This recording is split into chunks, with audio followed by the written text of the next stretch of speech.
what? Do some work, what? Do some work, do some work, get some blood on your shirt. Do some work, get some blood on your shirt. Do some work, get some blood on your shirt. Do some work, get some blood on your shirt. Do some work, get some blood on your shirt. Take off your skirt, yeah, don't flirt. Get it in, yeah, it's time to win. Yes, it's time to get up, yes, it's time to win. Yes, free from sin, born again. Do some work, get some blood on your shirt. It's so frightening, it's exciting. When I get it in, it strikes like lightning. Electricity, do some work.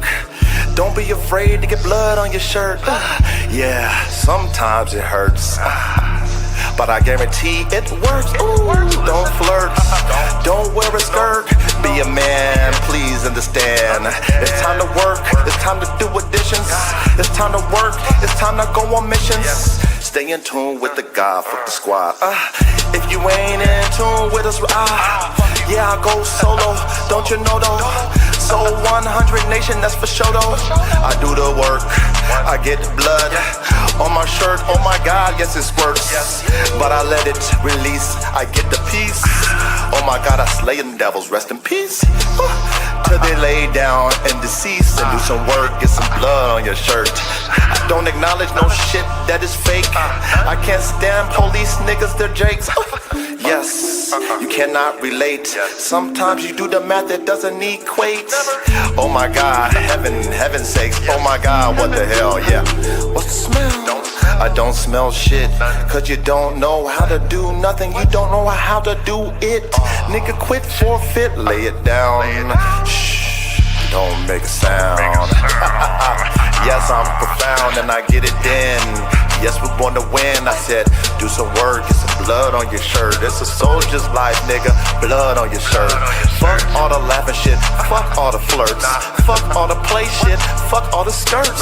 We not feminine, we not like women. We like men, we get it, then we born again. Stop that shit, please, stop that shit. Do some work and get some blood on your shirt. Don't make me shake you up, don't make me wake you up. Don't make me slam you down, lay you to the ground. Shake you up, take the bitch out of you. Lift you up, take the bitch out of you. I pursue to take the bitch out of you. I pursue to take the bitch out of you. Ladies, don't be afraid. Fuck these niggas, don't be they slave. Yes, they'll take you down to the grave. Listen bitches, don't be they slave. Fuck with a king, be a queen.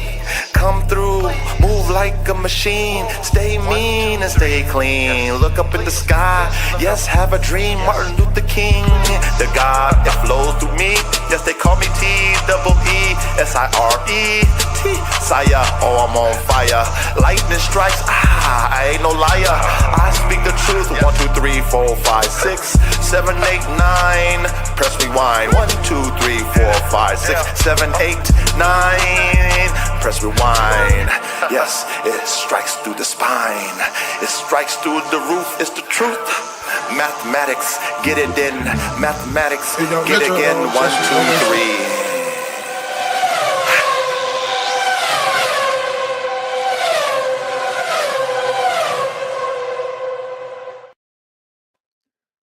Good Thursday night, world, and welcome to another episode of Lab Talk with the Dog God, aka the Coach, aka the Elon Musk of high performance working dogs.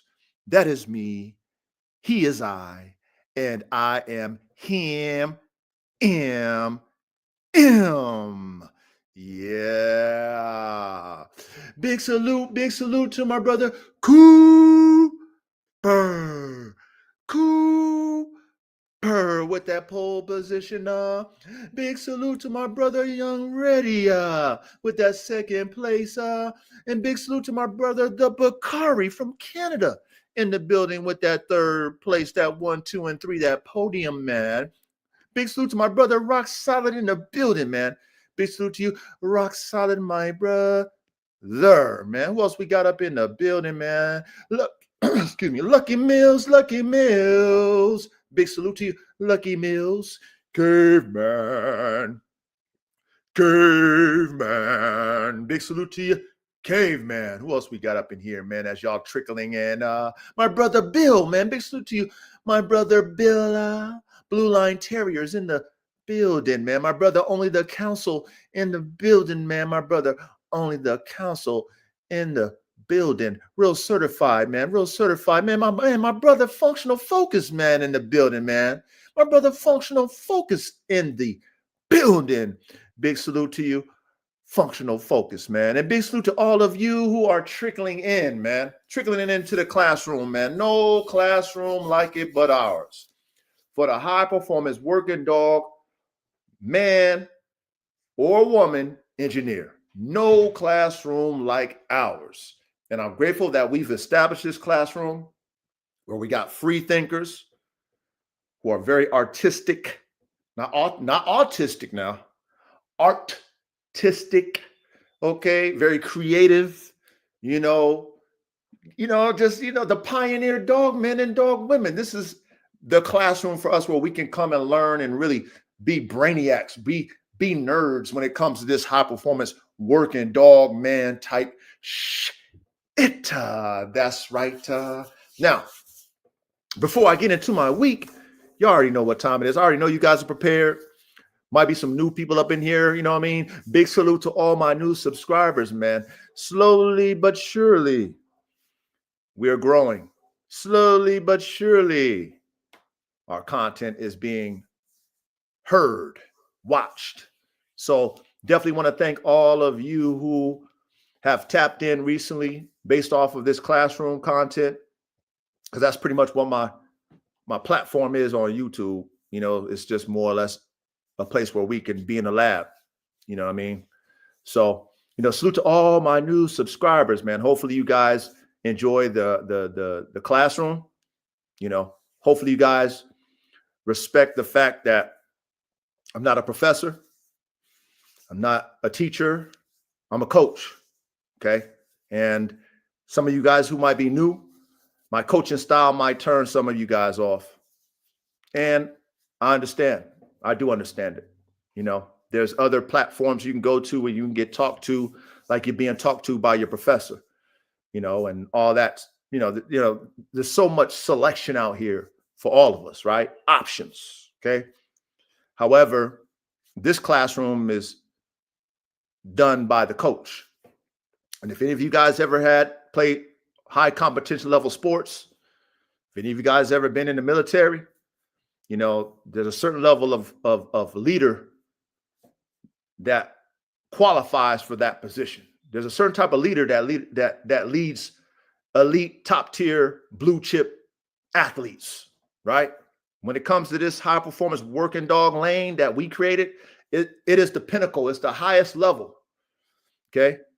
This is our realm.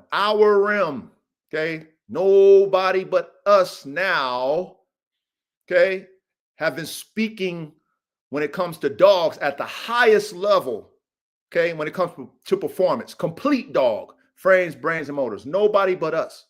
So it requires a certain level of dogmanship and leadership to be able to direct that type of energy. And being that we're dealing with very active dogs, very alpha dogs, my coaching style is a balance of all that. Okay, for you new individuals coming in here and just learning about the coach, learning about me, the dog god, the Elon Musk of high performance working dogs. I have three levels of my coaching, three ways I coach, three, not personalities, but just three energies. I got Coach Tony Dungy. I love football, NFL, but I like it from the office, the business side. I like it from the X's and O's. It's like when you become a player and you've done, you played in the field at the highest level, then, you become a coach, and then maybe you become a GM. You know how it works. Or if you're Michael Jordan, you become an owner. You know how it works, right? So I have three sides to my coaching, three vibes, three energies to my coaching, all right? I got the Coach Tony Dungy style of coaching where I talk to you eye to eye and I'm very relatable. No cursing, just more even killed on the energy, right? Then I got my middle one is Bill Belichick. No nonsense, really, you ain't gonna fucking ruffle Bill Belichick's feathers, man. He's no bullshit, no nonsense. He's just, either it is or it ain't. I got that side of me, right? Then I got Bill Parcells, man. Bill Parcells gonna curse you the fuck out, gonna dig in your shit, you know what I mean? Gonna challenge your manhood, all for the purpose to make you better, right? Only for the purpose to make you better. And when you have coaches like that, which I've grown up because I've played elite sports, okay? My father was a military man. My grandfather been in 3 wars, military man, okay? I've been around elite men all my life. So dealing with things based off of mathematics and pluses and minuses, X's and O's, I've grown up early bird as a child learning this, learning to control my Whitney, which is my emotions, learning to respect the leader that is going to push me, and learning to not get in my emotions with my leader who's in that position, might curse, might be aggressive, might tell me something I don't want to hear. Okay? So based off of my life, and how I was raised and trained, I've encompassed all 3 of those. You already know how I feel about the number 3 now. Father, Son, the Holy Ghost, 1, 2, and 3. Pyramid, the balance. You already know how I feel about 3, the root number. Okay? So I encompass all 3 for you, you new individuals who are, like coming into the class, like, okay, let me see what this is about, man. He got cool content. I mean, shit, he talking some, teaching. All right, cool. So when you hear me aggressive, you hear me cursing and stuff, I mean, I'm old school.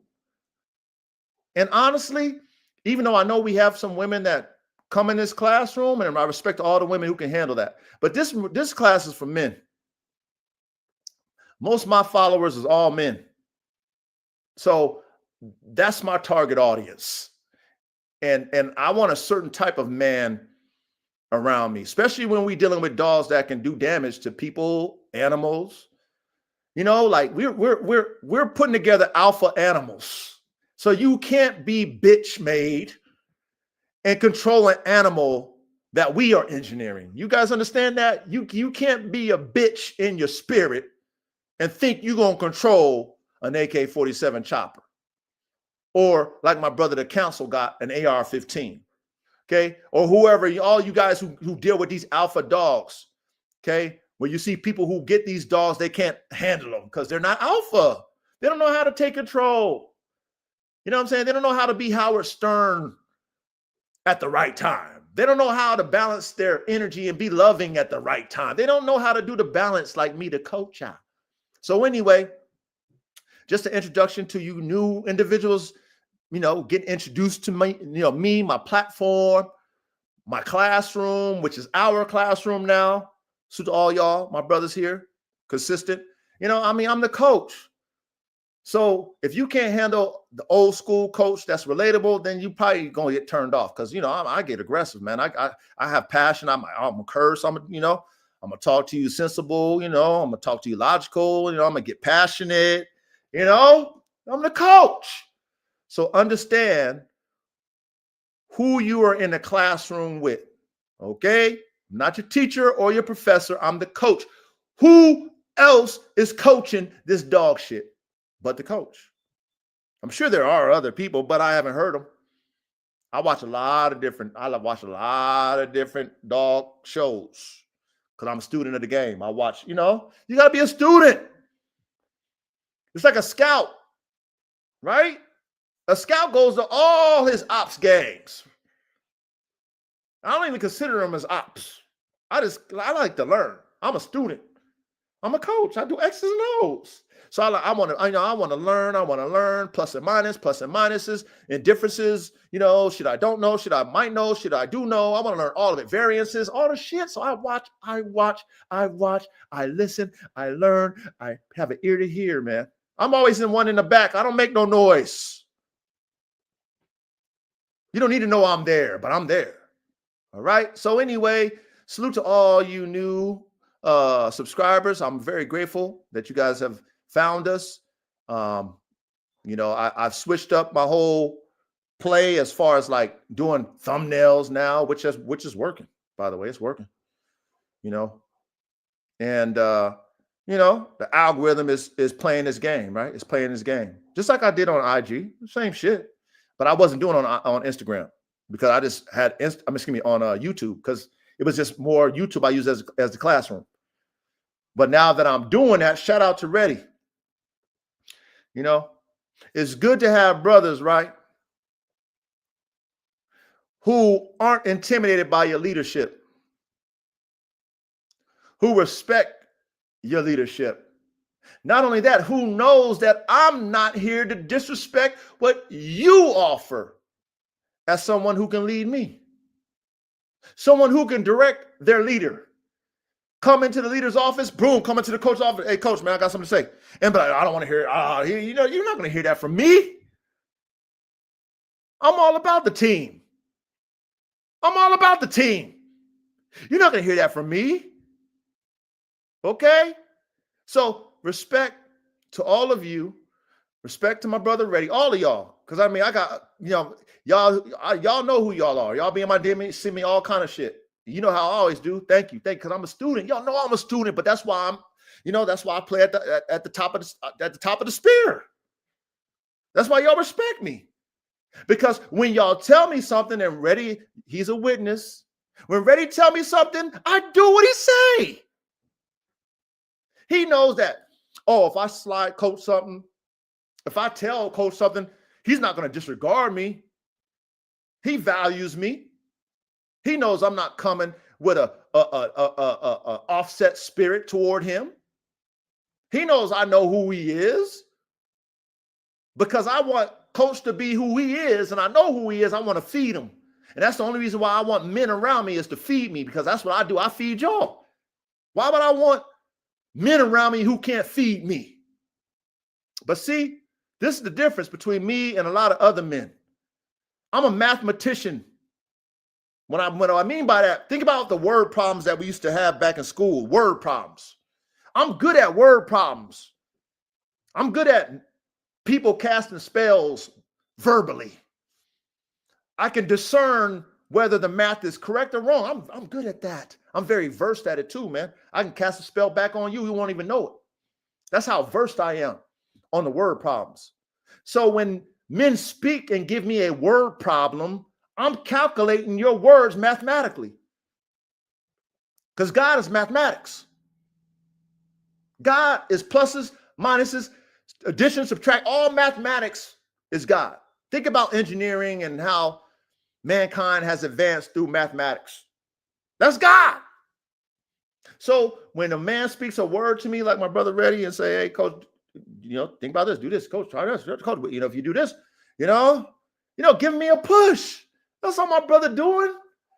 That's all y'all who be in my DMs. Hey, coach, watch this. Hey, coach, I know you love it. Hey, coach, have you ever thought about it? That's all y'all doing is pushing me. And because I do the math, I'm like, yo, like, thank you. Like, thank you. Then I apply it. Then a brother like Reddy, like, yo, coach really do. Coach is a man of his word. Coach just don't be talking because it sound good. He just ain't casting spells out of his fucking mouth because it's easy. That's not what the fuck coach do. Coach has an ear to hear. He listens. He does the math, the word problem, and like, oh, shit, down, Reddy. See, Reddy don't know, right? Reddy, my wife told me that. Or, Reddy, I was thinking that. Or, Reddy, somebody else told me that. Like, I'm getting confirmation. And then when I do it, Reddy says, man, coach, he probably ain't even saying it. He's not saying it to me, but I know in his mind, like, damn, coach, you know what I mean? You do listen. But I always let people like Reddy and those of anybody else who give me good game, I always let them know, thank you. I appreciate it. I did it because of you. That's why I'm such a great leader. That's why I lead men. Because they know I lead by example only. Right? I'm not in this shit just to be like, oh, I'm the coach. So you better respect me like the coach. I'm not in this dog shit for that. I just do dogs. But I'm giving back to our community, because when you know something, you shouldn't be a covetous. You shouldn't be a coveter of that energy. You're supposed to give it. In scripture, it says, give and it shall be given unto you. That's what the Lord says. So I could be a guy who covets all the energy and the spirit and the knowledge and the information that I have and just want to feel like I'm on top of everybody. I could be that guy because that's what the world is about. That's what social media is about. But that's not what I do. I give everybody an opportunity to come in because I really believe in the team. I believe in team ball.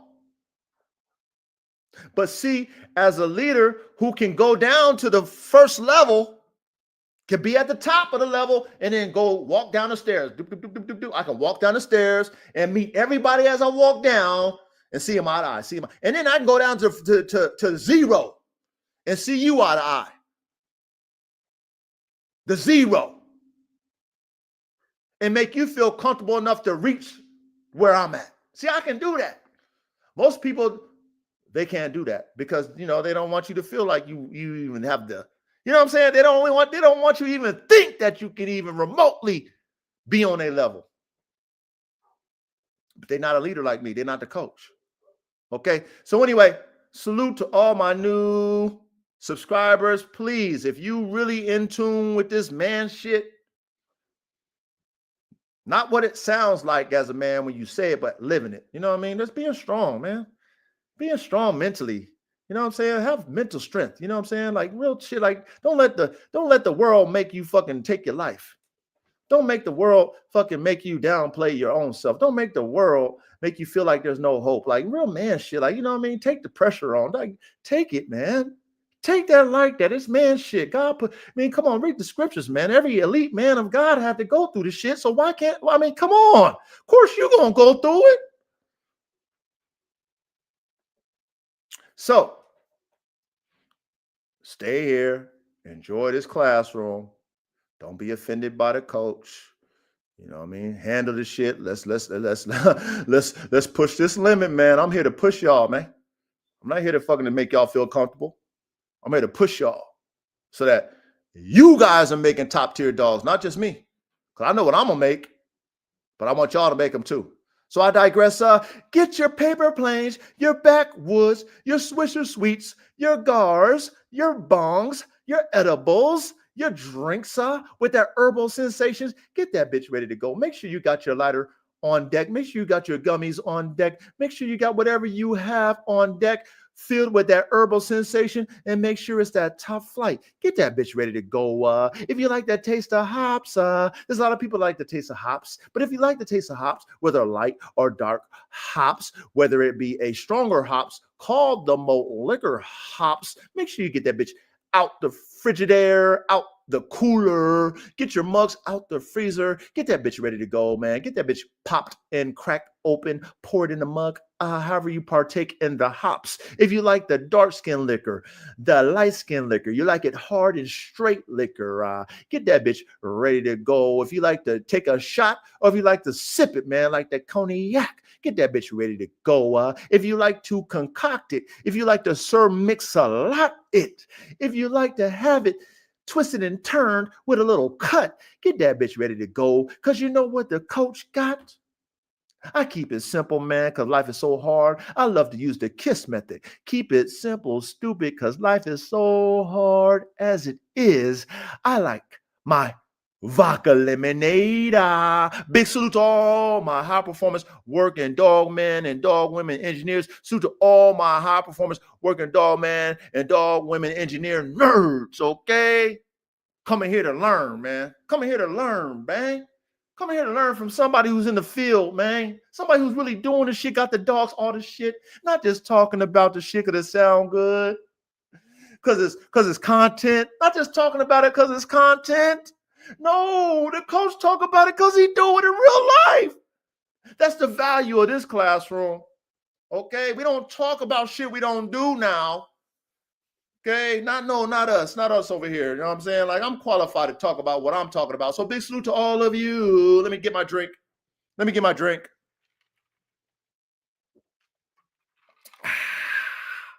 Oh yeah, let me get another drink.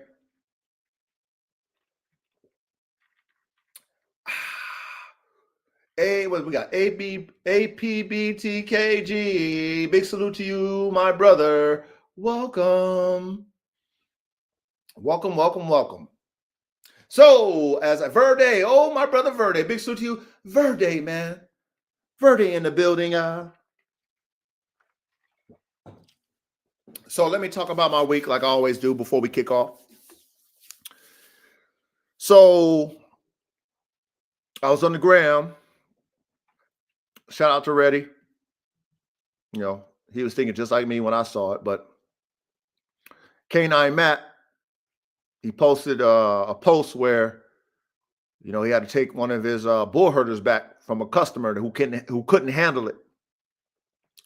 And, you know, we all follow K9 Matt and respect K9 Matt, what he doing. You know I do. You know, he inspired me to shift gears in my program and move toward, you know, doing a bull herder, because, you know, him buying a bull herder named Rowdy from a kennel that I respect highly, Bull Vision. Okay. And me having the DNA of my own bull herder right here in my lab, you know, me having even I even have a Kangal. I have another level. I even have a Kangal. What Bull Vision don't even got. The Bull Vision don't have AK and they don't have a Kangal, but they got a dope ass program. Okay. They've been doing the Dutch Shepherds with the pit bull. They've been doing the Malinois with the pit bull. You know, they got a dope ass program, which I respect them wholeheartedly. They're very inspirational. And then Matt, he bought him a bull herder. Okay. And Matt is breeding bull herders. Okay. So Matt having the clientele for people who want them type of dogs, you know, Matt's dealing with them window shoppers. Okay. The shit that Coach been dealing with ever since he's been on the internet showcasing his dogs. And you could tell he's getting frustrated by these window shoppers because most of the dogs that he's selling is going to his crew. So he might have few left, 3 left, 2 left, 4 left, whatever. You know, you could tell by his post that he's dealing with window shoppers. Us knowing this, we see it. So he sent something back, or, you know, made a post about somebody, you know, couldn't handle the dog. He took the dog back, right? And he was showcasing the dog. Beautiful dog, by the way. Okay. So when I seen that, it gave me confirmation that what God told me this year about my bull herder program, about saying, Coach, I know you ready. I know you got the DNA, Coach, but you've always been premature when it comes to your cook-ups. When it comes to everything you do, you're always ahead. You're ahead of everybody. Okay, whether they like it or not, which I don't give a fuck. Whether they like it or not, I don't give a fuck. Nigga, I'm me. You know what I'm saying? I got the accolades. I got the resume. I got all the shit, nigga, trophies, all the shit. So I don't give a fuck about a naysayer, a spectator, a hater, and the people who talk about real niggas in the field, commentators. I don't give a fuck about none of you. Because I'm really a player in the game, EA Sports, man. I've been that, done that. You can't take that away. You can't take away my dog. You can't take away what I've done. You can't take away what I sold. You can't take away none of that. None. I digress. So when K9 Matt, who has a platform and has people who follow him that do what he do, and he's dealing with these type of people, it just gave me peace of mind that I was able to receive what God told me, even though I was ready to do what I had to do, even though I got people on the list ready to go. Right? Because in reality, just like my brother Stevie told me before, when I thought about the idea of cooking these type dogs up, these hybrids up, my brother Stevie told me, Coach, You can't sell those to just anybody. I love the men that's around me. Top tier men around me. They care about me. They're not sheep. They're not cheerleaders. They men who can see themselves in me. Can be like, yo, coach, you doing what I'm trying to do, or you doing what I did, or you doing what I'm doing. See, that's the type of men I like around me. Because when they see what I'm doing, they see me pushing the envelope, right? They see me pushing the envelope. That's what they see. They don't see me complacent. They don't see me playing foul to leader. They don't see me tracing motherfuckers. They don't see me commentating motherfuckers. They see me pushing the envelope. Pioneers type shit, right? They see it. You know what I'm saying? Just like I said, motherfuckers, that's what I say. It's like, I like to talk to y'all when I debrief so y'all can get where I'm coming from. That's why I debrief. I do this before I start the classroom. New subscribers. I debrief. I let you know who I am before I even kick into the classroom. I let you know what happened in my week. This is me being personable with y'all. Okay? So anyway, my brother Stevie told me this when I was talking about my lab notes. Okay. I gotta say this. Who? I know all y'all gonna be able to say this. Who has always been telling all of you to take notes? It's me. Ain't nobody telling nobody take no notes but me. Now motherfuckers is saying take notes. A lot of individuals talking about take notes. Ain't that something?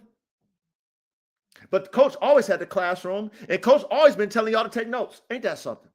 Ain't that something? This is the thing that I want you guys in my classroom to understand about me. This has been me my whole life. Because I'm an artist and I'm a creator, I always think at least 10 steps ahead. Now 12 steps ahead. 3, 6, 9, 12. Ooh, 12 disciples. Oh, man, y'all don't want to know all that. I know too much for y'all. Let's just stick with the dogs. So, I'll be talking about taking notes. So when I was taking my notes and Brother Stevie was looking at my notes, shout out to you, Stevie. I love you, Stevie. Thank you, man. Thank you, Stevie. Just being a real man, you know what I mean? Just being one of them type of top tier niggas that believe in a motherfucker that's top tier. Very few men, especially they black, they don't feel intimidated by you. They want to encourage you. Brother Stevie, top tier. Y'all don't even know Steve. I got a lot of top tier men around me that got their own, make their own money, do all their shit, do it. I got a lot of top tier men. I'm grateful for those type. I'm grateful to God that I have top tier men who got their own leadership, and they fucking want to pour into me. Brother Stevie said, Coach. He said, Coach. He did the math just like me. He's like, Coach, that dog you got there, AK, and you got this dog, Coco. You got the AK. He said, Coach, you can't sell that to anybody. Fast forward to what, my brother Reddy showed me with the post, and, we both follow K9 Matt, and I know what Reddy was telling me.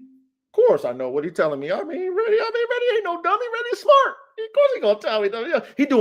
He unbeknownst to him, even though he probably know what he's doing, but unbeknownst to him, he's telling me like, Coach, you're doing right now. You gotta just, you gotta just wait. You don't pre-ejaculate with them bull herders, Coach.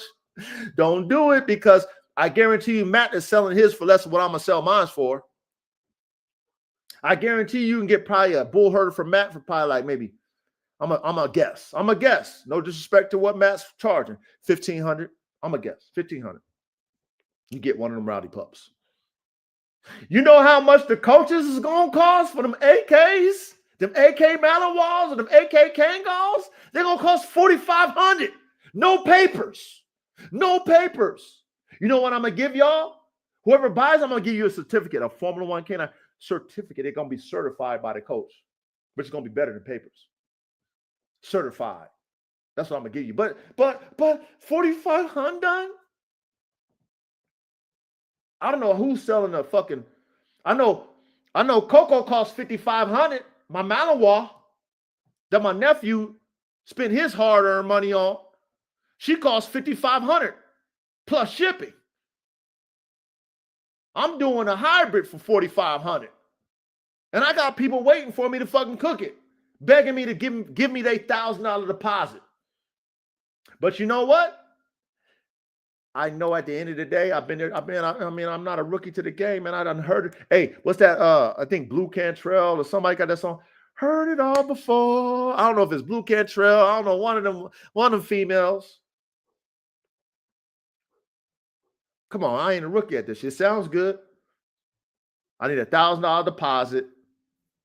$4,500. All right, coach, let me know. Sounds good. And I'm not going against none of y'all on my list. Okay, but bruh, trust me, I done heard all this shit. I done heard it all. When it's time to play ball, when it's time to fucking cash out, I don't hear that same talk. So shout out to you, Ready. Showing me that, me seeing that, me following Matt, seeing what he's doing. It's not time for them 4,500 next level fucking top tier military grade type of bull herders that I got. It's not time for that. And I'm grateful that God has given me peace of mind to say, it's okay, bro. You know, I know you're ready, but it's not time. It's not time. So that's what I was able to, this week, that's what I was able to kind of, get confirmation from, was that. And I was grateful that I'm seeing somebody in that lane who has a huge following, who's dealing with window shoppers. You know what I mean? What did 50 say? Nigga, use a window shopper at a dealership looking at shit you can't buy. Oh, it's so many of them acting like they got some money and shit. They ain't got shit. Nigga, use a window shopper. Mad as fuck when you see me drive by. Y'all heard that? Shout out to 50 Cent. Shout out to 50 Cent. So God, through my experience, he is talking to me in the spirit of my reality, of my realm. And he's saying, son, don't be premature right now. They're not ready for them AK Malinois. They're not ready for that shit. Okay? They're not. So I'm okay with that. So that's pretty much it. That's my week. I just wanted to go over my week with y'all before I do what I do. Okay. But big salute to all of you. Now, let me put something in my ticker, okay? Big salute to Rock Solid. He got his merch. I hope he likes it, man. You know what I'm saying? I hope he likes it. That's the first wave, Rock Solid. That's the first wave, Rock Solid. I'm gonna keep perfecting it, Rock Solid. Trust me, it's gonna get better and better, Rock Solid. I just appreciate you, man. I appreciate you and your wife for spending that bread with me, man. Young Ready, I know you just got yours too, man. I appreciate you spending that bread with me, man. You know how I do, man. This is my first flex, man. I'm perfect. It's just gonna get better. I promise you. You know how I operate. It's just gonna get better. It's gonna get more premium. Salute to you, Cooper. Hey, Coop. Make sure your mom, right? Hey, Cooper. Y'all don't know my brother Cooper. My brother Cooper. He's blind. You know what I mean? He's like Stevie Wonder. He got the talent like Stevie Wonder. Hey, Coop. Tell your mother to buy the embroidered one. Coop. Tell your mother to buy the embroidered merch so you can feel it. Because I know your talents, Coop. Coop, I know your gift. So you can feel it. When you feel that embroidered merch that I made, you're going to be like, oh yeah. Coach, thank you, Coach. Because you bought that AK-47 chopper, which is dope. But Coop, you can't see that one, Coop. Coop, you can't see that, Coop. It's dope, but you can't see it. Tell your mother, say, Mom, give me the embroidered shit. I want the embroidered, either the embroidered dog head one or the embroidered Formula One canines with the frames, brains, and motors. Tell her, Mama, I need the embroidery merch so that when you get it, Coop, you can put that Stevie Wonder on it with your hands. You can put your fucking Sixth Sense. Shout out to that movie, The Sixth Sense. Hey, Cooper, you can put your Sixth Sense on the embroidery, and you be like, oh yeah, Coach done did that. Oh, Coach, you done did that, Coach. Get the embroidery one, Coop. Okay, my brother Coop. But let me share my screen. All right. Let me share my screen. Let me make it big. Okay. Let me make it big. Hey, I know you guys, maybe you might not want to support somebody, man, but I made sure I did some things where I can get some support. I made sure I put together a premium product that don't cost as much as my dogs do. All right. You guys and gals, you're going to have to do like the coach did. When I went on my DNA shopping spree, I saved up my money before I went to spend it. I saved up my bread before I went to spend it. Okay. So this one right here, you got this money. Y'all got a couple of dollars here and a couple of dollars there. Y'all can spend a couple of $100 here and a couple of $100 there. So this is the easiest way for you guys to support me until you guys are ready, right, to spend the big money on the doggies, huh? Right? This is how y'all can be like, man, Coach, I appreciate everything you do, Coach. You know what I mean? Thank you, Coach. You know what I mean? And it's going to be premium.com, okay? Look at the merch. Look at the merch. We got the Got DNA We Do.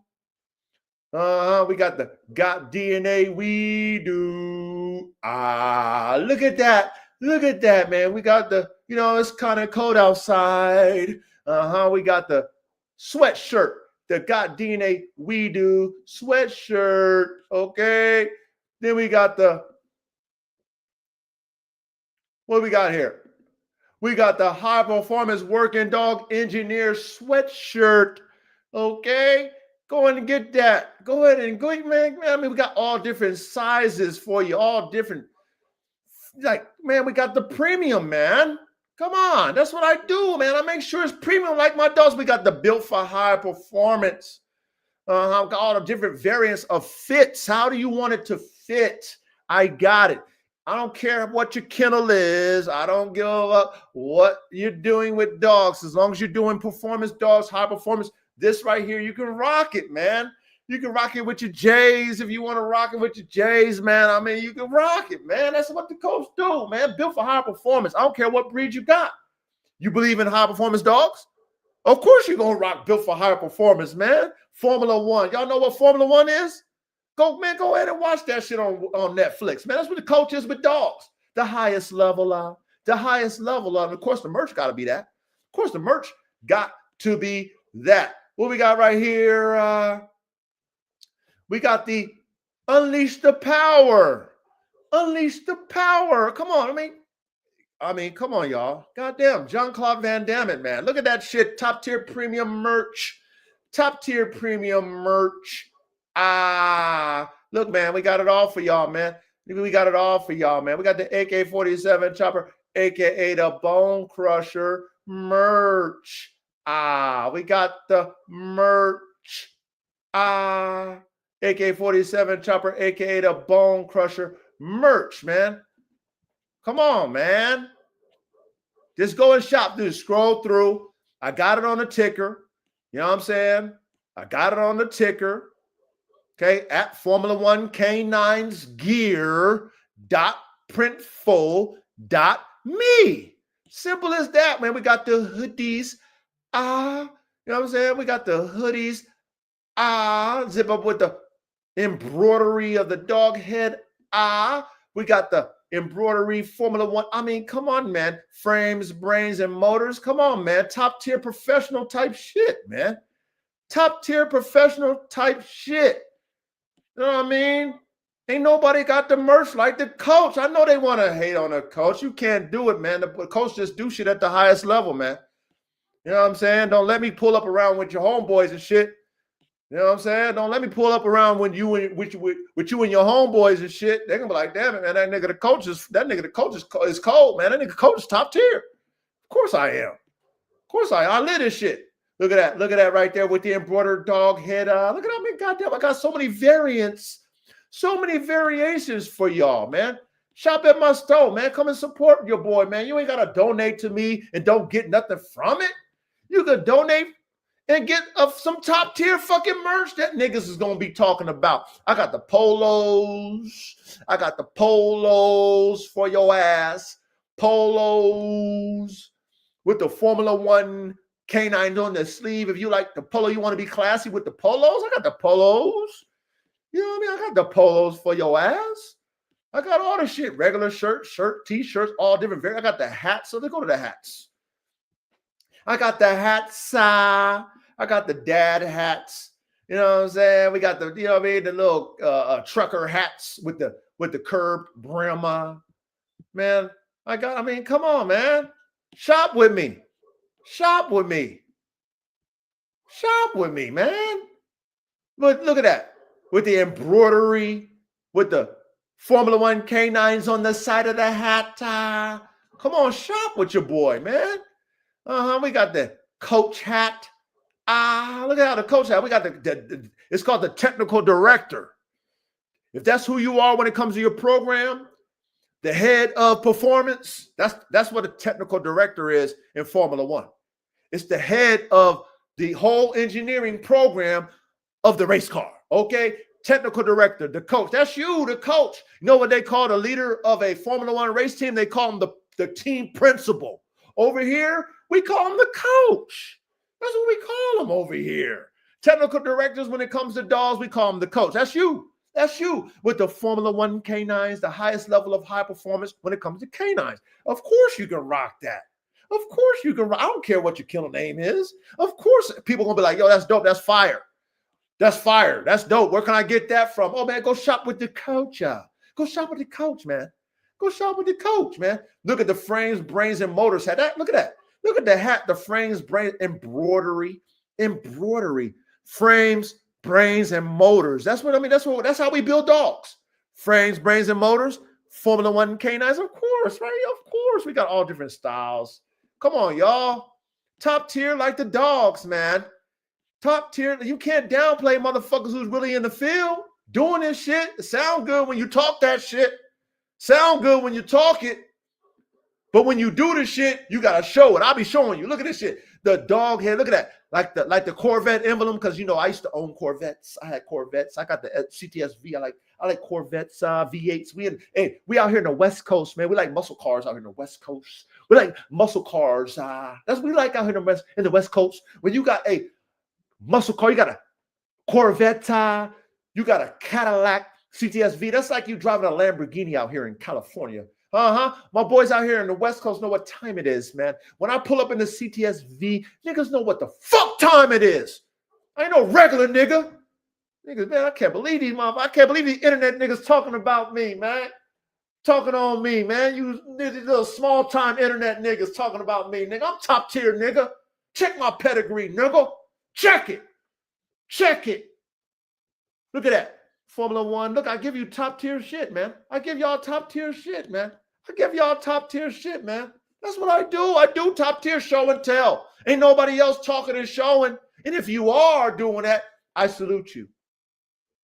Coach will never hate on a man who's talking what he's showing and showing what he's talking. I respect that, whether it be a lower tier, mid tier, high tier, or the highest. I will never downplay any man who is showing what he's telling what he's showing, regardless of what level you're on. I will never hate, because I do remember the time like Michael Jackson when I was on that fucking 0 level. Oh, I remember the time before I got to the top tier.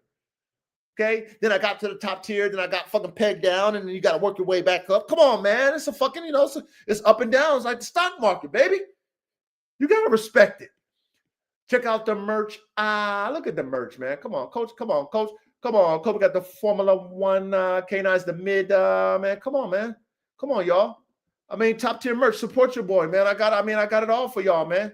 Top tier merch. Let me go ahead and digress my screen. Hold on. Before I do that, hold on. I gotta show you some more. I gotta show you this Red Bull shit. I gotta show you this Red Bull shit because that shit's harder. The Red Bull shit is harder. We got the frames, brains, and motors. We got look at the high performance canine engineering frames, brains, and motors. Fucking look at that. That shit is hard. This shit is hard. Ain't nobody's merch like this. You know what I mean? Like, you know what I mean? Like, you can wear that shit with pride. And motherfuckers gonna be like, yo, where you get that? Yo, where you get that? Yo, that shit dope. Frames, what's that mean? Oh, you build dogs? Oh, shit, you got, oh, shit. That's what they gonna say. They're not gonna downplay you with the merch. They're gonna be like, oh, you rocking some bullshit? No, I got the embroidery. That's why I said, Cooper. Say, mama, Coach said, buy me some shit with the embroidery on it. Buy me some shit with the embroidery. Say, mama, Coach said, buy me some stuff with the embroidery so I can feel it with my six senses. So I can know exactly that the coach, even though I know you believe it, Coop, you wouldn't be this consistent if you didn't believe it, Coop. But I want you to see it for yourself. And I know how you guys who lose certain senses, you guys and gals who lose certain senses, right? You don't have all your five senses there, but you lose it. You get the extra sixth sense. You get that sixth sense, right? Say, Mom, I want to use my sixth sense so I can see what Coach is talking about. Big salute to you, Cooper. We got the embroidery shit, man. We got the embroidery shit, y'all. That's embroidered. Look at that. Look how fucking professional that shit is. Reddy got his embroidered shit. Look how professional that shit is, top tier. We got the embroidery dog head on the fucking sleeve. Huh? We got the Formula One canines tag on the motherfucking back eye. Come on, man. Come on, Coach. You know, I got to show y'all this shit, man. I got to show y'all before we get into the class, you know? Can I show y'all this shit? You know what I'm saying? I know y'all be like, some of y'all might be like, oh man, he showed his merch. I mean, damn, I can't show you the merch. You can't support somebody who teaching? Huh? Who giving y'all real motherfucking game? You can't support nobody that do that? Huh? Why? Why can't I do that? Huh? I don't ask for nothing. I'm giving you something for your support, huh? Top tier, huh? Oh, look at look at all the variants. Huh? Look at all the variations that y'all can go and get at my store where you come 2, 3, 4, 5, 6, 7, 8 times to get some shit. Because I got so many different variances. I got the shirts, you know what I mean? Summertime, springtime coming. I got the shirts for your ass. You know what I mean? Shout out to my brother Reddy, because my brother Reddy was like, you know, man, Coach, you know, I got this, you know, I might want to match it with this. I already told Reddy, like, Reddy, man, you know, I'm ready, man. I'm thinking, I already think I'm going to have the different color variations too, like Michael Jordan be having. You know what I'm saying? I'm going to have the different color variations for y'all. So if you want to match it, this and that and the third, I'm going to have it to where you can match it. Okay? I got all kind of different designs. Keep the clothing line, keep that bitch going. Look at all the hoodies. Shop at my store. Shop at my store. Look at the Red Bull. Look at the Red Bull shirt. Look at the Red Bull shirt. That shit is hard. Look at the Red Bull shirt. Formula One cannot with the Red Bull shirt. That shit is hard. Come on, man. I got something for everybody, y'all. Okay, let me digress this, okay? Let me go ahead and digress this screen. And let me go ahead and share my link. Because we're going to cook tonight. All right. Thank you guys for your patience.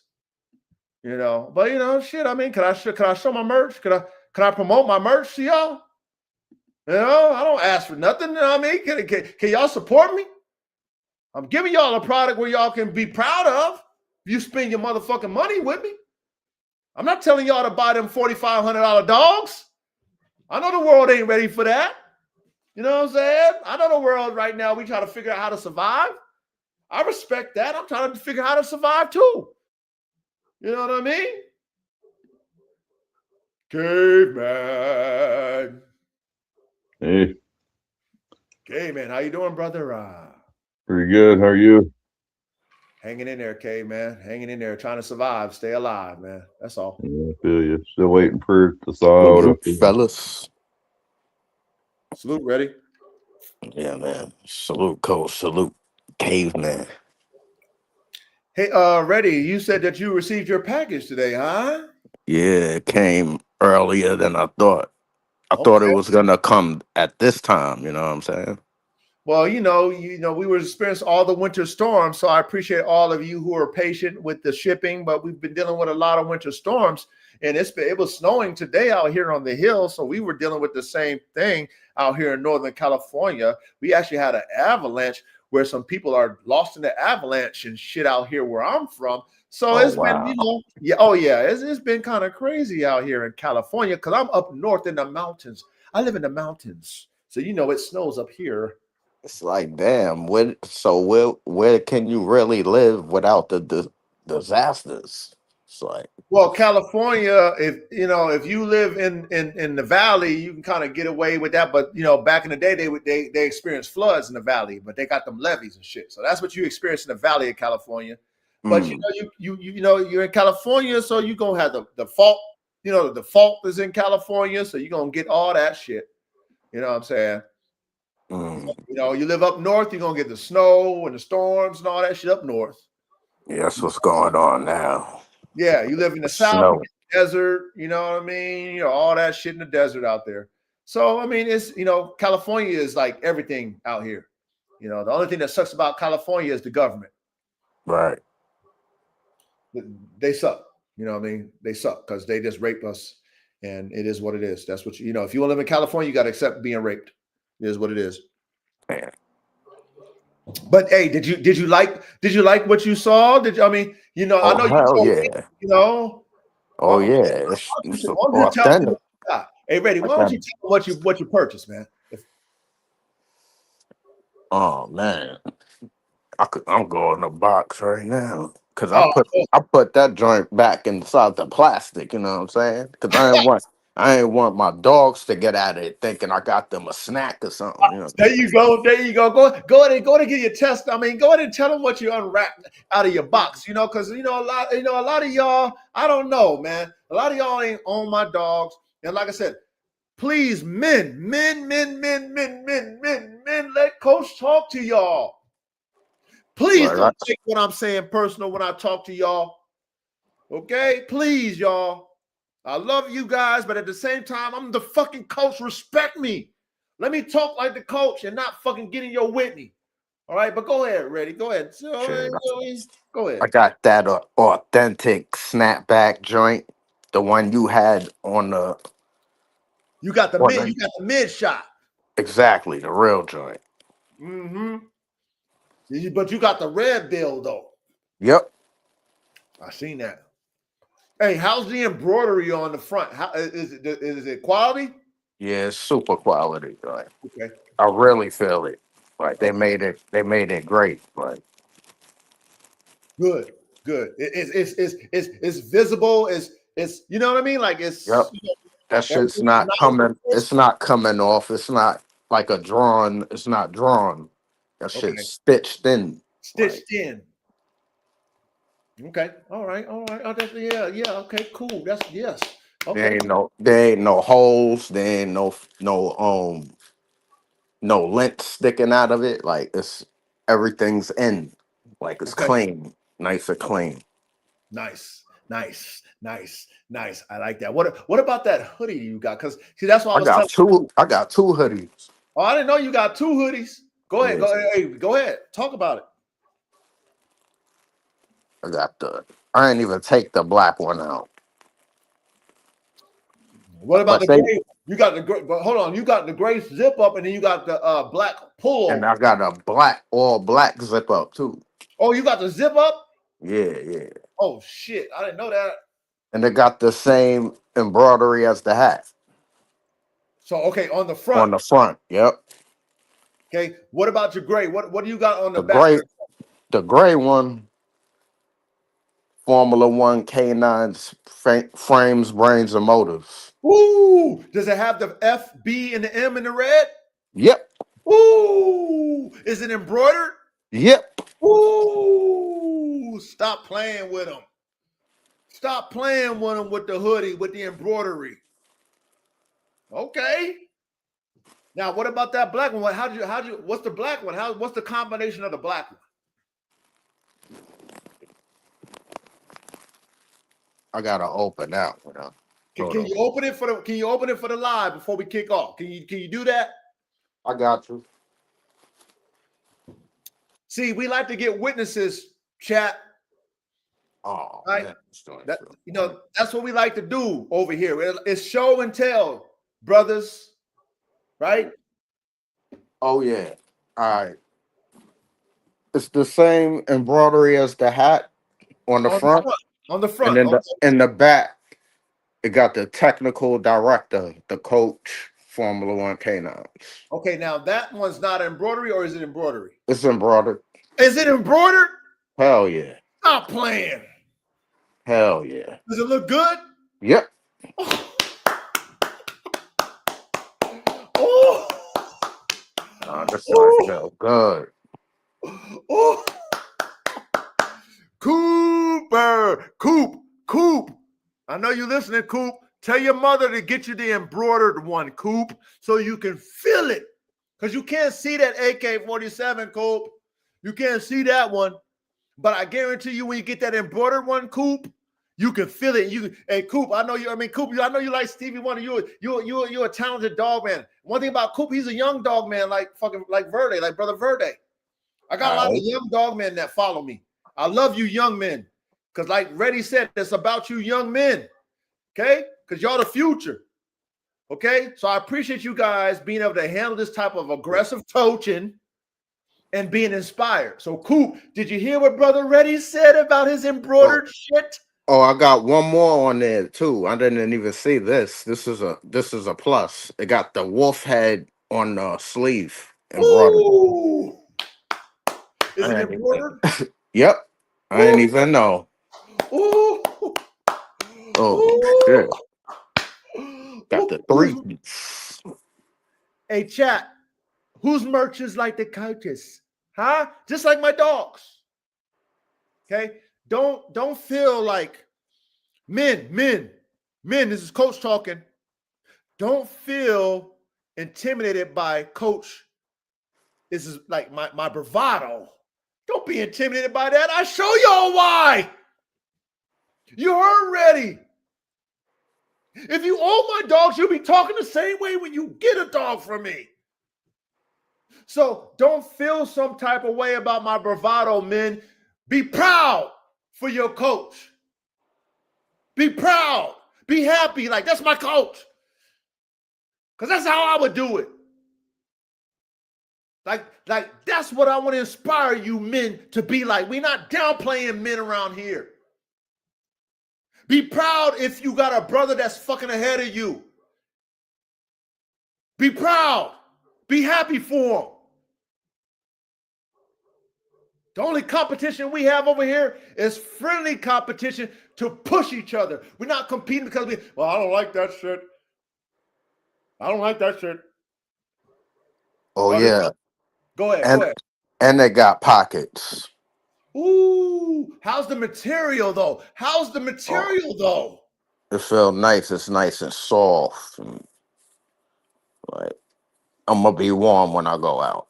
So when it said premium, when you purchased it, it's a premium material. Is that what it is? Yes, sir. Yeah.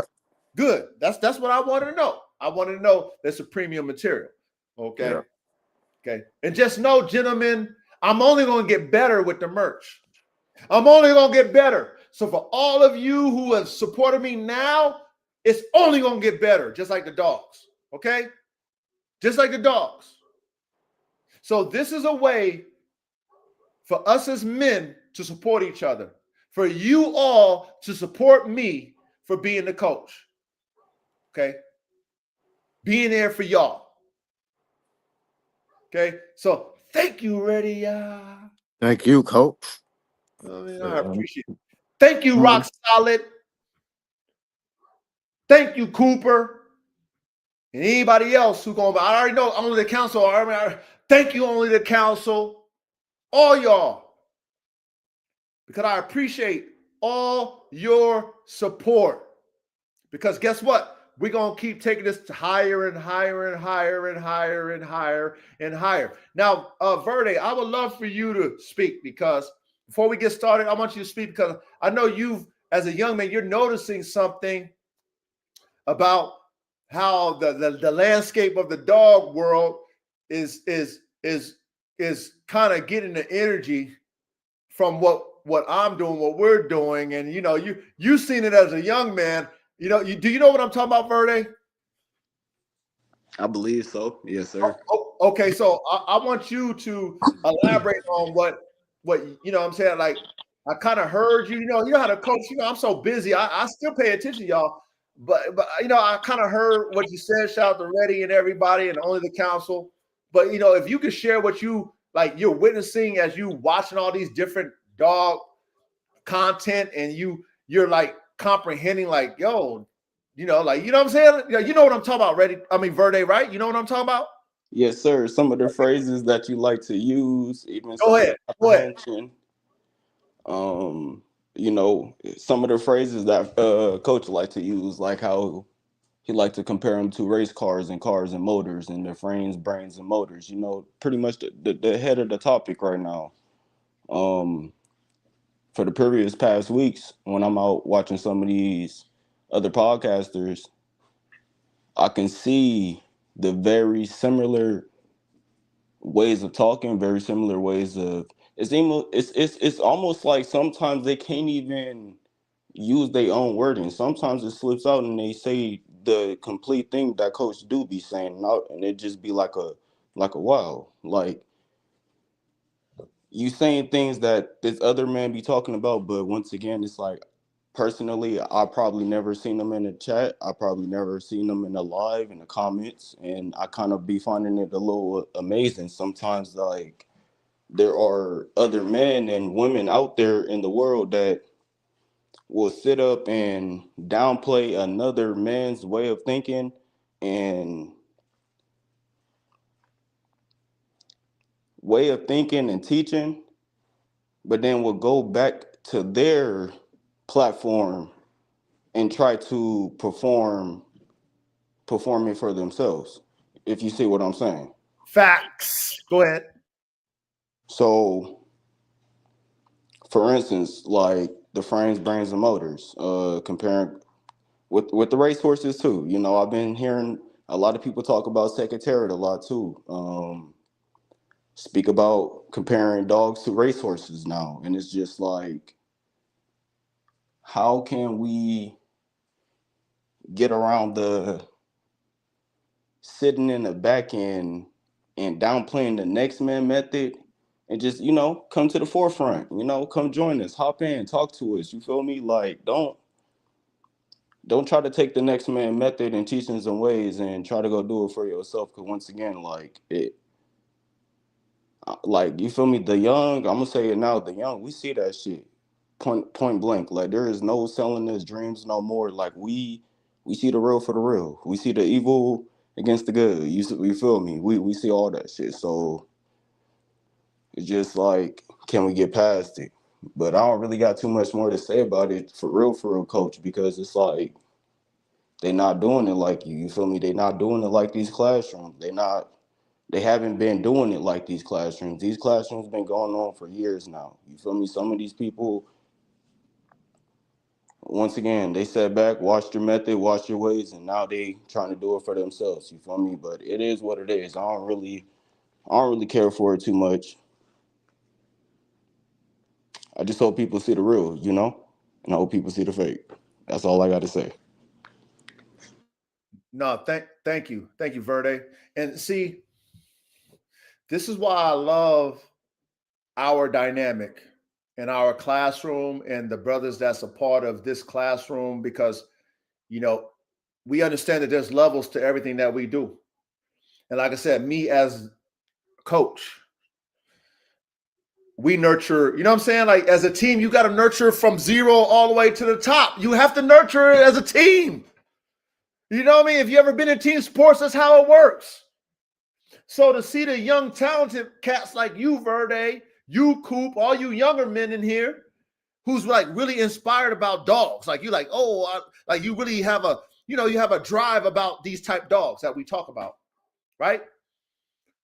To see you guys have your own brain, you're not sheep, and you can decipher who's real and who's not. then you come to a lane where you are invited, regardless of what level you on, and we respect you at your level. But not only that, you respect, let's say, me and others at their level. It's not a pissing match when we do what we do. But then when you come in and you learn at the top level, like you actually in that class, like you in that gifted and talented class, Verde, you know, Coop, all you young men, you know what I'm saying? Functional focus, all you young men, y'all are in the gifted and talented class. So now you learn it from the top tier. You know, it's like you being in buds training and your instructor has already been at the highest level of a Navy SEAL, been on all kind of missions. Now he's an instructor teaching the recruits. So of course you're going to respect them. Then when you go through that hard training and you're around them guys who really do it, then you see them copycats. You like, man, you just like, this shit is fucking ridiculous. What this dog game is today. You know, like how can these niggas talk these days like they're an authority when they don't even do that shit? How can you talk about anything, any subject, if you don't do it? How? How can you teach something when you don't do it? That shit blows my fucking mind. But see, you young men, Verde, you young guys in the chat, whatever, who's listening in the back, who's listening, period, on the replay, y'all, you know, y'all got a mind of your own. You're not sheep. You're not sheeple. You can do the word problem. Like I told y'all, you can do the motherfuckers who casting spells on you with words. You be like, wait a minute, that don't add up what you fucking saying to me because you don't even fucking do it. Why would I listen to you when you don't do the shit? Why would I listen to you when you don't even do what you're talking about? But because people are so gullible these days, and it is what it is, let coach talk the talk. Men especially is so gullible. They want to believe in something so much that they fall in line with rhetoric, propaganda, the new shit, narratives that commentators spit. They fall in line with that versus going to the game and being a fan of somebody who's doing it at a high level. That's what you do. So shout out to you, Verde, because, you know, like I said, I'll be hearing a little shit here, a little bit of shit there. And, you know, I'll let y'all do what y'all do because, you know, coach is busy, man. But I always tell you, I pay attention. I pay attention. Just because I'm not chiming in don't mean I'm not paying attention, y'all. So big salute to you, Verde. That's right. Salute to you, coach, and salute to the chat. There's, you know, real ones here. You feel me? A lot of more real ones are gonna gravitate sooner. Watch. I know. Like I said, they're catching on to us like we predicted, and it's fine. That's what we want. I'm not like I said, I don't have a covetous spirit. I'm not holding on to this fucking information. Ain't nothing new under the sun. I want you guys to gravitate. I want our shit to get better, bigger with the right people, though, that can help build us to a highest level. I want to create that Lockheed Martin type of fucking dogman engineer network. I want them type of men. I would love to have dogmen in our fucking community that got all kind of different breeds. Because guess what? If I want one, I would love to call my brother. I'm like, yo, that Irish Wolfhound that you got, I need one of those. Hey, Reddy, that Chinese fucking red dog you got, I need one of those. That's what I want to create. I want to create a network where we can get any dog we want because all of us have that type of level of palate where, you know what, we got all kind of dogs. Because where I'm at, nobody has a Kangal. I'm sure I can find it if I tried it. But I don't know how many people posting Kangals in America. But the coach did. But guess what? Imagine if this person got a Kangal from this place, and that person got a fucking off Chaka, and that person got a fucking you know how many different dogs there is. But I digress. Let's cook, man. Let's cook.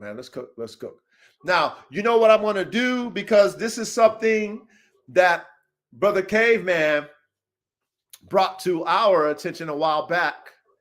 And Caveman, just you already know Caveman. It is what it is. But like I pay attention.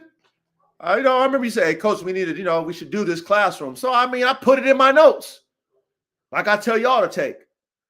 And then Caveman asked me a week ago. He said, "Coach, what the classroom is about?" Then I told him, I said, "It's going to be about this, and next week it's going to be about that." So I'm sure Brother Caveman was like, "Okay, coach, remember." Maybe he didn't, but I'm sure he did. He remembered. He remembered. So shout out to you, Caveman, because I do appreciate you, all you got, every one of you. And I do listen and pay attention, because that's what a good coach does. Okay? I want the team to play. I don't want to have to fucking do everything. I want all of us to bring something to the table.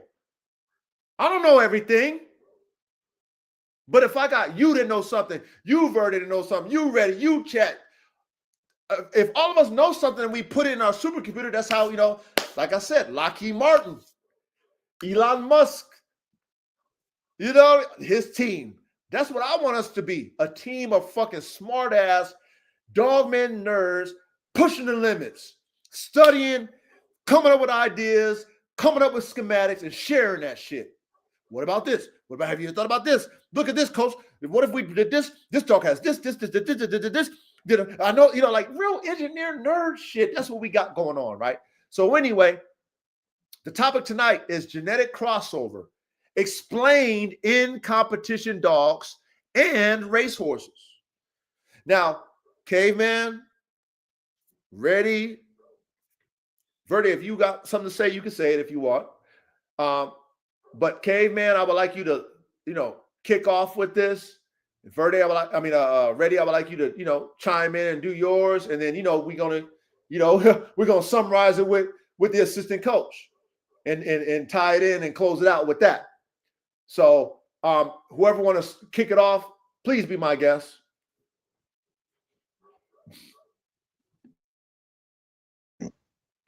Yeah. I think this will explain to a lot of people why breeding isn't as cut and dried as, just black and white on paper, and how you can easily lose traits or gain traits. But yeah, I'll kind of wait for ChatGPT to do the scientific breakdown of what it actually is. And, try not to get too complicated. No, hey, Caveman, do you. We want you to come up here and do what you do best, Caveman. So don't worry about we can handle anything you push out here verbally. We're smart. We want to hear you and break it. You know what I'm saying? Like, we want to hear you. So don't hold back on us. Right. Okay. Well, basically, to make the sex cells, the parent cell, it doubles itself inside the nucleus. You have a sac with fluid in it, and then inside that you have another sac that's the nucleus. That's the powerhouse of the cell. It's, that's where your chromosomes are. Well, when that duplicates and tries to make two cells, it creates another nucleus that smashes the chromosomes together, and they get tangled up, and the parts that touch and cross over, there's a enzyme in there that splits them and glues them to the opposite chromosome. So when you think you're giving half of these genes from this dog to the pups, you're not, because parts of those chromosomes swapped with another chromosome.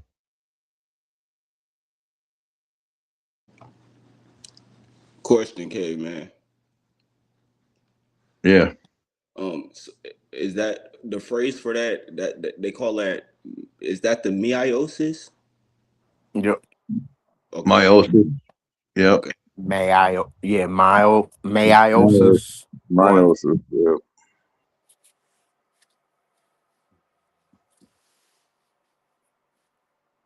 Yeah, there's different stages to it. Basically, you start out with one cell, and it has a pair of chromosomes in it, and it creates another pair of chromosomes to make another cell. So now you have 4 sets of chromosomes inside of one cell, and then it creates another nucleus and splits up and makes 2 cells, and then those cells divide in half, so you get half of the set of chromosomes go one way and half go the other. You end up with 4 different they call them haploids, but you end up with 4 different half sets of DNA that match up with the haploids from the other parent. Yeah, I got some of that in my notes.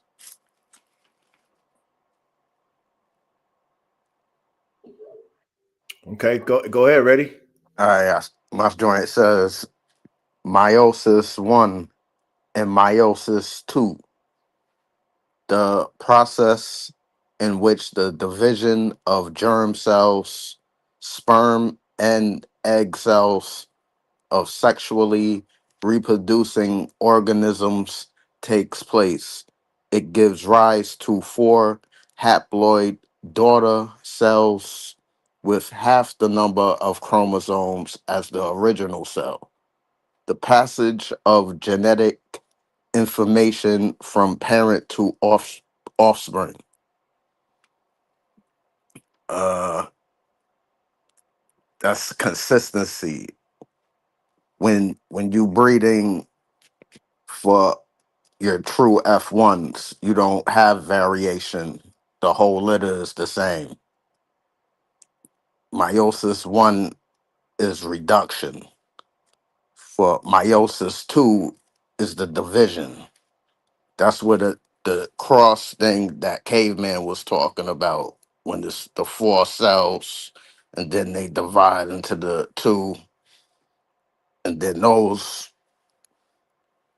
divide again, and then it's 1 into 1, and both of those come together, and it's 2, one one from the dad and one from the mom, so the offspring gets just 1 from both parent.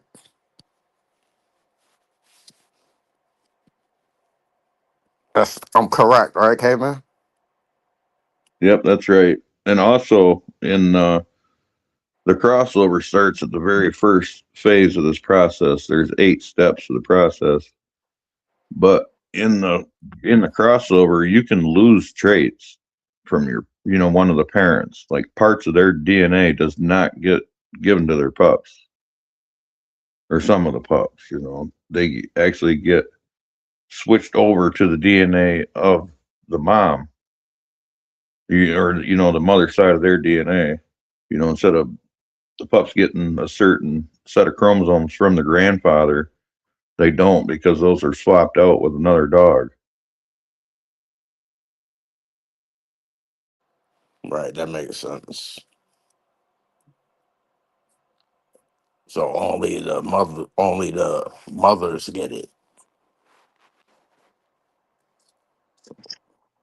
No, really, the offspring, because that would be what they call it, heterosis or the heterosis. Help me out, caveman. When you do the cross, pretty much to get your F1, when you take 2 different breeds to each other, that's pretty much what's going on. You're partially losing traits and genetics from the dogs, but in the mix of it, you're combining traits and genetics to achieve a new dog. Yeah, really, this only going to come into play in the F2s, because this still happens in the F1s, but when this crossover happens in an inbred line, that crossover, you're crossing over the same chromosomes. You know what I mean? Like, you've lined up all these chromosomes, so they're homogenous. They're the same on both sides. So when they cross over with themselves, they're not doing any swapping. So the true F1 hybrid will only get 2 copies of each gene, and the dominant gene will take over. So the F1s will express the dominant genes from both parents. All of them will. But then when you recombine them in the F2, you get the crossover happening again. Well, then you're switching up unalike traits. You know what I mean? And plus, you're bringing out all the recessive traits that got masked by the dominant traits in the hybrid.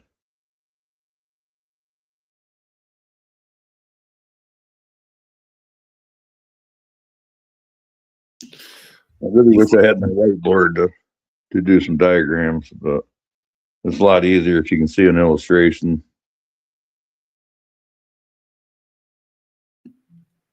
Did Caveman answer your question, Verde? Yes, sir. Yes, sir. Very much. I got more. Go ahead, brother. During meiosis 2, the 2 sister chromatids that make up each chromosome separate from each other and more to opposite poles of the cell. Why we need meiosis.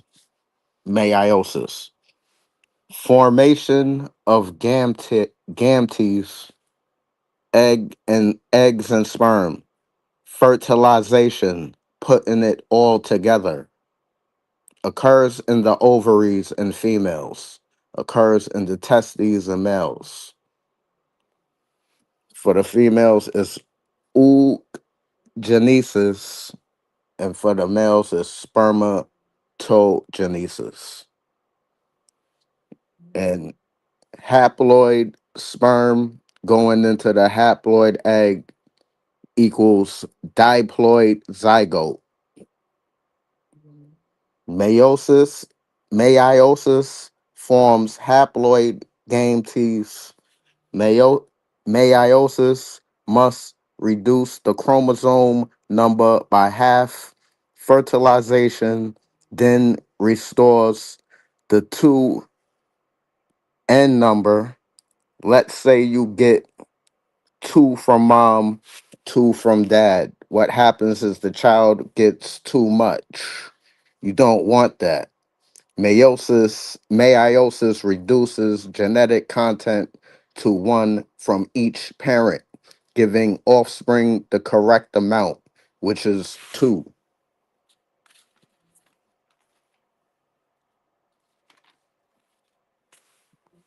What you got?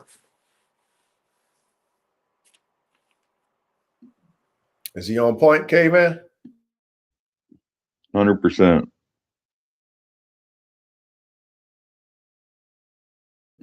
Brother Chris said the Y chromosome is passed father to son. The X chromosome can come from the mother or the grandmother. That's on both sides. Does that resonate with you guys? What Chris said? Yeah, and the male's also passing an X chromosome from his mother to his daughters.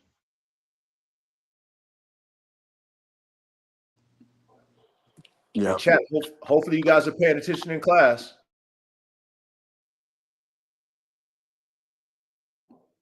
You gonna say something, ready? No, I agreed with what Caveman said.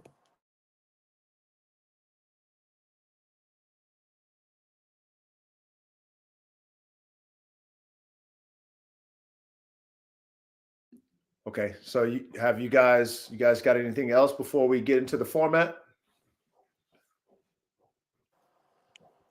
No, not really. I was just kind of waiting for questions to come up or somebody else. Yeah, I don't really want to go past what she's going to say because I want to feed off of what she got to say too. Like piggyback what she going to say because I got a lot of crazy stuff up here. Okay. My meiosis is deep. Yeah, it is, and I definitely want you guys to feed off of what our format is. It's pronounced meiosis, though. meiosis. Yeah.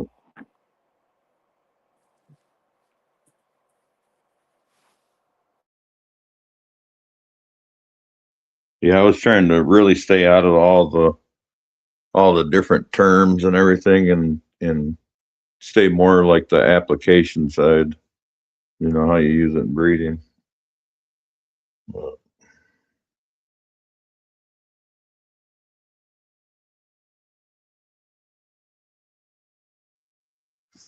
hopefully I'll learn something here tonight. So maybe Chat GPT will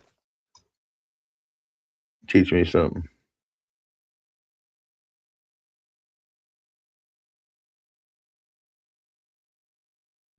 Okay, so give the disclaimer.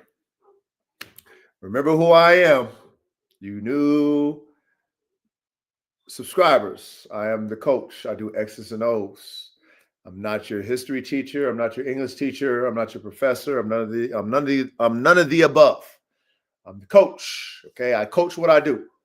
So I'm going to narrate what our assistant coach, Miss ChatGPT, blesses us with, which is a format. Now, those of you guys who don't know how to use AI, over the time that we've used her, she learns. It's an algorithm. AI is an algorithm. And AI learns whatever you input in it. And depending on how good you are as inputting the information is how good the response is. So all she does for us, it gives us a format for us to follow and elaborate on. Okay. And everything that we've ever talked about, she remembers. Okay. So she adds that into our conversation. Okay. So I want you guys all to, if you guys are able to watch the screen, read along. If you're not and you're just listen to it. I do a pretty good narrations. Every now and then I might have to have my brother Reddy come through and help me with a word, but you know, you guys get it. However, on the screen, if you come back and watch the replay in the class and you want to take notes, you can read everything that I'm reading to you, right? Because this is a classroom setting and I want you guys to take notes. And being that we do have AI at our disposal, it is a plus, not a minus. Okay. It's a plus for us who already think this because it allows us to kind of focus our thinking, right?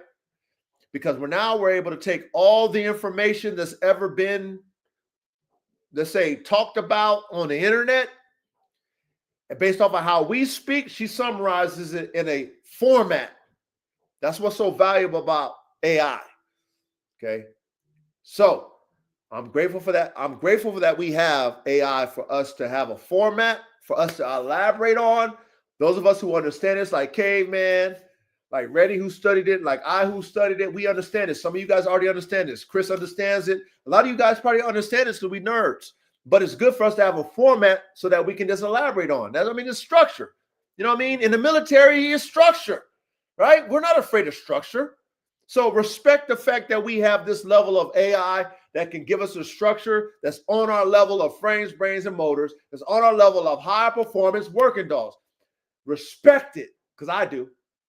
All right, so Reddy, you already know what time it is, right, brother? 100. Okay, cool. All right. So here we go. And like I said, after we go through these steps, I want us to elaborate on it. Okay, let's not depend on her. Let's elaborate. So here we go.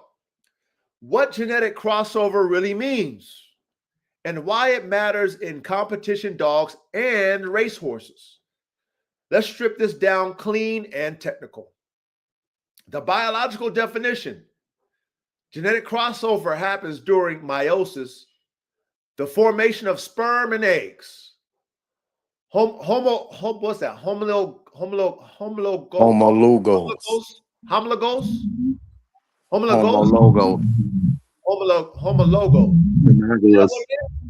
Homologous.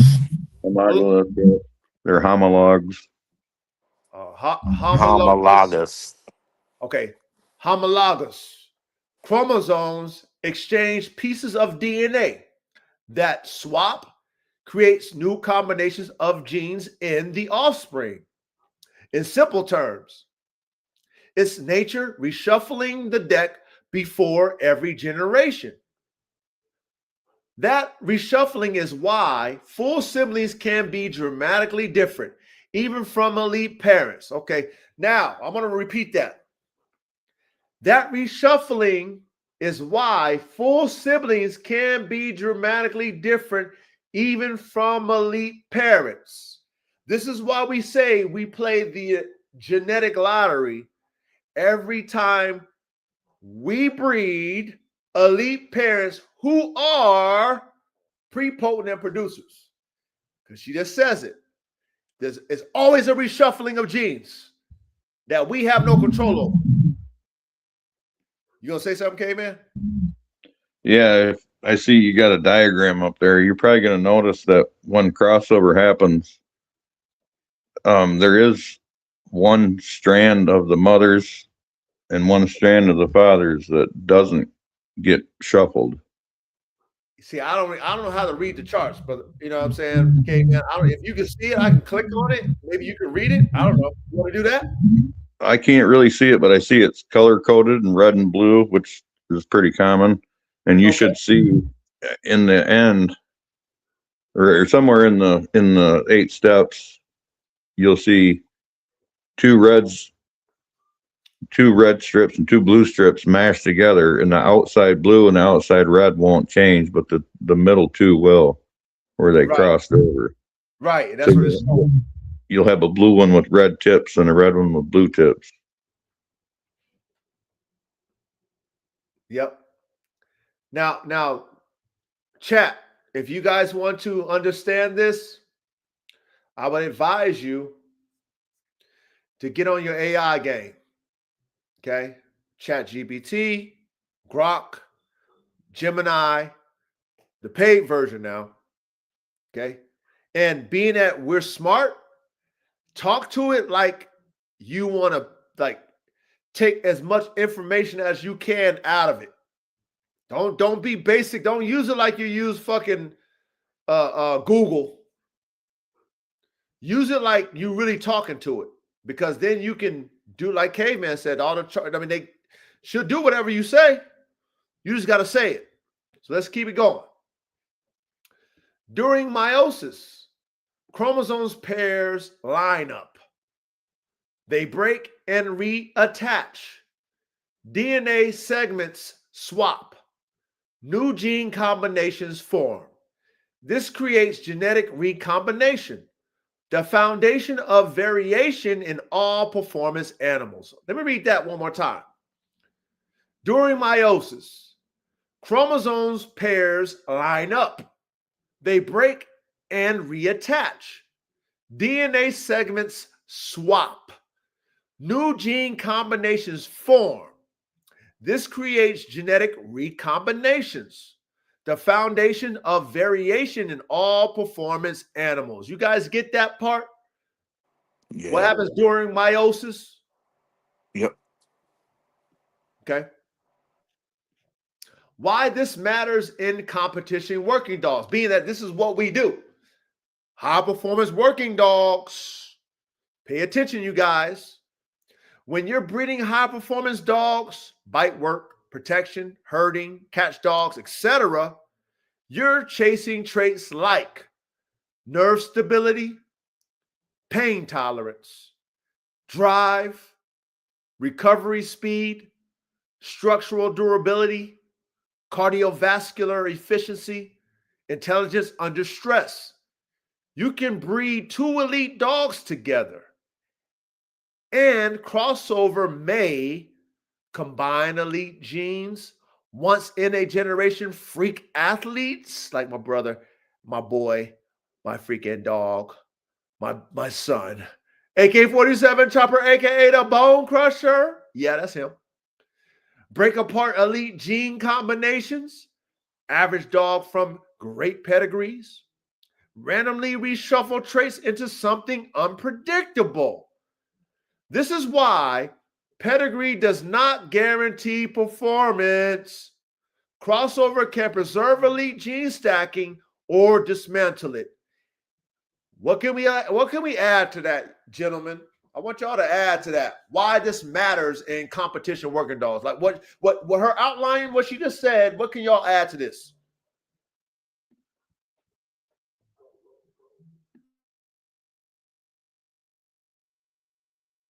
I mean, basically, if you're breeding in undesirable traits, I guess, when it crosses over is where it's going to affect you. And definitely, if you're mixing in like polyhybrids, that's where your selection is going to be critical, because of the recombination. You're going to have to select the pups that carry the genes that you want, and you might have to select 2 of them, or more than likely you will have to select 2 of them, because they only carry half of the DNA that you're trying to pass on. Okay. You guys heard Caveman? Nah, he's telling the right thing. He's saying the right thing. You guys pay attention in class. Pay attention in class.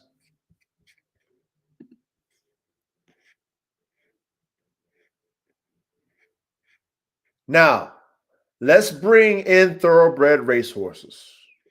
Okay, now you already know why we correlate competition dogs with thoroughbred racehorses. If you guys don't understand this concept, that why we compare the two together, because they're two in the same breeding wise.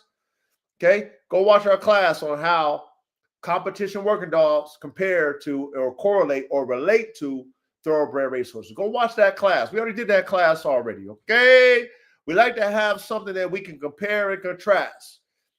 Okay, that's why I am the Formula One of Formula One canines, because I build my dogs like cars.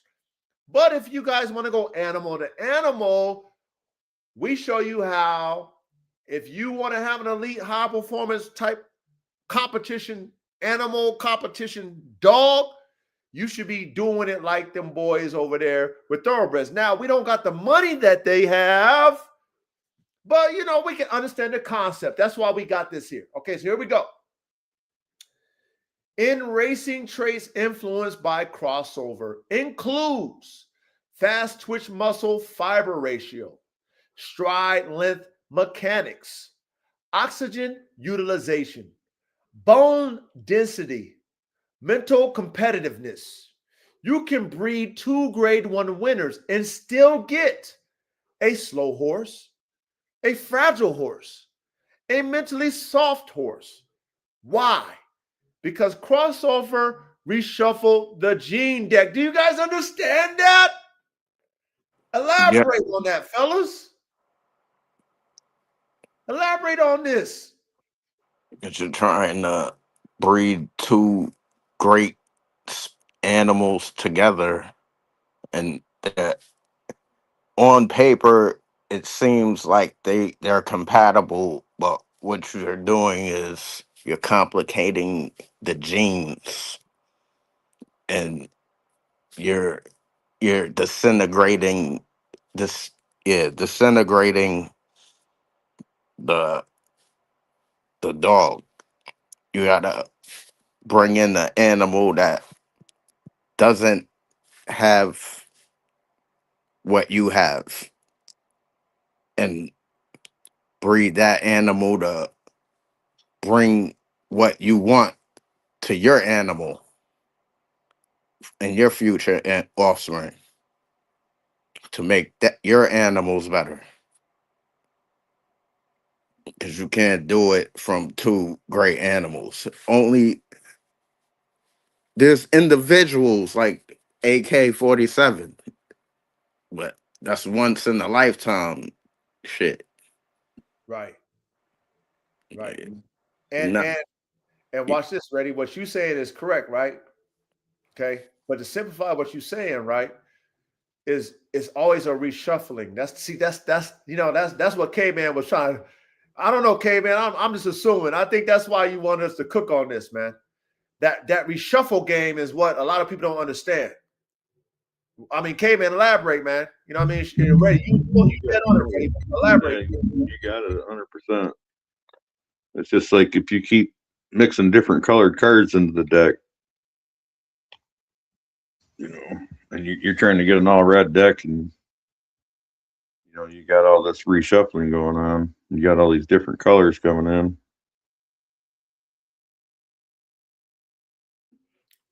Right. Okay. So, engineers, pay attention, man. See, we're simplifying this so that you guys can comprehend. See, we want to keep it simple, but it's pretty complicated at the end of the day. It's complicated because you have to really think about these things and understand what you're doing, even though you have two elite animals. You might even have two elite super producers. And because of that genetic crossover, every time you bring them together, it's a reshuffle of the deck. Every time. So me coming into my lab notes and knowing that I got a super producer named AK, I have to be real with myself and understand that, you know what, if I really want to assess what that reshuffling is, I have to keep the whole litter every time I produce dogs. Because that's what they do with racehorses. They might only have one. They might have a twin, but normally they only have one horse. So, of course, they keep that one horse. They're not selling that motherfucker unless they don't, unless they're trying to make some money real quick.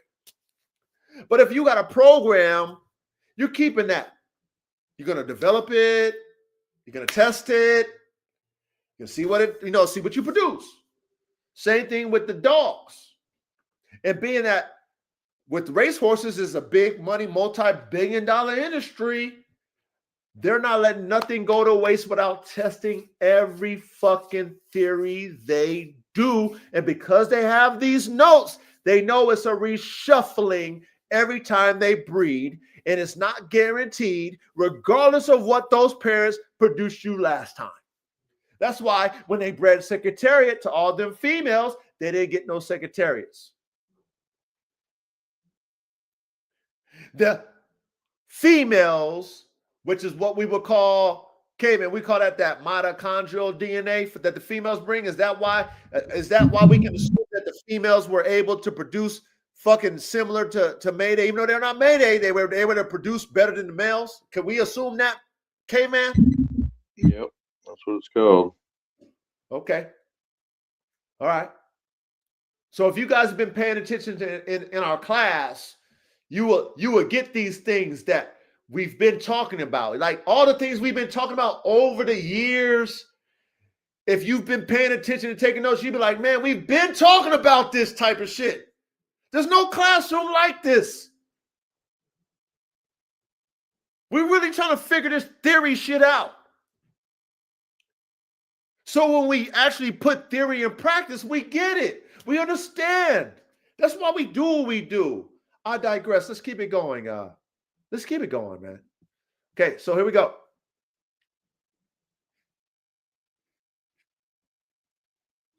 The Secretariat example. Secretariat was a genetic outlier. He didn't just inherit speed, he inherited an extreme stacking of favorable gene combinations. Most offspring of elite sires don't reproduce the same magic because crossover doesn't guarantee same stacking repeats. That applies directly to elite competition dogs. Do you guys get the Secretariat example? Yep. That's why you need breeders. We need not breeders. Hey, Cayman, I have to correct you. Not breeders. You need fucking high performance working dog engineers. Okay, not breeders. There's a lot of breeders out there. Everybody want to say they're breeders, but how many people say they're high performance working dog engineers? Yeah, right. That's what I call a breeder. These other people that are just reproducing other people's work or no work at all, I don't call them breeders. Correct. And that's why I wanted us to, that's why, hey man, I want us in chat, I want us to clarify who we are. We're not breeders. We're high performance working dog engineers. We're artists. We're different than you. You don't see it like we do. You don't see it. You don't study like we do. You don't even do it, get alone study. How the fuck these motherfucking commentators talking about breeding shit when they don't even fucking do it? Why would you listen to them? Why would you engineers listen to them individuals? I don't listen to them motherfuckers. That shit don't make no sense to me. Let's carry on. The performance equation in both competition dogs and racehorses. Elite performance equals rare gene combination surviving crossover intact. If crossover preserves synergy, you get a monster. Break synergy, you get diluted performance. Let me read that one more time. The performance equation in both competition dogs and racehorses. Elite performance equals rare gene combinations surviving crossover intact. If crossover preserves synergy, you get a monster. If crossover breaks synergy, you get a diluted performance. You get that? Yep. Anything you want to add to the equation? That makes sense. Crossover could actually create that synergy.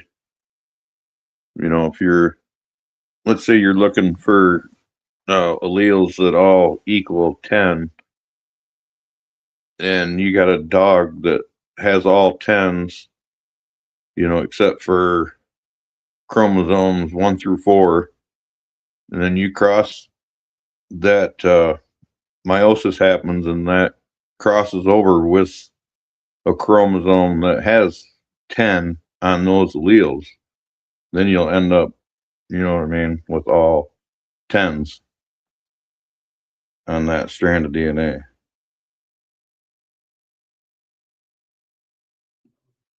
Damn it, man.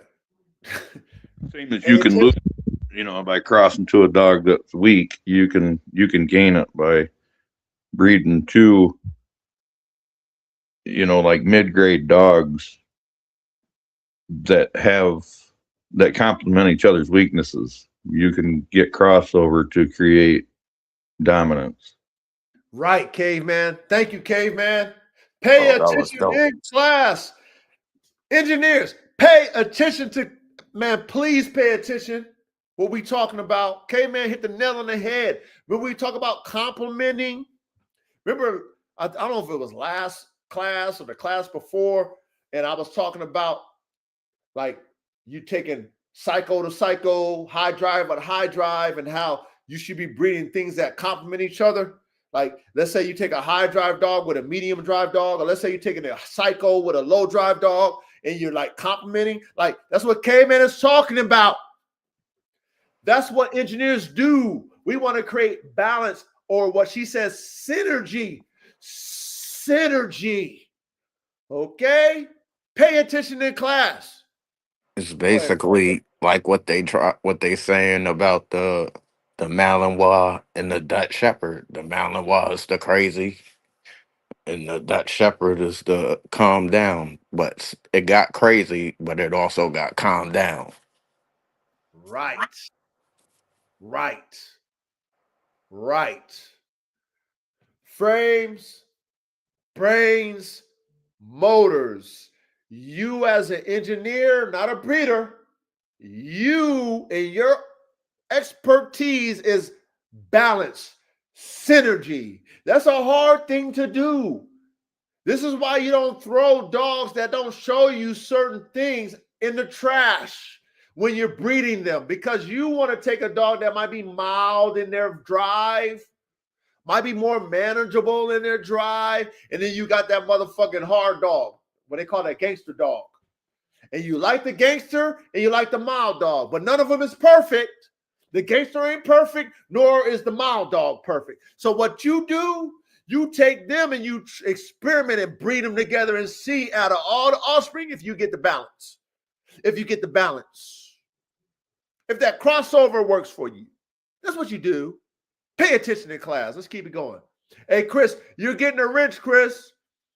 Hey, Chris, brother Chris, you're going to get a wrench, Brother Chris, because you've been consistent with this game, Brother Chris. I appreciate you, Chris.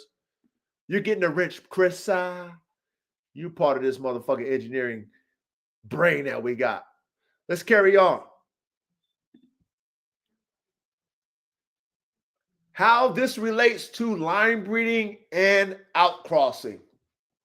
Line breeding reduces genetic variability, increases chances of preserving specific combinations, but increases risk of bottleneck and weakness. Hold on, let me stop there. You guys get that? Do you guys, man, shut up. Man, you know what? AI, man, y'all better, man, you know what? Y'all better embrace AI, man.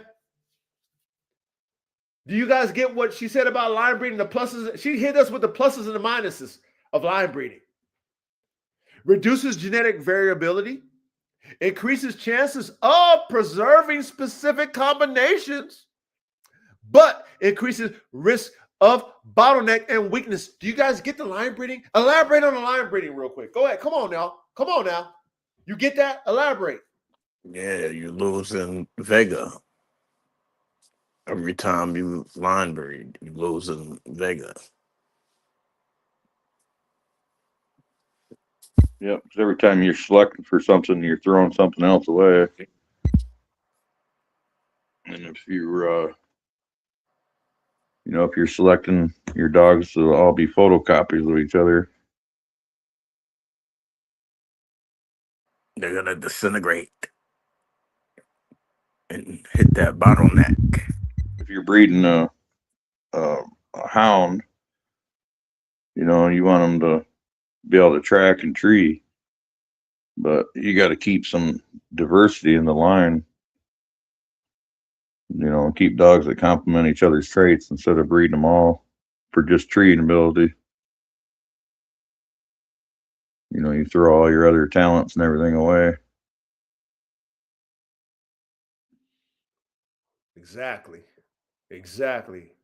Cooper, I'm gonna give you a wrench too. What a wrench is it makes you a part of the squad where if somebody comes in here and do some ridiculous shit, you can put them in timeout. It gives you a level of authority on this platform, Coop. So Coop, you're gonna get a wrench too, Coop. So big salute. So thank you, fellas, for that. Let's go to the outcrossing, which is my favorite, because that's how you produce freaks. But everything plays like we always say. If you're an engineer, we use all methods of breeding, right? Strategically, though, we do it strategically. We do it mathematically, genetically. We just don't do it just because a lot of people just do things just because they hear people say it. They don't have no strategy behind it. Let's go to the outcrossing. Increases variability, can reintroduce lost traits, but may dismantle refined performance stacking. Crossover is happening regardless. Your breeding strategy determines how risky that reshuffling becomes. Now, let me read that one more time. Outcrossing increases variability, can reintroduce lost traits, but may dismantle refined performance stacking. Crossover is happening regardless. Your breeding strategy determines how risky that reshuffling becomes. Do you guys get the outcrossing too, plus and minus? Elaborate. Well, if you understand meiosis, this is where you can just pull one trait or just a couple traits from a breed into your breed and throw away all the rest. Yep.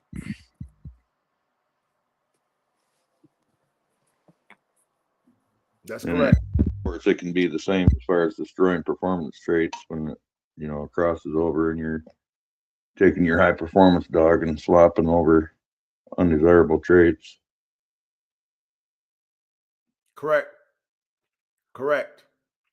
So this is why our classroom is so important, because now we're making you aware of the things that you do as an engineer. We're making you think about every possibility, every outcome, where even though we know it's a gamble, you can make an educated guess on what you're going to get. That's all we're going to do. Nothing is guaranteed. This is an educated guess. That's why we engineers. We practice what we do. It's never guaranteed.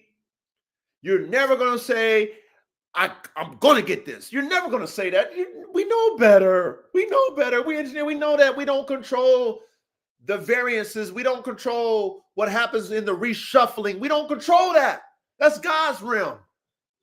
We can only assess through our educated guessing. That's what we're doing, is educated guessing. The only way you can be educated is in this classroom, to know the terminology and what it means. That's why we do what we do. That's why this is the only classroom that teaches you this. What Chris said.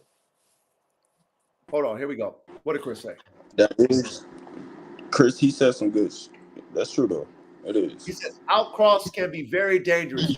You're bringing unknown genetics into a known genetic. Correct. Okay. Now, Chris, this is what I always love to do with you, Chris, because you're smart. I always tell you engineers, you smart guys like me, everything plays. Line breeding is very dangerous. Inbreeding is very dangerous. Everything is very dangerous. That's why we the scientists. That's why we the engineers. We try shit. So what I challenge all of you to do is try it all. But it needs to be a reason why you're outcrossing. It needs to be a reason why you're line breeding. It needs to be a reason why you're inbreeding. Does that make sense, y'all? Yeah, that's what I was going to say. No, she said it can be, but it doesn't have to be. You don't have to use unknown genetics. Correct. Facts. You shouldn't be taking any dog to any dog. Like, you can know that you're using is. Yeah, you can know that the dog you're using is, line bred and has these certain traits. It doesn't have to be a guess on what you cross with, or it doesn't. If you're educated, you make the right choice on the outcross. Right, caveman. Educated guess. It's all a risk. And the reason why it's a risk, because we don't know the genetic shuffling. I always use this analogy with me and in what I do as a dog god, right? I'm only assisting God. I'm not the creator of everything that is everything. God is. There's a realm that we can't touch. Creation we can't touch. We can manipulate creation, but we can't touch creation. You can't create a soul. You can manipulate DNA, but you can't create a soul. You can't create what was already created. You can only manipulate it. That's why it's a risk at everything that we do, because we're only manipulating what was already established. That's not our realm. That's not our control. Our theories can give us an idea, but the reality is still a possibility. That's what I always want. And that's why I say, with you, Brother Chris, because you're so smart, I want you to keep that in your mind. That, you know what? We still rolling dice. I don't care how smart you are, Chris, how smart you are, Caveman, how smart you are, Reddy, how smart you are, Chat, how smart I am. It's still we taking some dice and we rolling them. Every breeding. Every time we do a schematic and we draw it out mathematically and we had our fucking stats and all the shit, that genetic reshuffle is always something new. Always something new, right? But keep feeding us, Chris. Keep feeding us, Chat. Okay? We need you smart motherfuckers in this classroom. I love you smart guys, okay? Keep feeding us, Chris. Come on, man. Keep feeding us, Chat. Keep feeding us, Caveman. Let's carry on. Let's keep it going. Why some bloodlines water down? When elite gene combinations get repeatedly broken apart by crossover without strong selection pressure, drive declines, durability drops, mental edge fades, structural position softens. You're not losing the pedigree name, you're losing the gene stacking. Big difference. You guys get that? Why some bloodlines water down? Yep. Because they chasing that paper. They're not Ooh, chasing the traits and the ooh, genetics. ooh. That's true. That's true.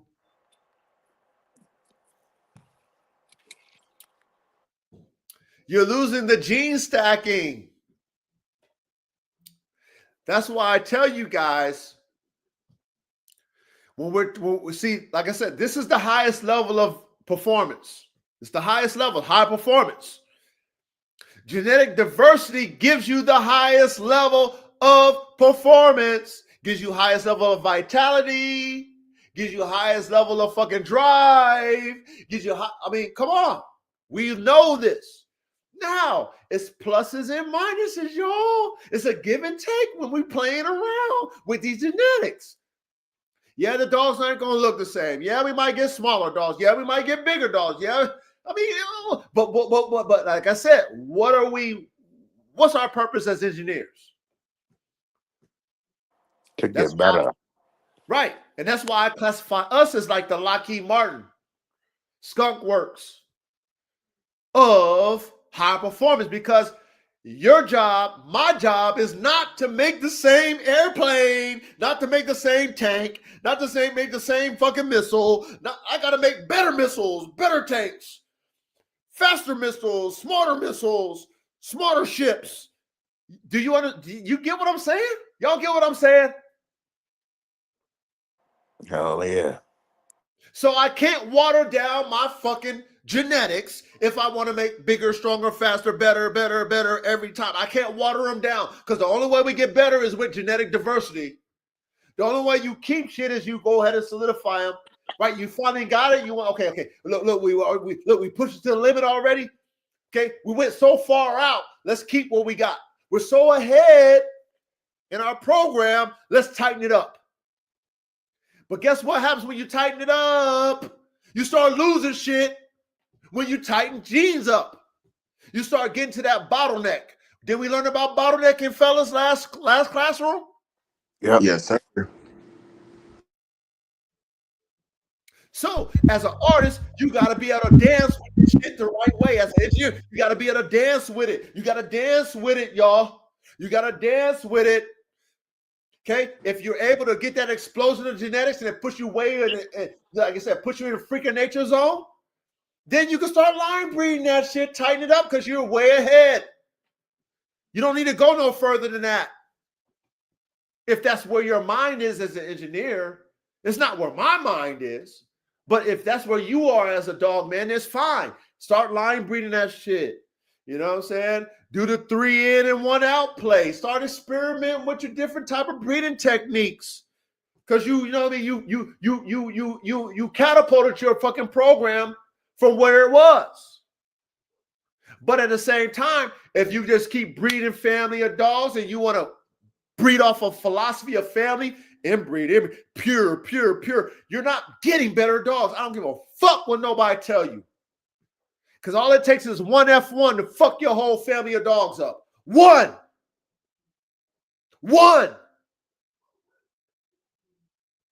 I digress. Let's keep it going, man. Frames, brains, motors, application.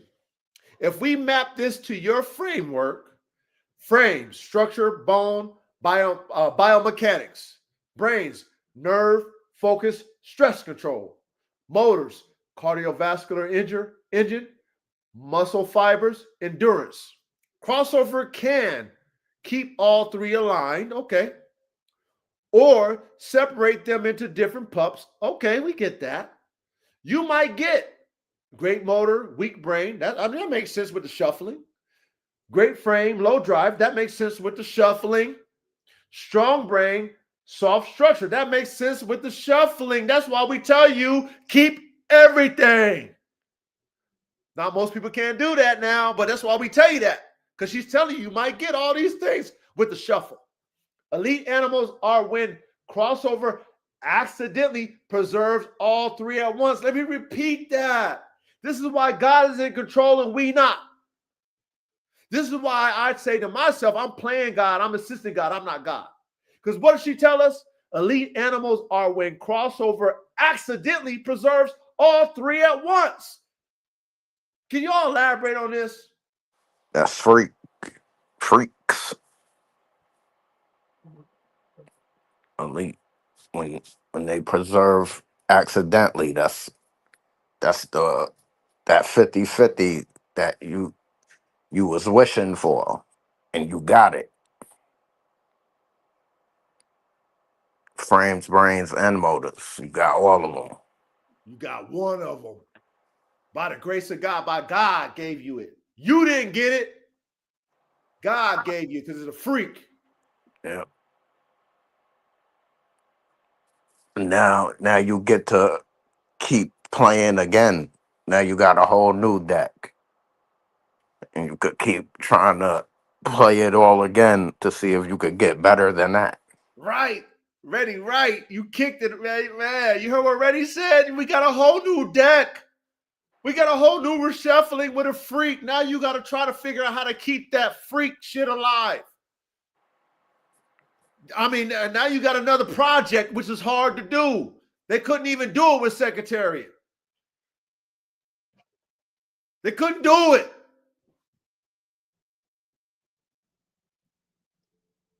Slew, ready on that. Slew, you just got a whole new deck. What did Ready tell y'all? We just got a whole new deck by the grace of God. He gave us a whole new deck. You just bumped your head as an engineer. You know what I'm saying? You made that stealth bomber and shit. You know what I'm saying? You got that military contract. You know what I mean? You got that $100 billion military contract because you got all these new planes and shit that they, you know what I'm saying? You bumped your head on the technology. You know what I'm saying? You done found that motherfucking alien aircraft and you reverse engineered it. Then you fucking use your brain and you figured out how to put that shit in real life in the third dimension. That's what you did. Then you got the fucking new technology and now you the man. That's the same thing with the dogs. Same thing with the dogs. Pay attention in class, man. You know, I know it's above a lot of you guys' head, but you know, for those smart men, we get it. We get it.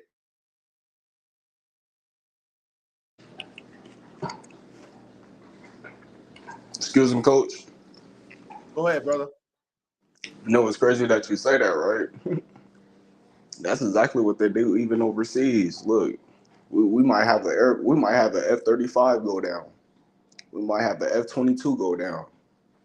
It's our mission to go retrieve them aircrafts, because if they goes in the wrong people's hands, they can reverse engineer and possibly overthrow with better technology that they can add to their own technology. The shit plays.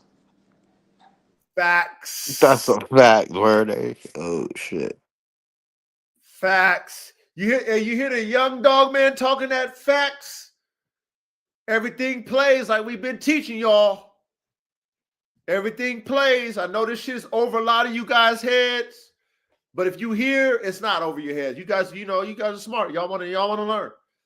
You know what I'm saying? Y'all who want to be entertained, get the fuck out of my classroom. This ain't no entertainment, man. I only want nerds in here. If you can't comprehend what we talking about, you don't belong in this classroom. Matter of fact, you know what I mean? It is what it is. You over here just trying to downplay. But if you really in tune with this type of dog man type of mentality, you try to make high performance dogs, you gotta think like this, man. Reverse engineer. We got a modern dog marvels. We call it modern dog marvels, where we reverse engineer. We break down breeds and we build them back up. I mean, come on, y'all. Come on. There ain't nothing new under the sun. Nothing. Let's keep going. Salute Verde. Salute Verde. That's what I'm talking about. Here we go. Hard truth. You cannot control crossover. You can only select ruthlessly cold, weak performance. Avoid breeding on reputation alone. Breed the individual, not just the pedigree. That applies equally to high-level competition dogs, elite racehorses. Well, yeah, that makes sense. You guys get that hard truth, how you cannot control crossover? Yes, Yeah. sir. Okay. All right. I know you guys get that, hopefully you guys get that in the chat. You got to know how to test and select it. Right. Right. That's why we tell you keep whole litters. And match it. Yeah, and match it. That's why we tell you breed everything.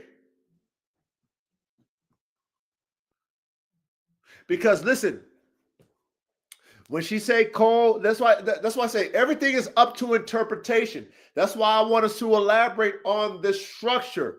Because when you talk about weak performance, it's all about creating a balance, which is the synergy. Somebody who's weaker in one area and somebody who's stronger in the other, we breed them together, we should hopefully get a synergy connection. That's why you just don't throw dogs away because of your perspective on what you think all your dogs should be. Because through that genetic crossover, we know that is never possible because every fucking puppy is different. Every breeding with those same parents, every litter is going to be different from the last litter. We learned that just now in the crossover. You guys get that? Yep.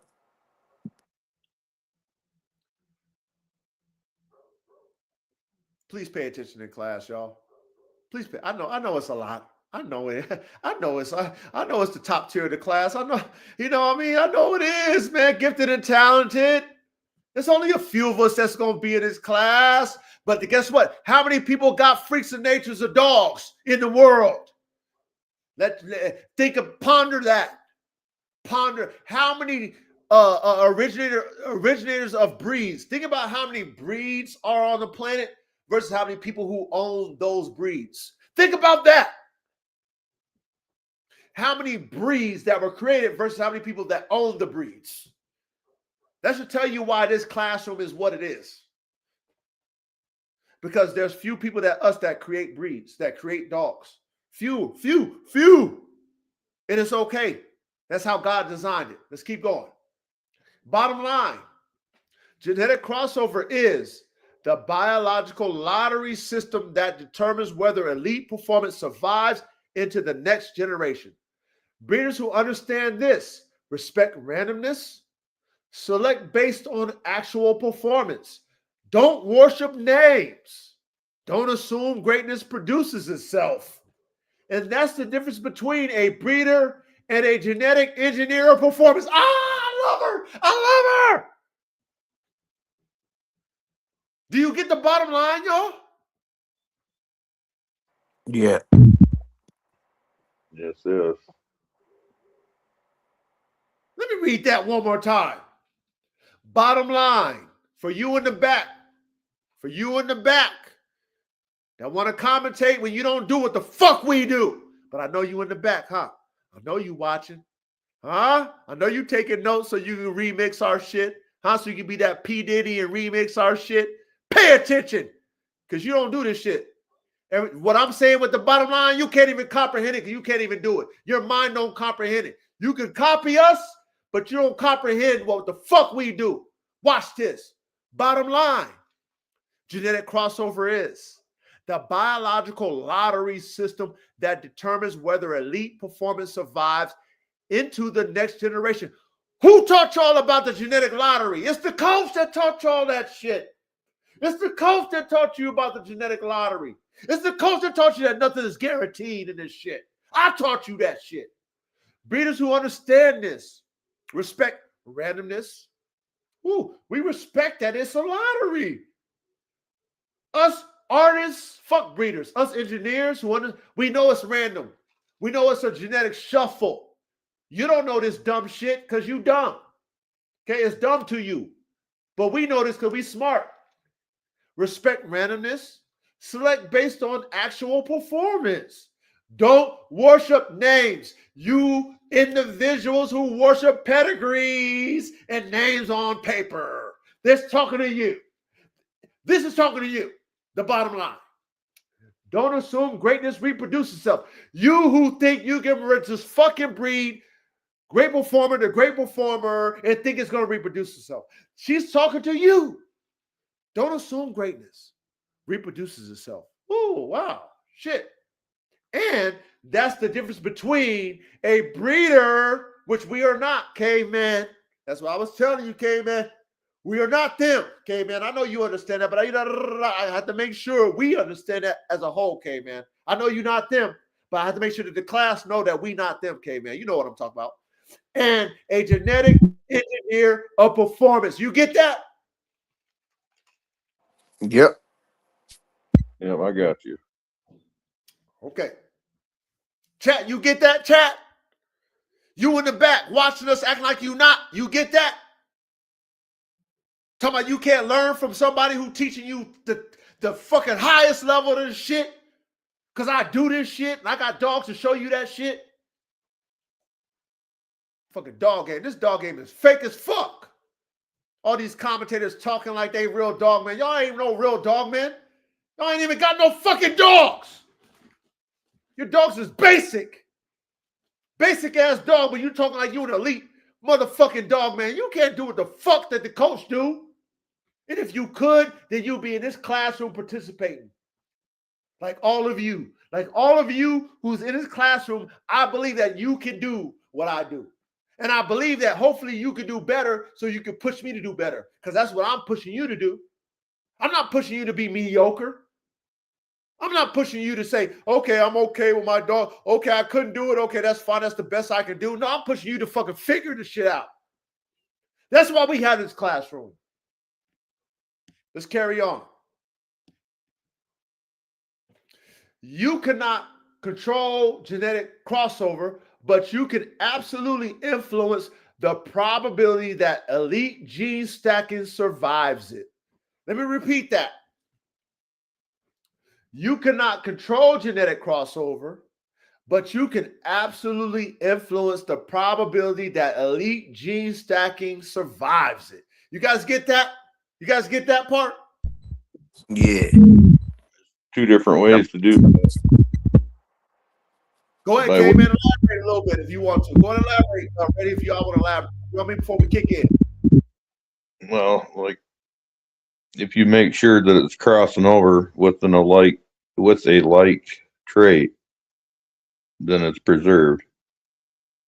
And if you're not, then you have to select the ones that preserve that trait. Right. You want to add to that already before we cook?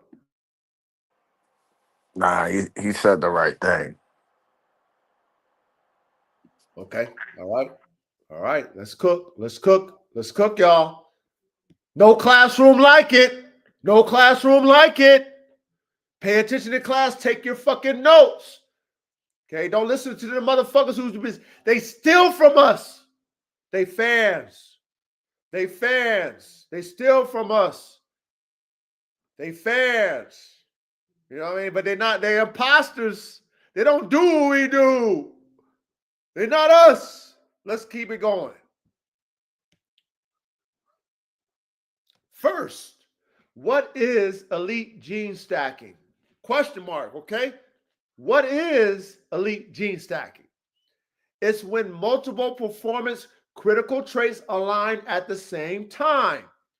Structural efficiency, high motor, cardio plus muscular fiber, extreme nerve stability, pain tolerance, competitive intensity. When all three of your frames, brains, motors hit together, that's stacking. That's rare. Crossover can either preserve the alignment or scatter it. Your job is to increase the odds it stays intact. Do you guys get the first level? What is elite gene stacking? You guys get that? Yep. Elaborate. What can you add? I mean, come on. That's the freak. That's when you gotta keep him in the front all the time to keep that, to preserve that level of hybrid vigor. That level of stacking. Yeah, the stacking to keep that intensity of hybrid vigor. Right. Right. Right, Ready. What about you, K man? What can you add to this? Nothing really. It's I'd just be repeating myself and what I said about making sure you stack the same thing or cross in what you're missing. Okay. Okay.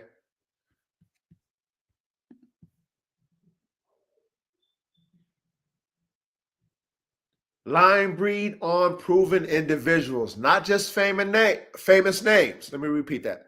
Line breed on proven individuals, not just famous names. This is where most breeders mess up.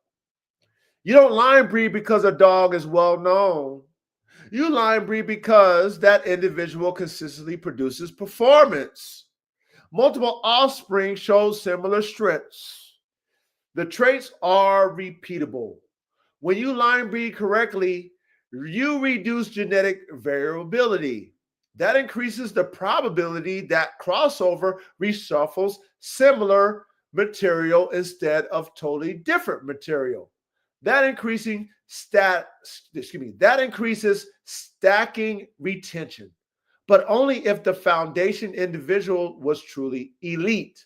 You guys get line breeding on proven individuals, not just famous names. You guys get that? Anything you want to add to that? So that's like you keeping the traits that you want, and you're gonna keep repeating to get those same traits over and over without watering it down. Right. They can't pass on what they don't have. Right. Yep. Exactly right. That's that prepotent.com that we talk about, knowing the probability of dogs who that can pass on these particular traits that won't get blended all the way up, even though they will get blended, but it won't get washed out in the genetic crossover. All right?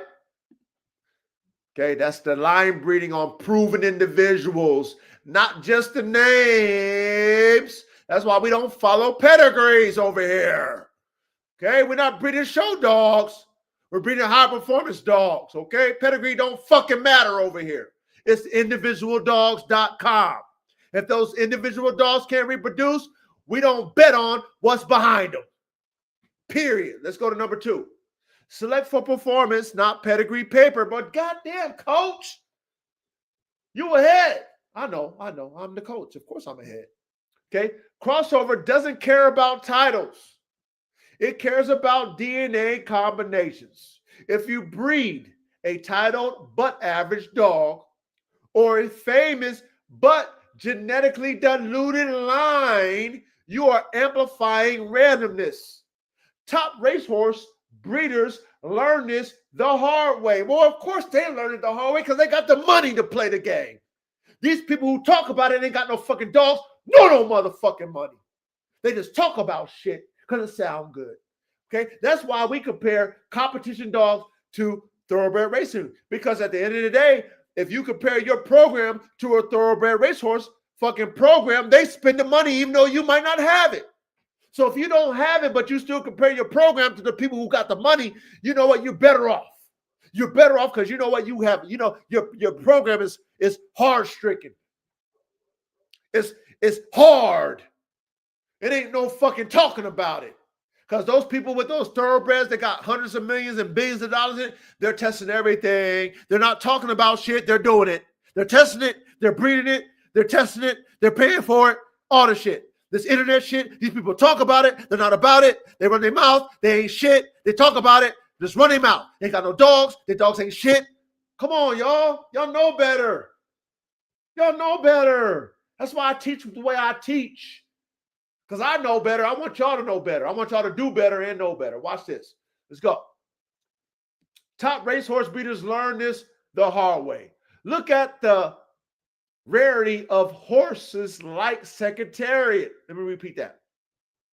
Look at the rarity of horses like Secretariat. He wasn't just fast. He was biomechanically freakish. Massive heart, capacity, efficient stride, competitive drive. That stacking didn't magically reproduce in every offspring. Let me repeat that. That stacking didn't magically reproduce in every offspring because crossover reshuffled the deck. Selection pressure is what keeps stacking alive. Do you guys get that? Let me repeat that one more time, okay? Select for performance, not pedigree paper. Crossover doesn't care about titles. It cares about DNA combination. If you breed a title but average dog or a famous but genetically diluted line, you're amplifying randomness. Top racehorse breeders learn this the hard way because they got money and most of you talking ass niggas don't. Look at the rarity of horses like Secretariat or dogs like AK-47. He wasn't just fast. He was biomechanically freakish, massive heart capacity, efficient stride, competitive drive. That stacking didn't magically reproduce in every offspring because crossover reshuffle the deck like Reddy said. Okay, selection pressure is what keeps stacking alive. Anything you guys want to add to that? He wasn't prepotent. That's correct. He was a freak. He wasn't prepotent. Facts. Facts. Facts. What about you, caveman? No, I would like to say that these are all traits that you can't see. Elaborate, caveman. We need you to break it down for us. Well, I mean, it's all about selection pressure. Things like I can't think of the name of it right now, but there's little things in your DNA like how efficient your blood processes oxygen. You know, that totally affects your performance. You could have a dog that's superior physically in every other way, except his body doesn't work as efficiently as at processing oxygen. You know, so he's not going to be elite. Pay attention in class, you guys. I know you guys are paying attention. I just got to remind you. I mean, that's what coaches do. That's what coaches do. Go ahead, Verde. You got something to say, Verde? Yes, I was wondering, like, would that be a motor? So that would be something wrong with the motor, right? If it was listed on the frame brain motor. Yeah, that would go along with your intake and exhaust. You know, your breathing, your oxygen, your motor's got to have a fuel air mixture. You can dump all the fuel in your engine you want, but if you have a little 2-barrel carburetor on it and you're dumping in gallons of gas, it's not going to burn it. You're actually going to flood your engine out. You're going to get less performance. You just taught me something. I did not know that. Hey, Chris says something that's interesting. He said the only way to retain heterosis is to breed back to his parents. Secretariat should have bred back to his mother. Now watch this, Chris. That's interesting. I want to ask you this, all y'all in the chat, because Chris, you said some real shit, Chris. Chris, you getting your wrench, Chris. Chris, you already know. I appreciate you, Chris. You smart, man. I'm grateful that you were part of our class. You know what I mean? Now, how I would have thought is breed Secretariat's kids to each other and breed Secretariat back to his daughters.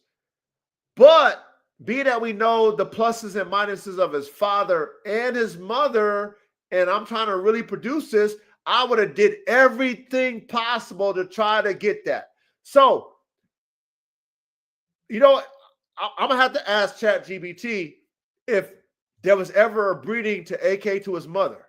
I mean, not AK, I'm sorry. Secretariat to his mother.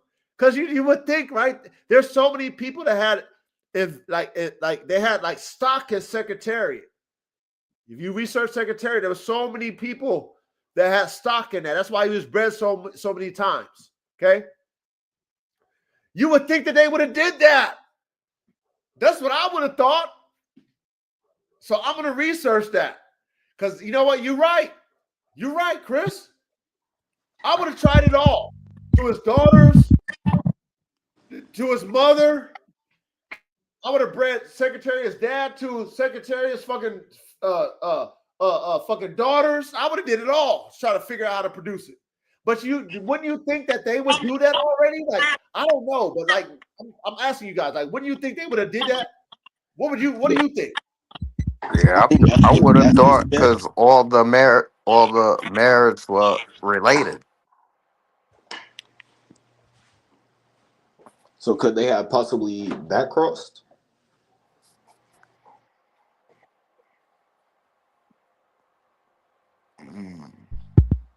Okay, well, I'm gonna say that I think you're actually going away from heterosis and more homogeneous when you're breeding back to the mother.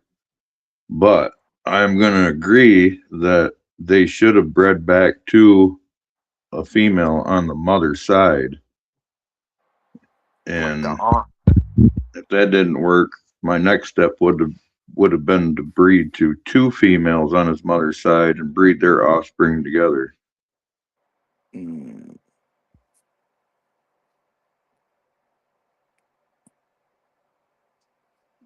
Chris said some real shit. He said hybrid vigor can't reproduce itself. You lose on the F2, which is true. Okay, so listen, when you Chris, so when you breed back the son to the mom, you're not getting hybrid vigor. So you're doing a back cross. So you're trying to you're trying to retain whatever that mother. So let's say, did the heart gene come from the mom? I don't remember if the heart gene came from the mom or the dad. I don't remember. But if you knew that, then if you try to capitalize on that big ass heart, I'm gonna back cross back to the mother.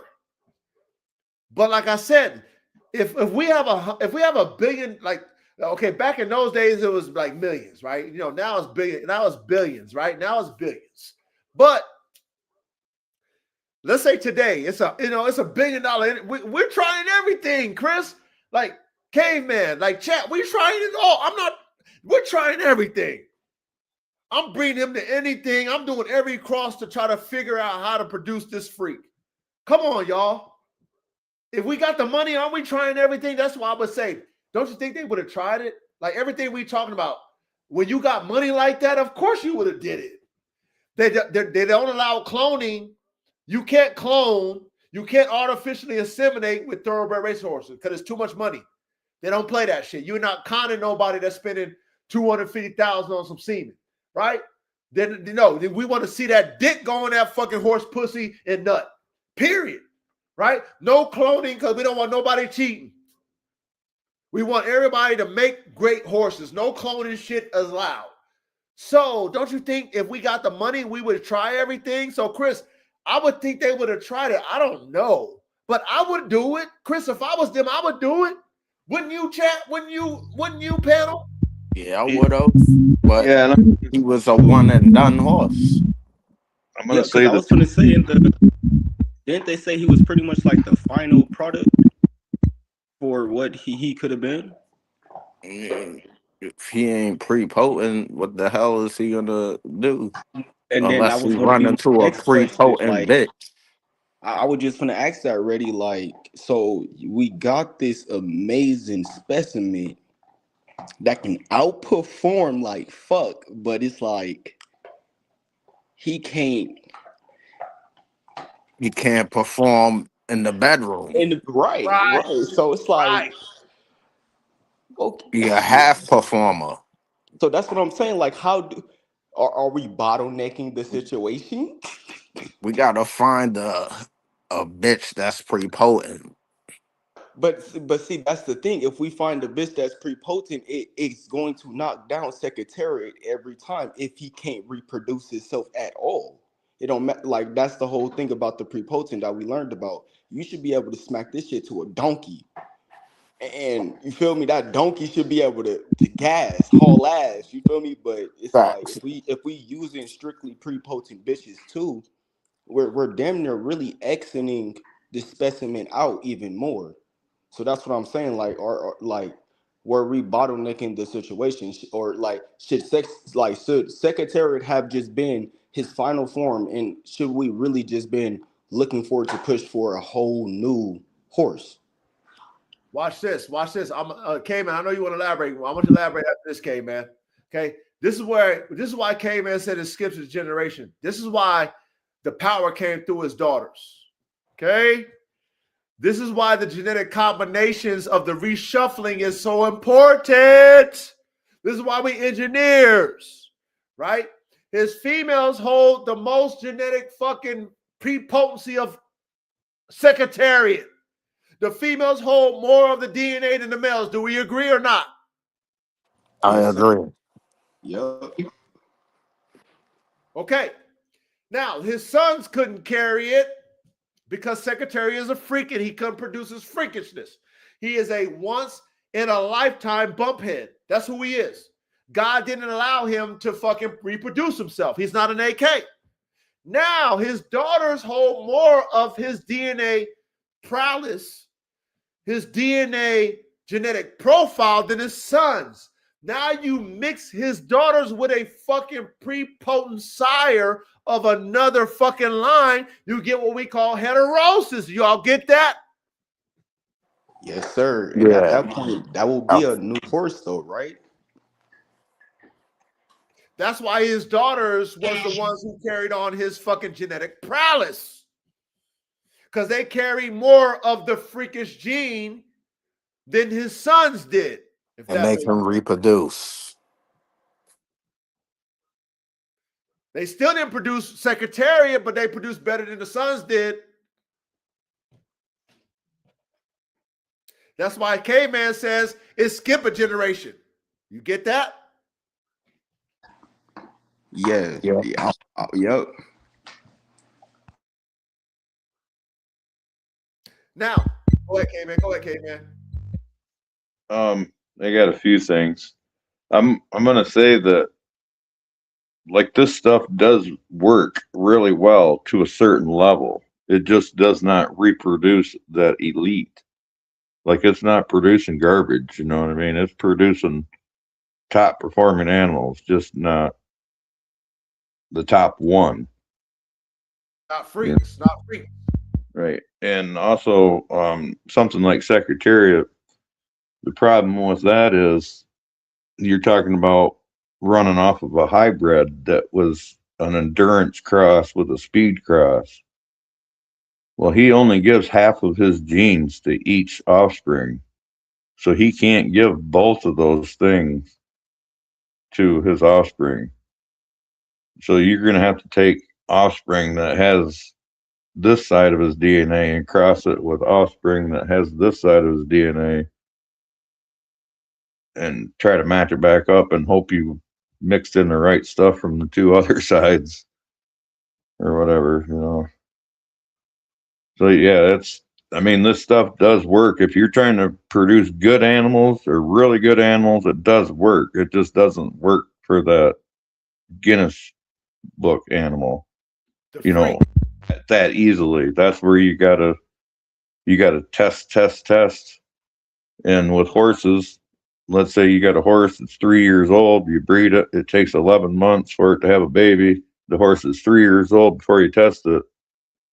that's 7 years, and you only pulled one possible combination out of the mix. You know, so you got to have a lot of testing going on to pull out those anomalies. Right. And that's why Secretariat was bred so many times, because they were playing the genetic lottery with the DNA.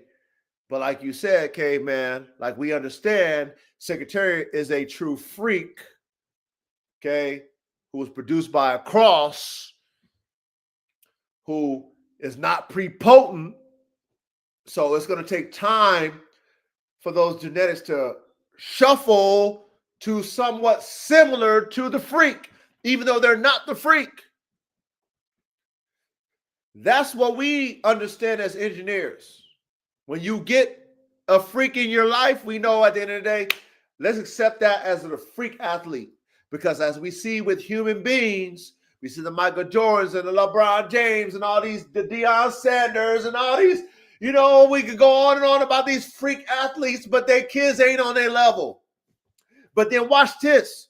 You get an average elite athlete, and then they produce the fucking freaks. You see how that shit works? It's kind of crazy how that shit works, but if you study it, you understand it. Real talk. Go ahead, man. I'm not sure the numbers on dogs or horses, but in humans, there is 8 million different possibilities on the zygotes that you can make. We were just talking about meiosis, making the sex cells.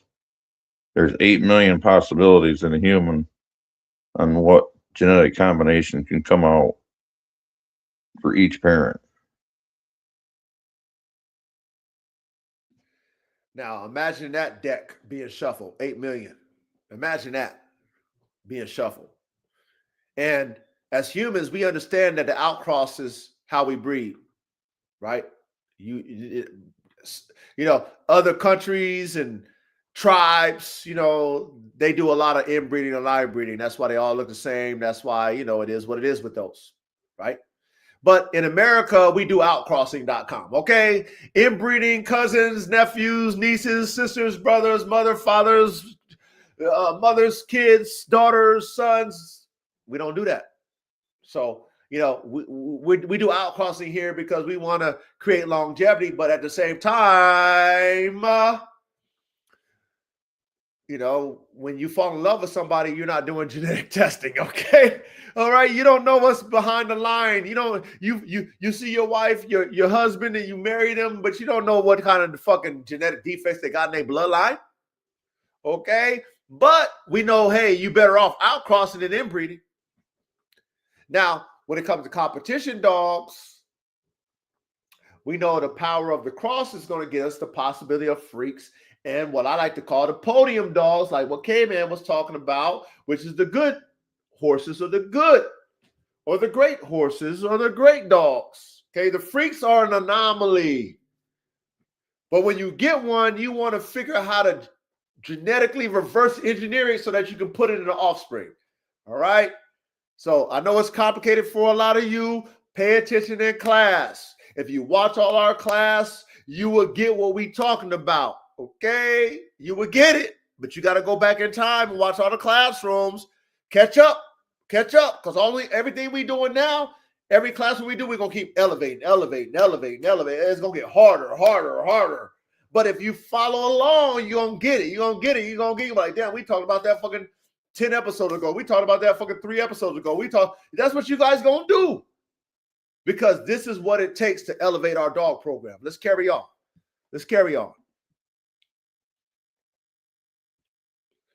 Breed complementary strength, not similar weaknesses. And both parents lack nerve depth. Crossover can't magically create it. But if one parent is elite in brains and the other is elite in motors and both are solid in frames, you increase the probability of stacking all three. Strategic pairing matters. Random pairing is gambling. Do you guys get number 3? Yeah. Absolutely. Frames, brains, and motors. Frames, brains, motors. Synergy, balance, not same to same, but complementary. Strategic pairing matters. Not this freestyle shit, not this random shit, not what people just talk about, but what engineers actually do that complement the pairing so that when we shuffle, it's not just a gamble. That's why number 3 makes sense. Number 4, avoid over dilution through repeated outcross. Outcrossing increases variation. Variation is good when rebuilding. But if you outcross repeatedly without reconsolidating, crossover keeps breaking apart elite combinations faster than you can stabilize them. That's how bloodlines water down. Racehorse breeders often outcross once, identify elite offspring, line breed back to lock traits in. That's not luck, that's probability control. You guys get number 4? Yeah. Think you want to add? I'm good right now. Okay. Ready, Verde? Anything you want to add?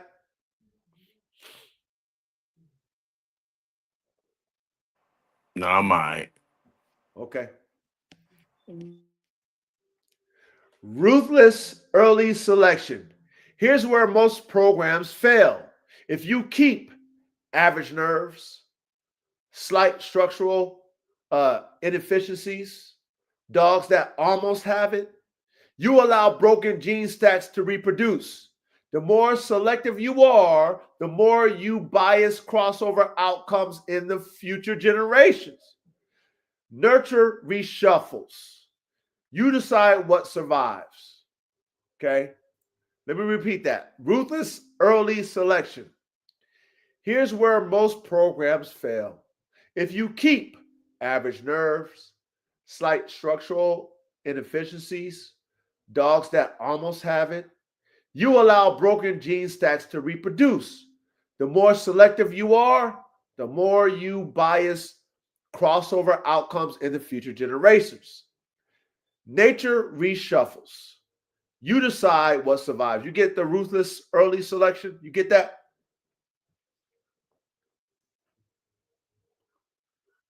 Yeah. We went over that. Yes. Now watch this.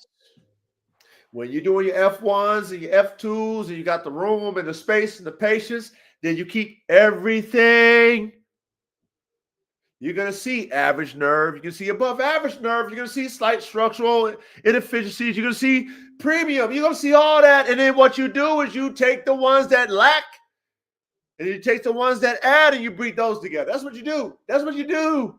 That's what you do. Gotta get that, find that balance. Find that balance. Shout out to my brother Reddy, paying attention in class, real engineer. Hopefully you guys are paying attention in class, the balance, the synergy.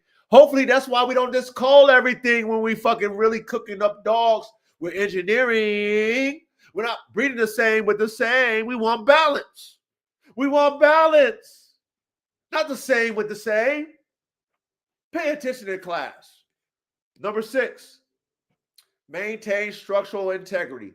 Frame first. Structural flaws amplifies across generations faster than performance gains.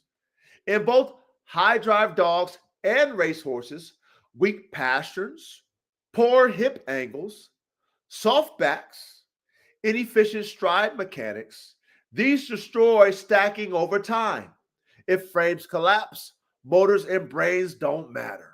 Elite stacking requires biomechanical efficiencies first. You guys get number 6, maintain structural integrity. Frames first. You guys get number 6? Yep. Anything you want to add?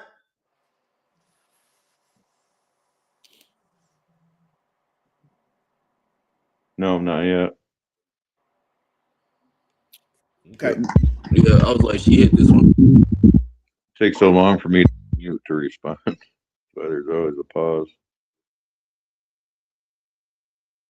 Verde, you had something to say, Verde? Oh no, she hit this one on the head. If the frame collapse, you know, your motor and your brain definitely will collapse. And you know, we're gonna get to it. You know, I don't want to say too much because I feel like she finna hit her on the head again. Okay. All right. Let's go to number 7. Manage bottleneck risk. Tight line breeding increase stacking probability. But if done blindly, it also increases fragility, immune weaknesses, fertility problems, mental instability. The trick isn't extreme tightness, it's calculated consolidation.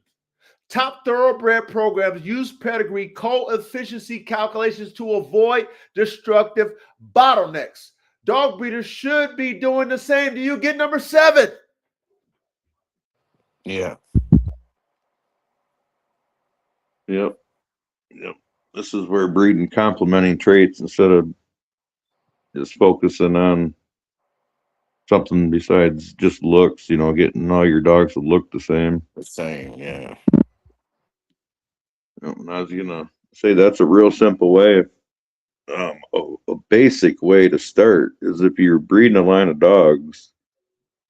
It's crazy little things like breeding dogs of 2 different colors will maintain a certain amount of genetic diversity versus trying to get them all the same color. You know, and you need to think about maintaining like separate segments of your line to where you're breeding dogs, let's say with a little more legs, you know, to your dogs that are starting to get heavy, instead of bottlenecking down to dogs that are nothing but muscle and they got these little short legs, so they got to hop. You know, if that's not what you're looking for, if you're looking for performance, you're wanting to keep some complementing traits to make up for that. Correct. That's why it's very important that we all take our notes. We do our schematics on our dogs, the mom, the dads, if you know the grandparents, you know, all of them. You should know everything. And then you should know why you breeding and what you're trying to produce. And then you should test them. Like you say, you got all this extreme muscle, but the legs is too short. So you're not getting the performance out of the dog. Or you know, like all this stuff should be assessed. And then with number 7, which is managing the bottleneck risk, you should know all these things. But if you're not breeding in the way we're talking about, then of course you wouldn't know no better. You freestyling the shit then. You know, you're assuming that you're going to get it versus, you know, we have all this shit in our schematics. Managing bottleneck risk. Like, who even fucking talks like this? Shout out to you, Brother K, man, for this topic, man. But, you know, she ties in everything, like everything that we've ever talked about, she ties it into every topic. That's why I love it. Because everything we've ever talked about in our class, she ties everything in, whether we add something new or not. Shout out to Miss ChatGPT. Number 8, track prepotency, not popularity. Let me repeat that. Track prepotency, not popularity. Some individuals reproduce themselves reliably. That's prepotency. Those are the animals that survive crossover reshuffling without traits intact. Breed towards the dog that stamps themselves, the horse that consistently produces similar athletes, not the ones that have one good win. You guys get that with number 8? Yep. Okay, these individuals who's talking about prepotency now, they never even knew about nothing about prepotency. I'm not talking about you guys who've already known about prepotency. I'm talking about the ones who talk about what prepotency is, reproducers that don't even fucking have a clue. But they over there in our classroom acting. They're acting like they know what the fuck they talking about. They don't even have a dog. They don't even breed like us. They don't know what a prepotent dog is. They don't even, you know what I'm saying? They don't even know what a not prepotent dog is. They're not even breeders. How the fuck would they know what prepotency is unless they heard it from us? Right? This is to y'all. But this is for us, okay? The hard truth. Even if you do everything right, crossover still introduces randomness. They don't know that. These people that don't breed dogs, that talk like they do, they don't know the hard truth. Okay? You guys who listen to them motherfuckers who don't do the shit, beware. Beware. Only listen to the people who do the shit. Okay? Because it sounds good when you don't do shit and you plagiarize. It sounds good. But those of us who do this shit, you listen to us. You listen to us because we have the fucking testimony because it's real. We're going to tell you the hard truth like Miss ChatGPT is telling us right now, okay? Even if you do everything right, you got the prepotent dogs. You had a fucking top tier breeding, last breeding, right? You got statistics on all the fucking ancestors 3 generations back. Crossover still introduced randomness. Do you guys get that? Yes, sir. Chat, you guys get that? Please, chat, pay attention to class because these people who fucking spectating and commentating don't know nothing about this shit. Be careful who you fucking follow in this world today, especially this internet shit. There's a whole bunch of talkers out here and not no motherfucking doers. Tell them motherfuckers to show you their program and show you their dogs. They can't show you their program and they can't show you their dogs. They talk about shit they ain't never did. Tell them about that shit they did in the past, but they can't show you no fucking. They can't show you. Don't listen to them. Don't be naive. We too smart for that, y'all. We too smart for that. I ain't following nobody that can't show me nothing. If you can't show me the yellow brick road, I ain't following you. You can't show me the Underground Railroad, Harriet Tubman. I ain't following you. Why y'all following these motherfucking dogmen who talking about shit they ain't showing you nothing? Why the fuck would you follow them? Not in my class. You gonna follow them motherfuckers. I won't allow you to. Okay? Y'all know better. We men over here. We follow motherfuckers who do this shit. Only. We respect people who do this shit. Only. Not people who talk about it. You are not eliminating chance. You are increasing probability. Breeding elite performance is a statistical war, not a guarantee. Do we understand the hard truth, fellas? Yes, sir. 50-50. Every time. Every time. Every time. 50-50 when you roll them dice. Genetic shuffle every time. But you know what we believe in? The probability of those fucking prepotent fucking dogs. Proven. Not talked about. Not talked about. Proven. In your notes. In your offspring. Not show dogs. We're breeding high performance characteristics. Frames, brains, motors. All 3 in synergy and balance. Frames, brains, motors. Not frames and no motors, no brains. Not frames, motors, and no brains. Not frames, no brains, but motors. You follow me? Y'all follow what I'm saying? Yeah. Okay. Bottom line.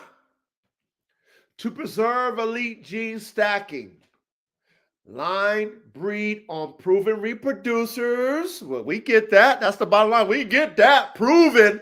Proven. Engineers, proven. Don't listen to nobody who's not proven.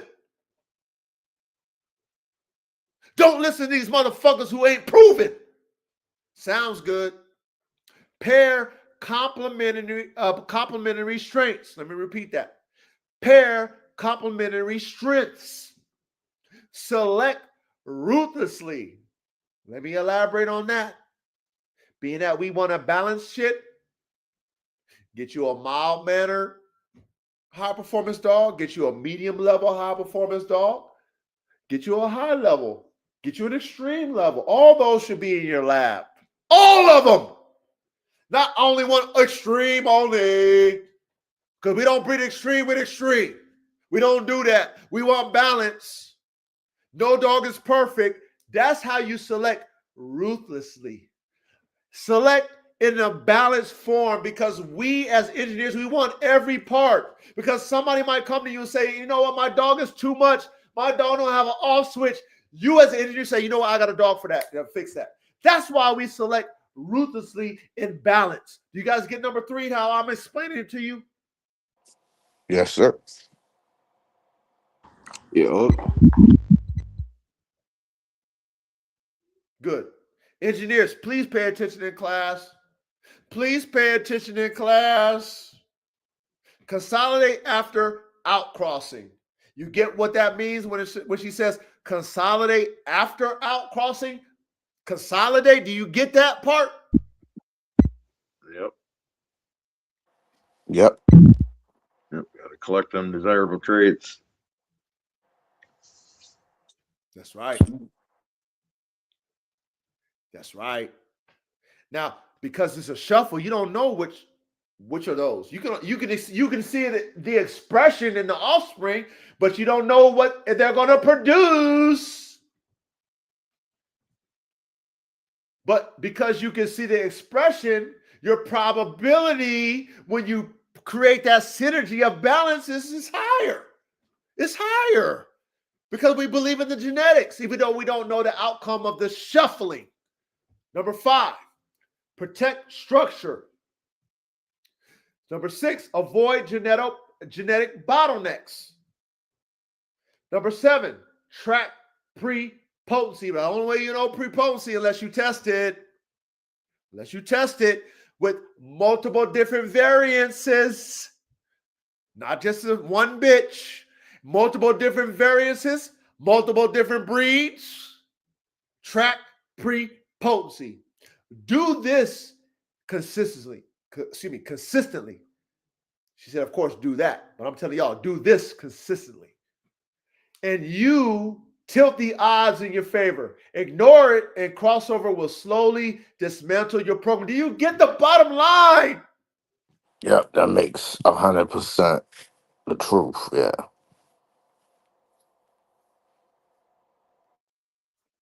I mean, shit, we done hit the nail on the head. Let me repeat that one more time before I close out. Okay. Bottom line. Us engineers up here in the front, us smart guys, pay attention. You guys in the midsection, okay? You guys are kind of unsure, but you're interested. You're like, oh, this class intrigues me, but you're not fully comprehending it yet because you have, this is 125th episode. You got to go back in time. You know what I mean? You got to go back in time and take your steps. But you're intrigued, right? You guys in the middle, you guys in the back, right? You guys in the back want to be naysayers, spectators, haters, and commentators, but you are in the classroom because you want to jack. You want to jack. Pay attention to this, because see, you could pay attention to what we're talking about, but because you ain't never going to do it, you'll never get no credibility. Even though you're going to jack it, you're going to remix it, you're going to act like you guys are experts, you're going to act this and act. You guys are actors, internet actors, man. But you still in the class. Pay attention.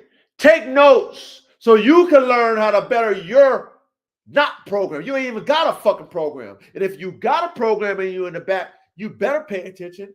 You better fucking pay attention. Because if you don't pay attention to this, then your program will always be mediocre. Always. You will never have any naysayer in your at your games. You will never have a commentator at your games. You will never have a spectator at your game. And you will never have the motherfucking Stephen A. Smith.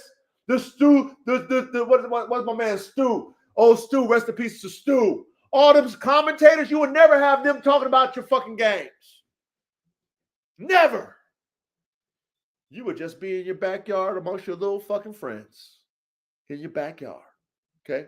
That's all you would have.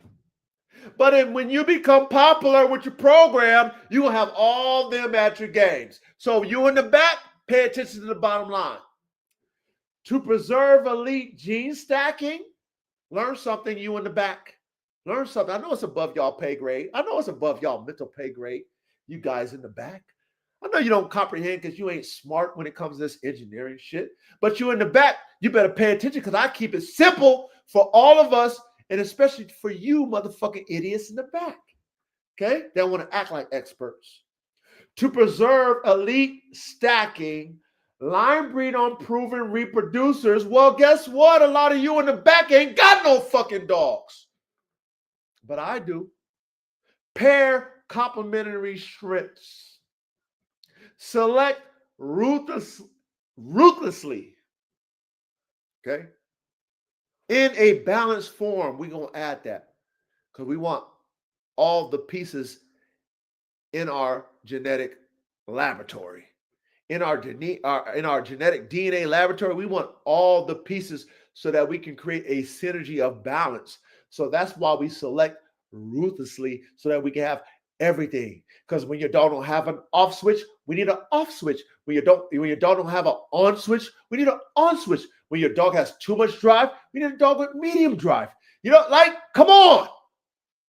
Consolidate after outcrossing. Well, of course, we use outcrossing because that's our power. That's our power. That's our infusion, right? That's our explosion of genetic diversity. But then at the same time, we want to consolidate because we want to, once we get that explosion, we see it, then we test it to see if they can reproduce it. We want to keep it so we can consolidate what we got. Pay attention in class, you guys, okay? You dummies in the back, I know you guys going to try to remix this shit, but you don't do it, so I know you don't comprehend. But if you study, you will get it. If you get some dogs that's worth something, you can practice it, okay?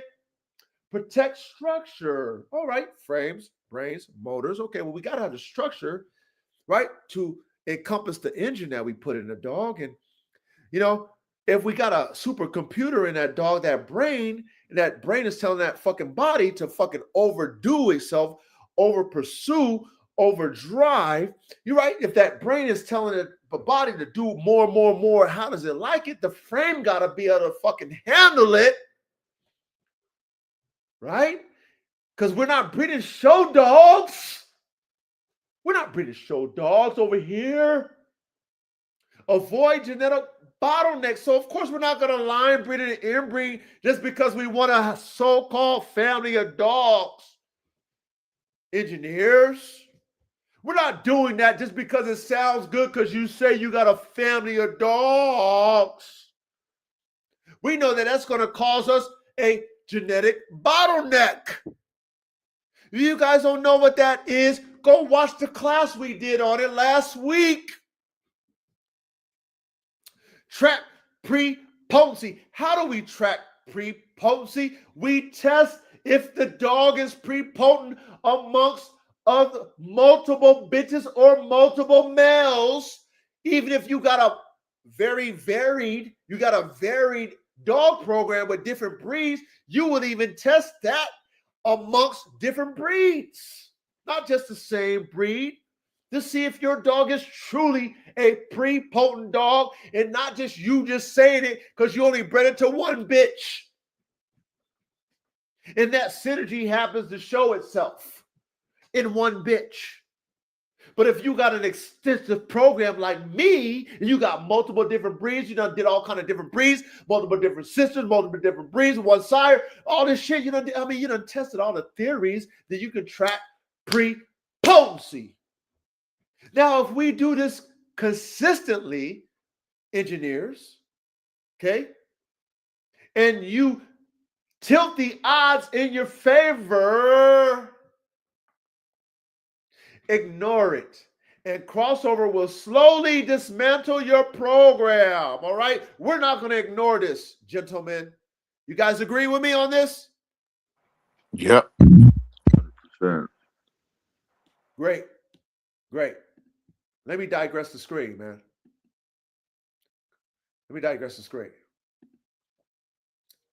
Anything you guys want to add to this? Beautiful. Hey, Caveman, great topic, Caveman.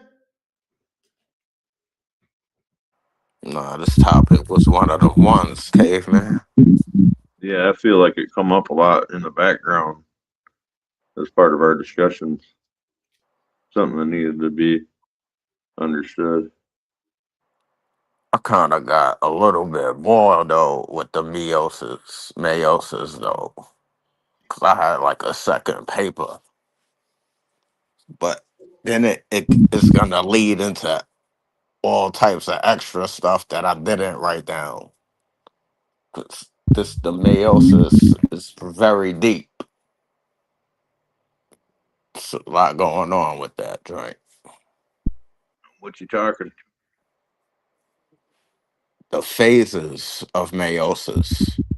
Yeah, yeah, that's the 8 steps I was talking about. Prophase, metaphase, anaphase, telophase, Yep. and each. One and two. Yep.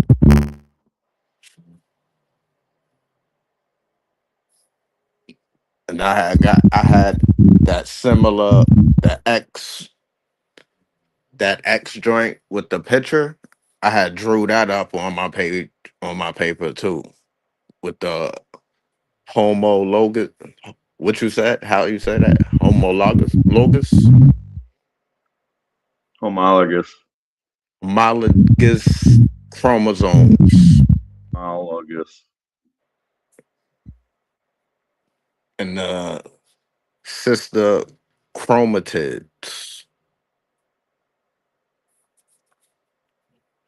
Same length, same gene location. Right. That's what the homologous means. It means that they both in the pair, the one from each parent, both control the same function. Mm. Then I had all right. It's a single chromosome duplicated during during S phase. The two chromatids are identical to each other and are joined at the centromere. This is sister chromatids. This is- hold up. Until a eukaryotic cell divides, its nuclear DNA exists called chromatin. After DNA replicates and cell is about to divide, the M phase, the DNA condenses and coils into the X-shaped form of a chromosome.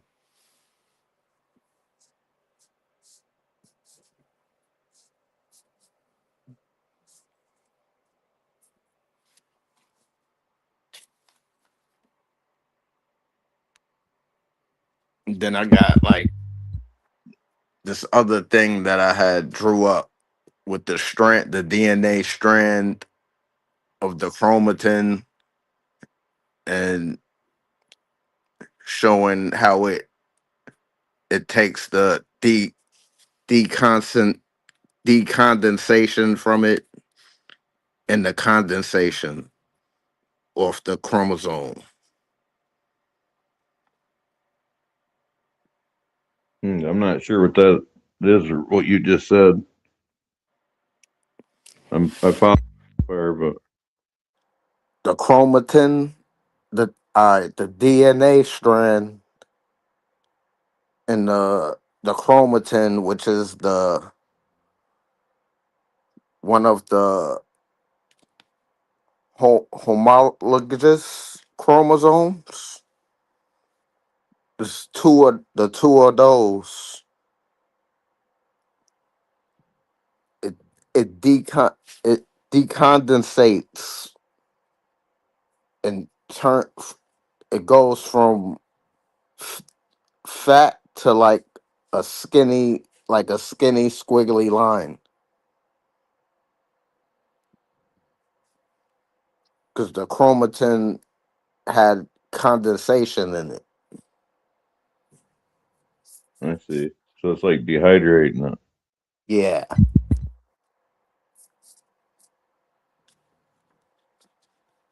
Yeah, see, I just told you I learned something. That's a little deeper than I went on that subject. that process. I've more studied on the gene transfer part more than the actual cell process, because there's other stuff in there that doesn't really apply to breeding, but it has to do with the biological process of how how it happens after that, Yeah. like the cytokinesis and all that.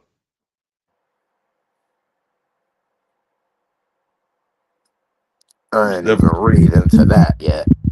Deep subjects. Yeah, it's a lot of different subjects within meiosis. Yeah, because after what you was talking about, it being condensed, then it little strings attached to them and rip them apart and make two cells out of them.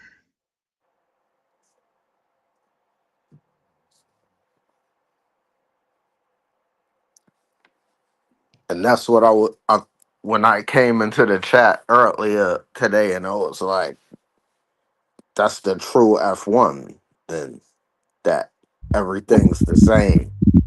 Well, yeah, I was going to say, this is kind of different. I mean, this applies to all breeding. It's not really F1 or anything like that. But when you get into the talking about breeding F1s, F2s, that's where you got to understand this recombination and selection.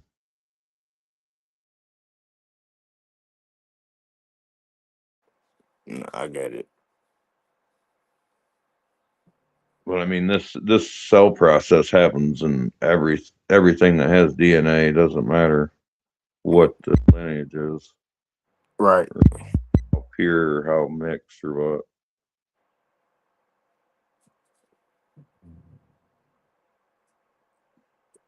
Exactly. And so that's why I'm grateful that all of you, especially you guys on the panel, and you guys in the chat as well, like we all put our perspective on this topic, you know, because how you interpret it, caveman, how you interpret it, ready, and then of course the outline that Miss ChatGPT gives us. Of course, you guys in the chat interpret it. This is why we create this what we call a supercomputer, right? And remember, that's why I say this is caveman. Remember this, caveman. He was on Joe's. See, caveman. This is why you fuck with me, real shit, caveman. You know, it's a couple of reasons, but you know, I remember the time when I watched you do an interview on Joe's podcast, and you were talking about your pioneer shepherds, and you mentioned that you kind of insinuated that that you heard my interview with Joe, when we were talking about pioneer dogman, and you kind of insinuated that in your your interview. I remember that, caveman. Yeah, I remember that, but that was from your channel, not his. That I remember you. Okay. Yeah, talking about hybrid vigor. Right, but you remember that though, Caveman. I'm just telling you that's how far we go back. You know what I'm saying? That's how far we go back, Caveman. That's all. Just but you do remember that, right? I remember saying that. Right. Okay. So then, of course, God aligned all of us together, and then here we are in this classroom form, which we've been able to grow over time. Just this pioneer mentality, right? So then, now we're talking about this genetic crossover play. Shout out to you, Caveman, for that topic. But for us, this is something that a lot of us didn't know about, right? And I'm grateful that we can talk about it here so that we can simplify it. We can go into the technicalities, right? Because just like you said, Reddy, we can go, we can just keep going and going and going. And there's a lot of different type of understandings of this concept. But what we try to do here, especially for us, you young dogmen, is we try to keep the KISS method there. Shout out to ChatGPT, because she gives us the format of everything we've ever talked about and relate it to the topic at hand, and it gives us an outline for us to elaborate on, which gives us food for thought. It gives us talking points to where you, Chris, and you, Only the Council, and you, 416, and you, K-Man, and you, Ready, you, Verdi, all you guys in the chat, all of you can add your 3 cents, 4 cents, 10 cents, 20 cents into the conversation to where now we create what we call the supercomputer.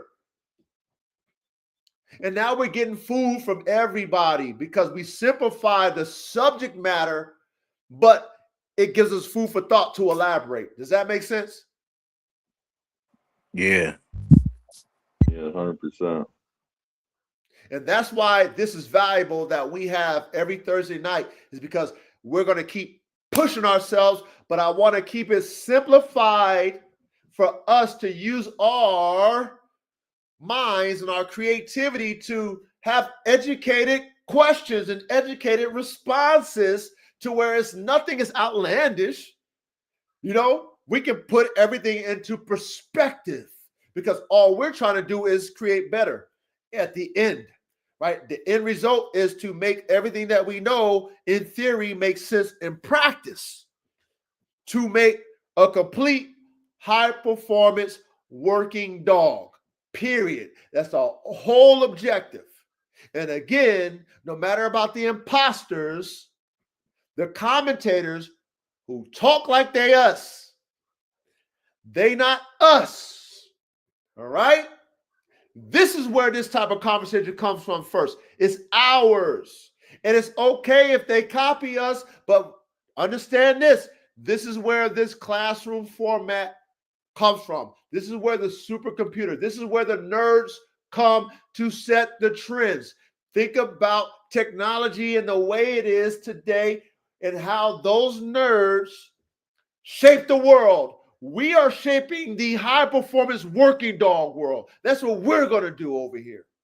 Okay. You can copy us, but you didn't originate it. We originated the shit. Because most people, when they come to this classroom that we have, they sit in here for 3 hours, 4 hours. They want to be entertained.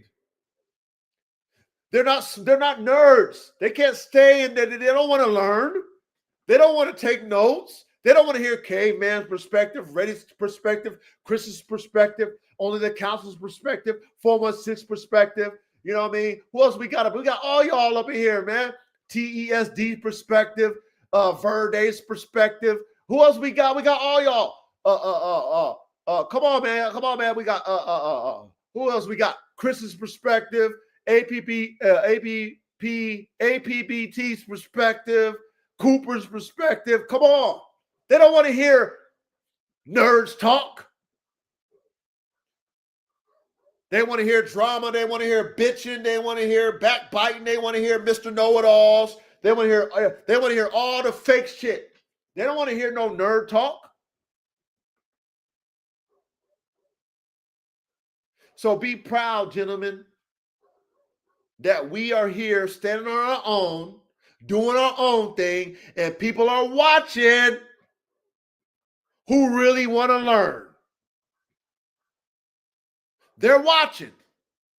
And people are watching who want to copycat because they don't got no real content. Because they're only one-trick ponies. So they got to figure out how to copy to create content. We will always have content. You know why? Because we reverse engineer dogs. We are the pioneers of fucking dogs. We'll have content forever. Imagine if we just broke down every breed. Imagine if we just reverse engineer every breed. We have content for days. If we just did our modern dog Marvel series and we just reverse engineers every breed. Imagine if we just did. We have content. Imagine how many fucking crosses we can do. If we just talk about what if we cross this? What if we cross that? What if we cross this? Imagine if we was talking Unlimited. Yeah, imagine if we was talking about fixing dogs that got diseases. We would have content for days fixing purebred dogs. Because we high performance working dog engineers.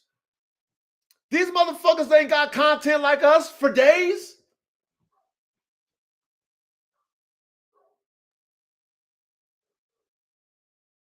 So be proud of this, fellas. Any ladies who trickle in and like our content, be proud of this shit, man, because we going to keep getting smarter and smarter. Make better dogs, make better dogs. You know what I'm saying? Like I said, I just hope and pray over the years that everybody, I hope that we have a fucking community that got all type of, like our fucking dog palette. Anybody in our community, I can go buy a dog from anybody in this community because we got all kind of dogs.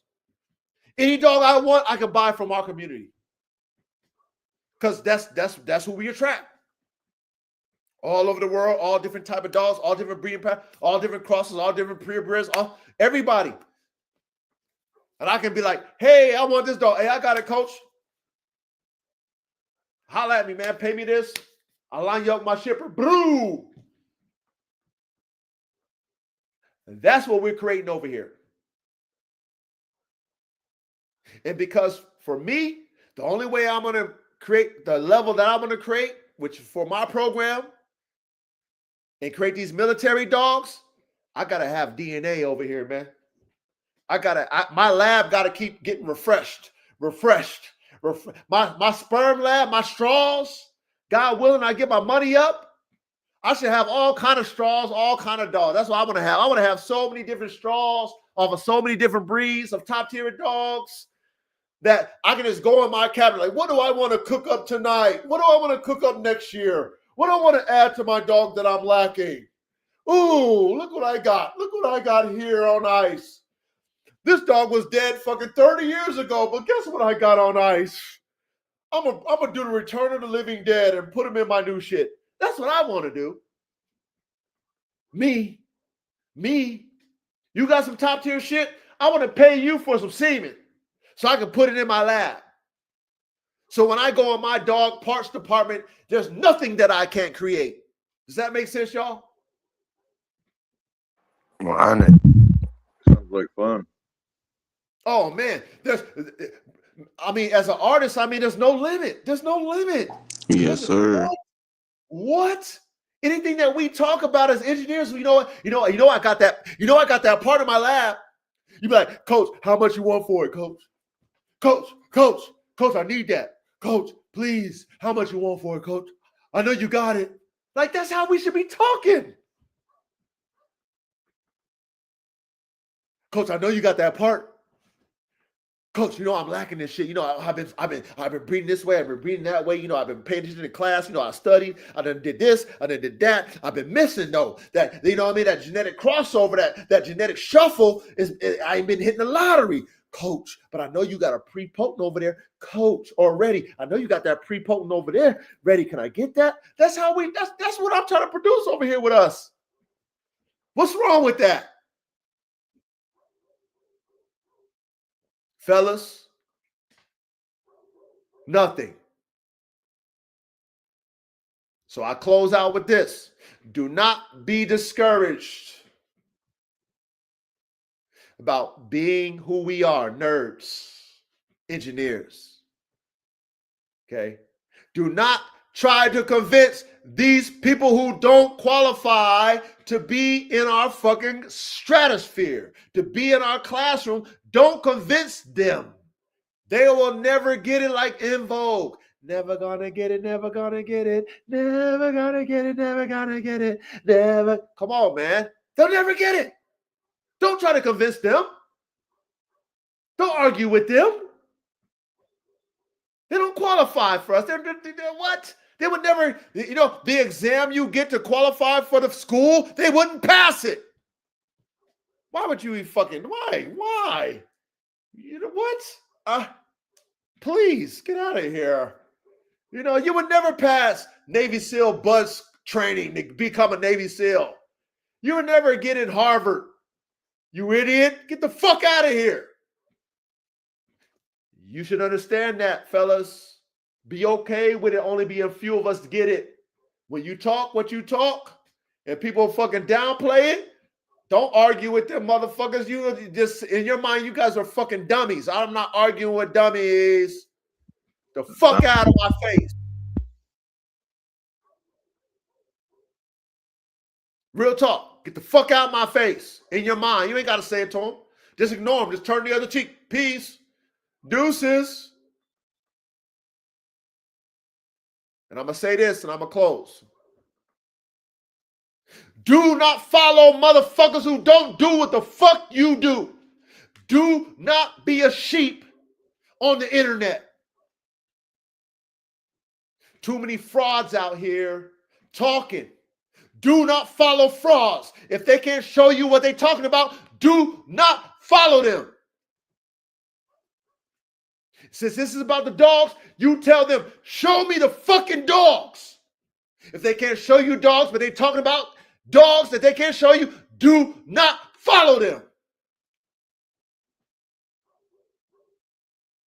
The people I follow is people who support me, and the people who have the dogs that I have or the dogs that I want. That's who I follow. If you support me, I'll support you. I don't care what level you're on. I don't care, because I used to be you before. So I respect the fact that, you know what, you want to level up. I'll follow you. But the people I follow is people that do what I do and people that do what I want to do. People I listen to is people who is trying to be like me, people who are like me, and people who are ahead of me. That's the only people I follow and listen to. Anybody else, I don't fucking pay attention to. I only watch them to play defense. What do they say? You keep your friends close, keep your enemies even closer. Isn't that what they say? Ready? That's right. They say. Art of War. Read the book. Sun Tzu.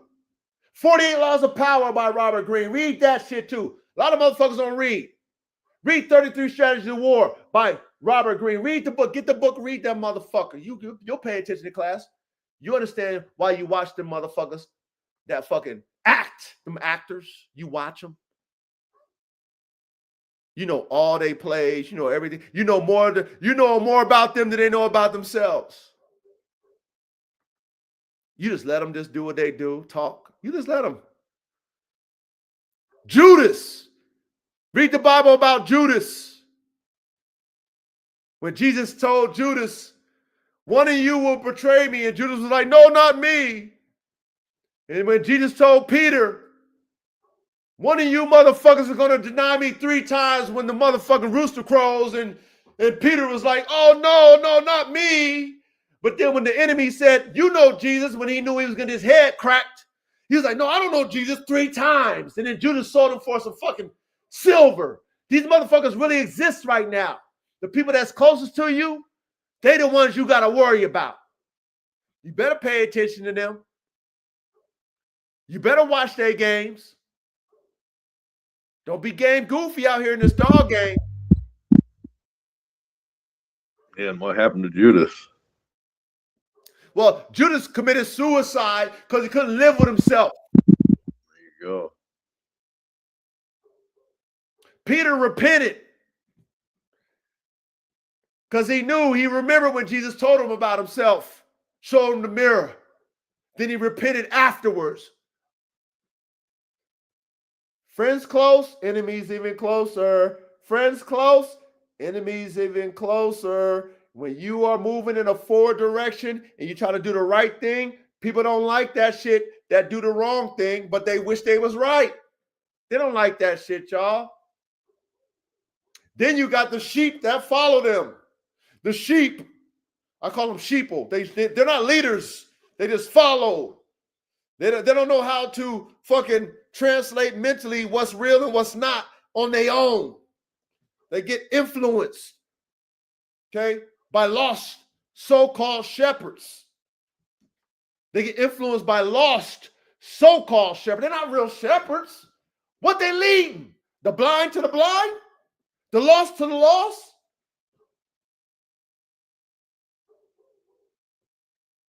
This thing we call discernment. You guys better learn what discernment is. Go fucking look it up. Discernment. Learn how to discern who's around you. If them this is the easy way to discern people. If they're not doing what they say, they're frauds. Simple as that. Simple as that, fellas, ladies. If those individuals who talk They're not doing what they talk. They're frauds.com. Then you check their background, and if there's multiple people who have contrary motherfucking experiences with that person, you got to believe the numbers. You got to do the numbers. You got to believe in the numbers. You got to believe in the math. You got to believe in the percentages. Don't be stupid. If there's 10 people that feel a certain way versus 3, and the 10 people feel negative versus the 3 that feels positive, who are you going to believe? The 3 that's positive or the 10 that's negative? Ready? Who are you going to believe? The positive. No, listen to what I said. Numbers, you guys. If there's 3 that's positive and 10 that's negative, who you Oh, gonna hell believe? no. The negative. Right. Yeah. Not his Numbers. 3 friends. Right. Numbers. Mathematics, fellas. Keep it simple, y'all. Don't get swayed by the fucking verbal spells that people cast on you because they run their fucking mouth. I'm tired of this internet shit. I wouldn't be on here if it wasn't for the fucking dogs. I don't have no personal social media. My social media is dogs only. I don't have a personal social media. Okay? I don't put people in my life. They don't need to be in my life unless I select you to. So I'm not out there showboating and showboating my life and pictures of this and pictures of that. I don't do that shit. I do the dogs. I do dogs. But see, in this dog game, people don't have no fucking dogs. And if they have a dog, they dogs ain't nobody fucking looking at, ain't nobody worried about. But they personalities outshine their dogs. Well, you know what? Hey, that's backwards to me. Because my dogs is fucking what got me in the game. My dogs is what got people liking me. My dogs. But think about social media nowadays. YouTube, Facebook, Instagram, personalities. Less dogs. Personalities, but less dogs. Drama enters the algorithm, not authenticity. If you're authentic, the algorithm, it don't get the engagement. Drama, push to the algorithm. Current events, you talk about Epstein, you talk about current events, you push to the algorithm. You talk about real, organic, real shit, smart man shit, barely get pushed to the algorithm. Barely, fellas. So I just want to keep us intact here, fellas. Okay? I want to keep us intact. All right? I had a show a couple weeks back that I exposed some family business. And with that, which I didn't want to do, but it opened up the reality to us, but it didn't resonate with the other. The other is still on some other shit. The other who was shown, that person who was shown the mirror is still on some fucking, like, he's still on some shit that don't make no sense. Like, what?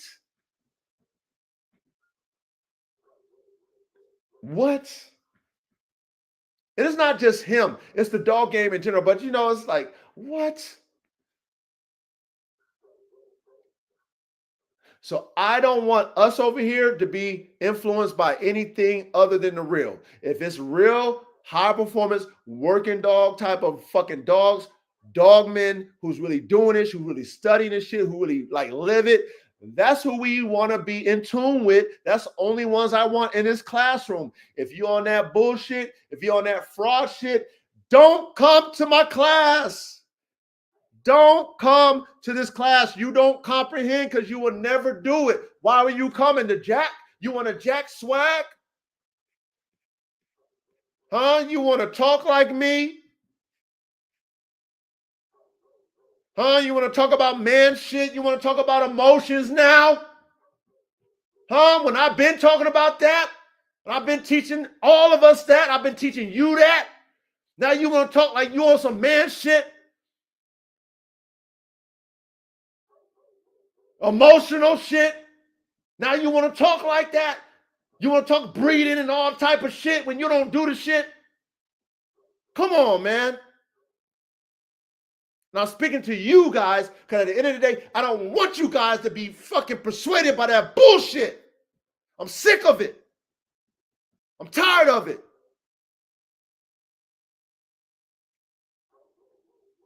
Put your dogs up. When you want to talk to me, you over there on that side. When you want to talk to me, put your goddamn dogs up. I wish we was in a different day. I wish Pitbull, you who talk that Pitbull talk, stepbrother, I wish I could show you something, stepbrother. I wish. Put your money up too. I got money too, stepbrother. I'll find a way to get some money on your ass, stepbrother. You got hog dogs, stepbrother? I mean, bro, bro, all that hog shit that you promoting and stuff like you doing, and you know, you on. I've been to have hog dogs like a long time ago, man. You know what I'm saying? My boys in Texas have my dogs. They've been doing hog dogs. I've been there, done that. Been there, done that. I got bigger, stronger, faster than that shit. If I put Black Hawk on any of your fucking dogs, he'll fucking eat your goddamn dogs. If I put Black Hawk on your fucking dogs, stepbrother, he eats your shit.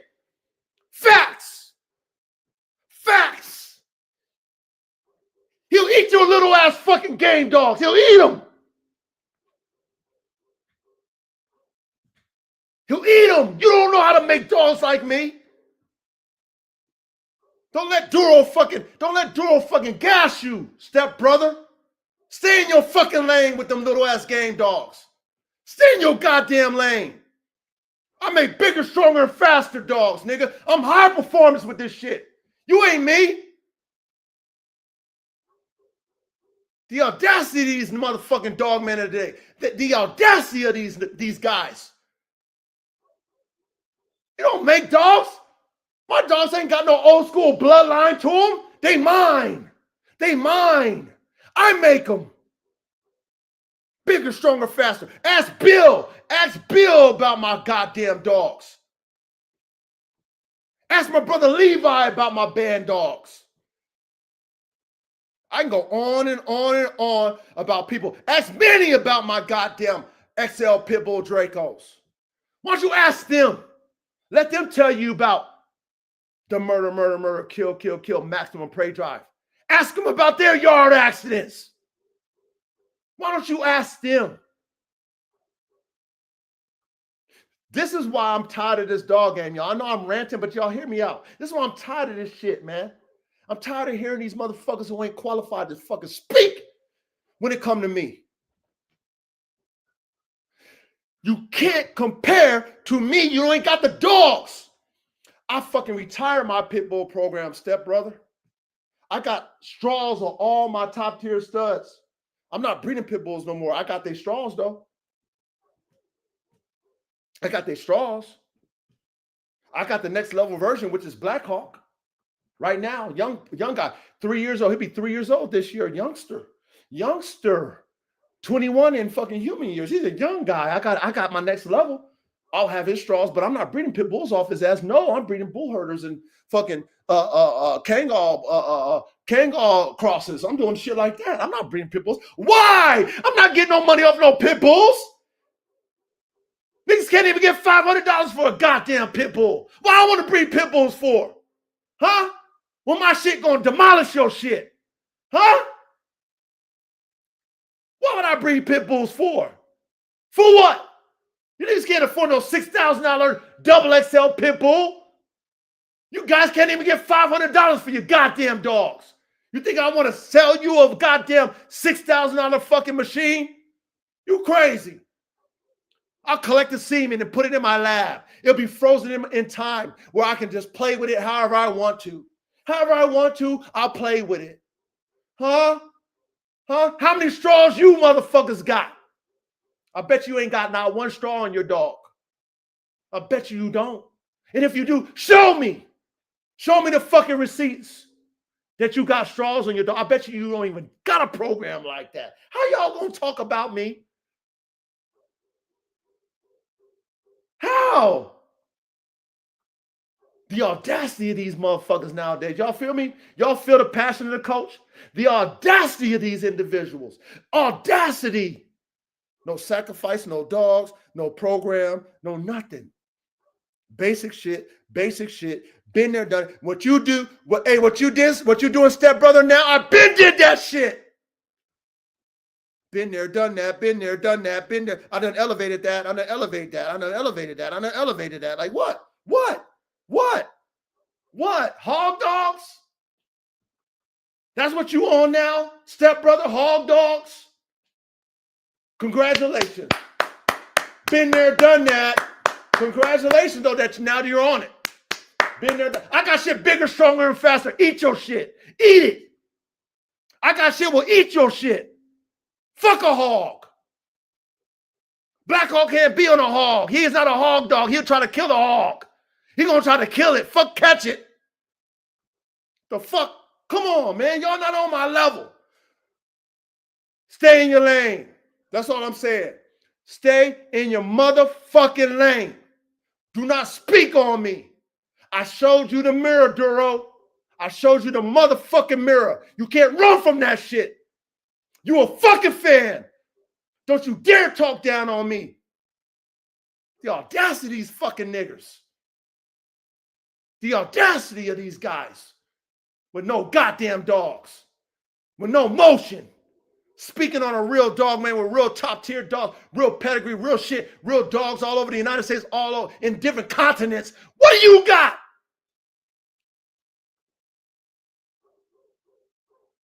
The audacity of these motherfuckers. I've been holding back for so long, y'all. My brothers know this. I've been holding back for so long, but enough is enough. Show me your fucking dogs. Show me how many different variances of dogs that you've created. Show me your own lines. Show me your own lines. Show me your own lines. Show me the people who got your dogs that's top tier. Show me. Show me your content. Let me see how conditioned your dogs are. Niggas talking about dogs that's boned up. Shut the fuck up with that fake shit. Y'all ain't got no boned up pit bull. Shut the fuck up with that shit. Boned up my ass. I'll show you a boned up pit bull. Boned up. Y'all motherfuckers is funny. Keep my motherfucking name out your fucking mouth.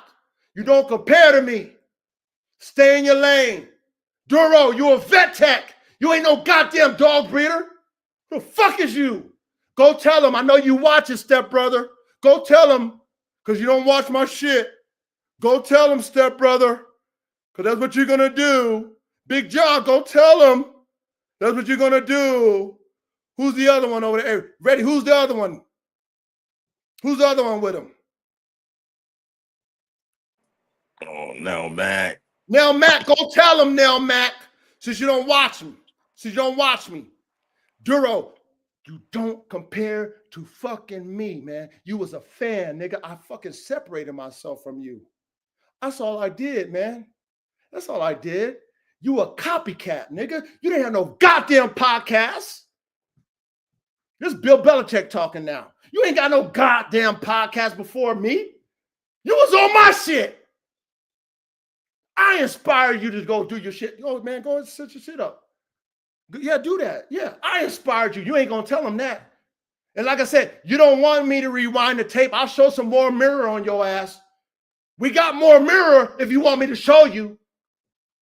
Okay? Because that's all I did. I showed you the mirror. But if you want to talk about me, I'll show you and exactly what you said. I'll show you, yo. I got more. I got more about you saying you were drunk. I got more you dick riding. Oh, I got it. We got the tape. We got the tape. Talking about oh, I fucking got all the guys in here. I got all the guys to come against you. I wasn't the one that talked to K-Man and talked to Reddy, talked to Abla Bang Bang, and I don't know your relationship with them. I didn't tell them to fucking come against you to create division between you and Collaboration Canine. You fucking liar. I was talking to you. They were talking to you. I don't even know Collaboration Canine. I don't know none of them guys. No disrespect to none of you guys. Okay? I don't know y'all. I was talking to Duro. But you know what? Your stepbrother, he feeling some type of way, huh? He's feeling envious about the coach, ain't he? Huh? You got my name in your mouth now, huh, stepbrother? Huh?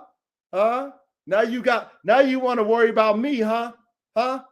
Isn't it funny how you was talking about how you got a whole group of guys? Man, you guys just talk too much. You guys talk too much. Those of us who are like the Auto War, Sun Tzu type niggas, all we do is listen to you guys and we just take notes of what you say because you tell us all the shit. You guys do what we call self-snitch on yourself. So when you run your mouth, because you all like to run your mouth, we just take notes. Oh, what do you say? Oh, you had a whole crew you was rocking with that was against you? Oh, I can see why. Oh, I can see why. You had funk with fucking Thompson Kennels? Oh, I can see why. Oh, Buck City was carrying your ass for 15 hours? Oh, I can see why. You worried about other men. I can see why. Why you worried about me? Why you got my name in your mouth? I don't got your name in my mouth. You know who Duro is. You know who Duro is. But you want to stick up for the guy, huh? Go ahead, stick up for him, man. It's not a good look for you. Just like Buck said, just like I said, it's not a good look for you. Huh? You having fun with a whole group of guys that you was down with and they fucking discontinued your ass. That's not a good look for you, stepbrother. But you rolling with a guy who we all discontinue. That's not a good look for you, brother. It's not a good look for you, brother. Understand this, stepbrother. You can't compare to me, no regardless of what the fuck you say. You talking about you want to learn some shit, but you can't come to our classroom, stepbrother? You can't learn from our class? That's interesting. Okay, I get why. You're not smart enough. That's why. You can't comprehend this type of classroom. I get it. Right? You want it simplified even simpler than this. Well, this is for the engineers. So we get that you can't comprehend how to make high performance, high level dogs that are yours. We know you can't create nothing. You riding old bloodlines, right? You riding game dogs that you can't even get $500 to $1,000 for, right? You riding game dogs that you guys are basing pedigrees off of old dogs who used to be fighting dogs, but now you're trying to create hog dogs, but you're not even breeding hog dogs to hog dogs, right? Right? These are people who understand how to make dogs. They're listening to you guys who's taking old pedigrees and old dogs that used to be fighting dogs and trying to make these new dogs who aren't proven in the ring and acting like they the dogs that were back in the past. Like that shit don't make no fucking sense. That mathematics don't. You trying to make a hog dog off of some Eli and Bolio tombstone dogs. That don't make no fucking sense. That don't make no fucking sense.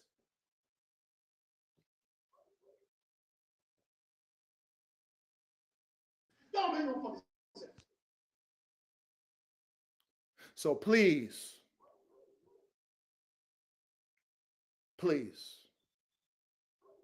when you fucking around over here and you talking to a man like myself who got real dogs, who got a real pedigree, who got real all the shit, who got his own, who established himself, who got real men that really fuck with him, who got real smart individuals who really got brains and who really do dogs and they really got something to bring to the table and we're elevating and we got our own lane. We show them we got our own lane and you're trying to, whatever. I don't know what the fuck these motherfuckers is trying to do, y'all.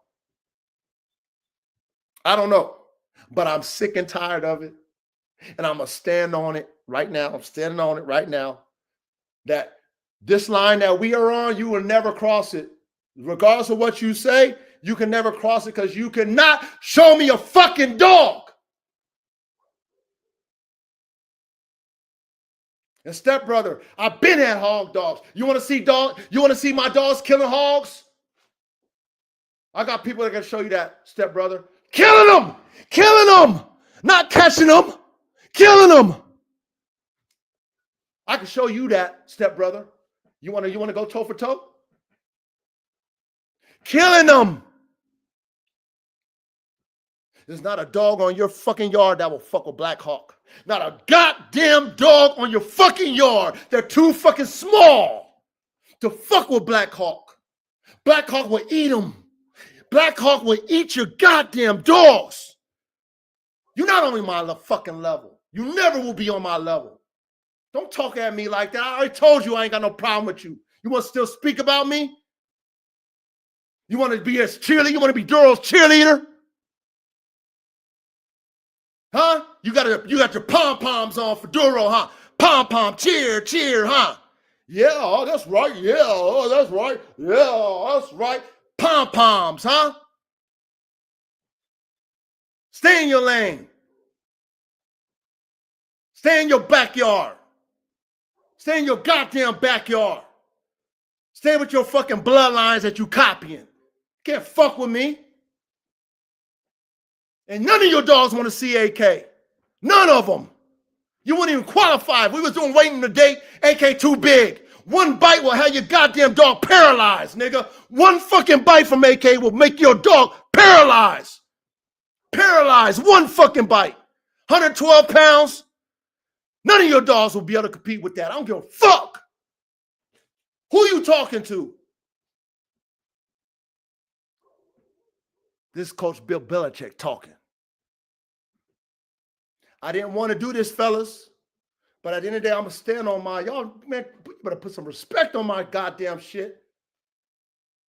This internet shit, y'all, is out of hand. That's why I'm closing out like this. It's out of hand, man. It's out of hand. This shit is out of hand. These motherfucking commentators, this shit is fucking garbage, man. Garbage. And at the end of the day, us who really do this shit, we standing on it. And I'm standing on it. Show me a dog better than what I got. You show me a dog better than what I got. Show me a goddamn dog. Show me, Duro. Your goddamn Staffordshire. Show me a goddamn dog. My Frenchies look better than your goddamn dogs. Nigga, I got muscle up French bulldogs. Your dogs ain't got not one bit of muscle on them. Sit your fucking ass down. My Frenchies look better than your goddamn Staffordshires, nigga. The fuck you talking about? Show me your pit bull, stepbrother. Don't let me, man, all my shit shredded up. Let me see your shit shredded up. And if you really want to talk some shit, hit me on the back street. You really want to talk that shit, hit me on the back street. Ask Duro for my number. Hit me on the back street. You really want to talk that goddamn shit. Stay in your goddamn lane. Nobody was even fucking with you. You want to put my name in your mouth? Sensitive men. When I just was talking to Duro and I dealt with him like a man. Ready? Did I not fucking deal with Duro professionally? Yeah, you handled him right. Didn't curse him out. Nope. Told him I love him. All the shit. But now he want to, this nigga can't get me off his fucking mind. You can't discredit me, Duro. My boys follow you, but after this talk, they probably not going to follow you anymore. You a fucking fraud, nigga. Don't ever talk down on me. You crazy. You ain't got no dogs to compare to me. You ain't got no fucking experience like me. Talking about you got 50 years experience. Cap. Nigga, you ain't even a fucking vet tech. I heard you not even a fucking vet tech. I heard you a goddamn janitor. I heard, nigga. I heard. Heard you not even qualified. Show us your credentials that you was a vet tech. What school you go to, nigga? Huh? You want to be exposed? What school? How you going to expose me, nigga? How you going to expose me? I got the dogs. I can show you the dogs. I got the land. I can show you all my productions. You want to know who got my dogs? I can give you their DMs and their phone numbers. You want to see what I got now? I can show you AK. I can show you Black Hawk. I can show what? What can you show me? 2 pets that's fat and sloppy. You got a breeding program with no goddamn productions. Nobody who got them.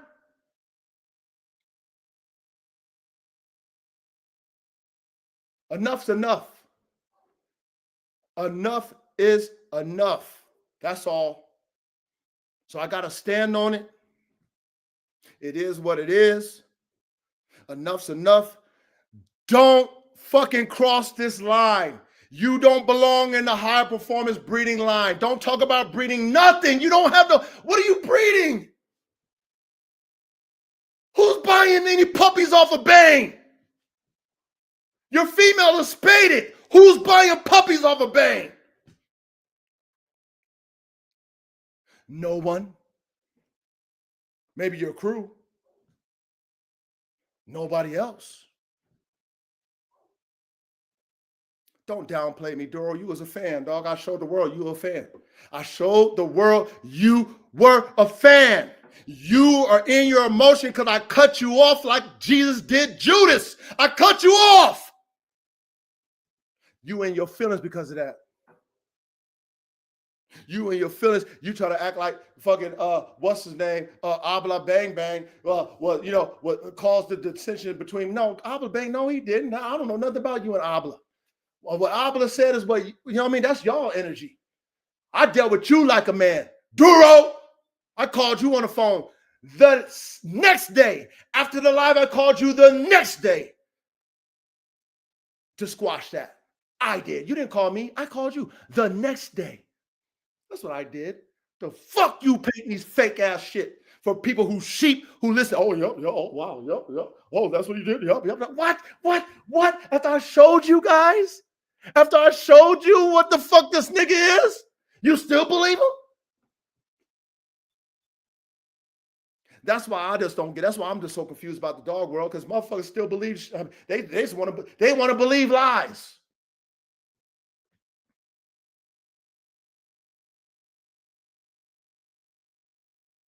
So I'm drawing a line, fellas, brothers. If you guys follow Duro, that's up to you. I'm drawing a line. Okay. I got to draw the line. I have to draw it now. I never drew it before. But K-Man said they drew the line. K-Man been saying it. They drew the line. I never drew the line. I'm drawing it now because this shit's getting out of hand. This fake shit, this fakery, fuckery shit. These motherfuckers who ain't got no traction, no motion, no dogs, no nothing. You know what I'm saying? They got backyard basic ass shit. They ain't got no credentials, no nothing. They ain't got no program that's theirs. They ain't got shit. They ain't got no knowledge to bring to the table. They remixing and tracing and faking. I'm drawing a line now. Now I'm drawing it because I see as we gain momentum, more and more people are copying and not giving respect. So tonight, the line is drawn, fellas. If you guys want to follow that, you your own man. Do what you want to do. I'm telling you right now that them over there, that's fake. And if they want to keep talking about a real motherfucker in the dog game, you choose to be around that fake shit. I will never be. That's why I cut them off. Because I can't be around that. I don't want that. I don't want that fake shit. I don't want that dissension. I don't want that fuck. You're not going to trick me. You can trick all them over there. You will never trick me. Friends close, enemies even closer. Friends close, enemies even, man, I'm not a game goofy dude, man. Plus, I can show you dogs. We're in this dogs. That's all we in this for, the dogs. Show me the dogs. Show me the dogs. Show me the resume. Show me your productions. Show me your breed. You can't. Motherfuckers reaching out to you for interviews? No. You got an enemy? I don't got no enemies in the dog game. I don't have none. I don't even consider you an enemy. You just a fan, disgruntled, envious, because I cut you loose. That's all you are. I showed the world that. So You can't deny that. But at the same time, all this shit, like I said, my people still fuck with you because I didn't draw the line. Fellas, I'm drawing the line. Brother Tony, I'm drawing the line, Brother Tony. I have to. 416, I'm drawing the line. I got to. I have to. Because I wasn't pushing narratives. I wasn't pushing energy on y'all. I wasn't telling y'all don't do this. But then this guy over there thinks he can downplay me. How? And then you guys are over there listening to this type of shit. Then you're bringing that spirit over here. I don't want my brothers to bring that type of fucking spirit over here where we try to learn and try to elevate. And I want everybody to feel comfortable and feel cool. And we ain't got no arguments, no bullshit. We ain't talking about each other. We ain't downplaying each other, all the shit. I don't want that. I don't want people to be lying and mislabeling and misflipping and flipping and bouncing and acting like this, acting like that. You know what I mean? Acting like they really who they are when they not. I don't want that over here. I want us to be genuine. If you're not there, you're not there. If you're there, you're there. If you can show me, show me. I respect it. If you can't show me, it's okay. It's okay. Just don't act like you are there when you're not. That's all it is over here. It's black and white over here. Over there is blurred. It's blurred. And people who don't know no better believe it. And I don't want my brothers who's over here to be believing that shit because you'll get infected by it.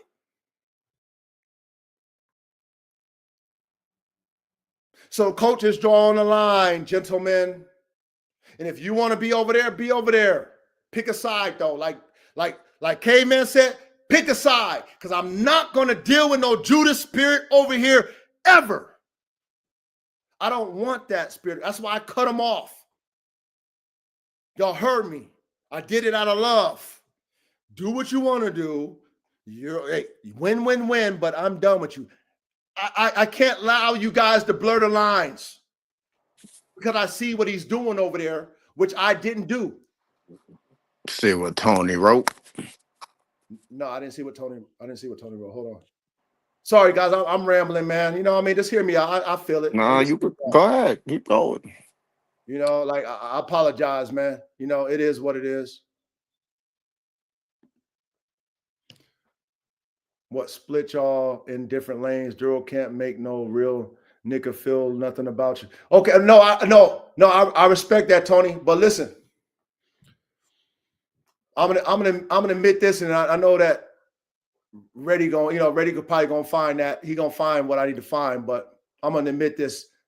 When I thought that there was funk between Duro and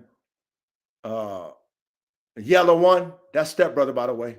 I didn't want to mention your name, man, but you know, you man, well, you and your feelings about me, huh, Yellow? Man, ain't that something? Envious, huh? You envious, huh? Shout out to Duro.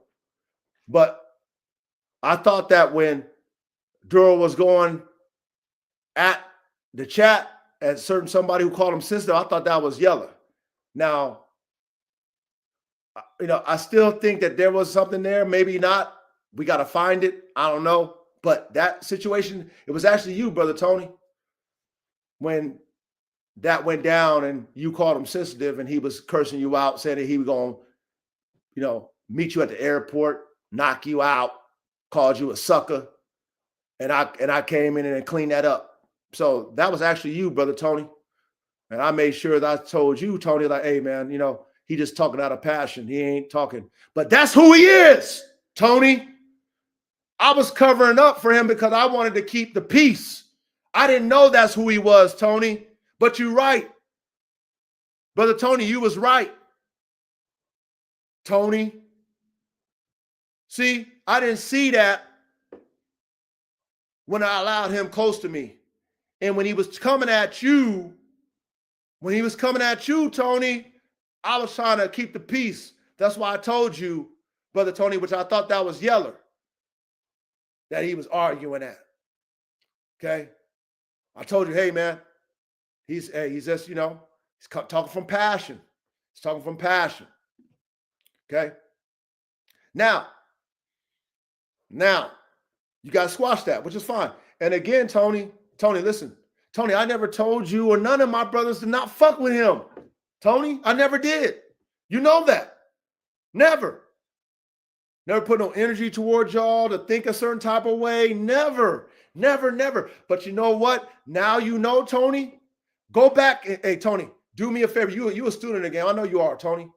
And you watch all the shit. Go back and watch all Duro shit. Now that you know about him, listen to his shit and hear all the innuendos and all the subliminals that nigga, all the trolling he do. Just listen now that you know. You be like, oh, that nigga been on that shit. That's what you'll be like. Oh, he been on that sensitive shit. Everything you said about him was true. Tony, you heard what he said to you. I kept it clean. Hold up. You said he thought it was me and him arguing. No, I never argued with anyone. Oh, you thought he was talking to Reddy when he was talking to. Oh shit! How did you forget that? He thought I was arguing with him, with Tony. But you didn't say nothing.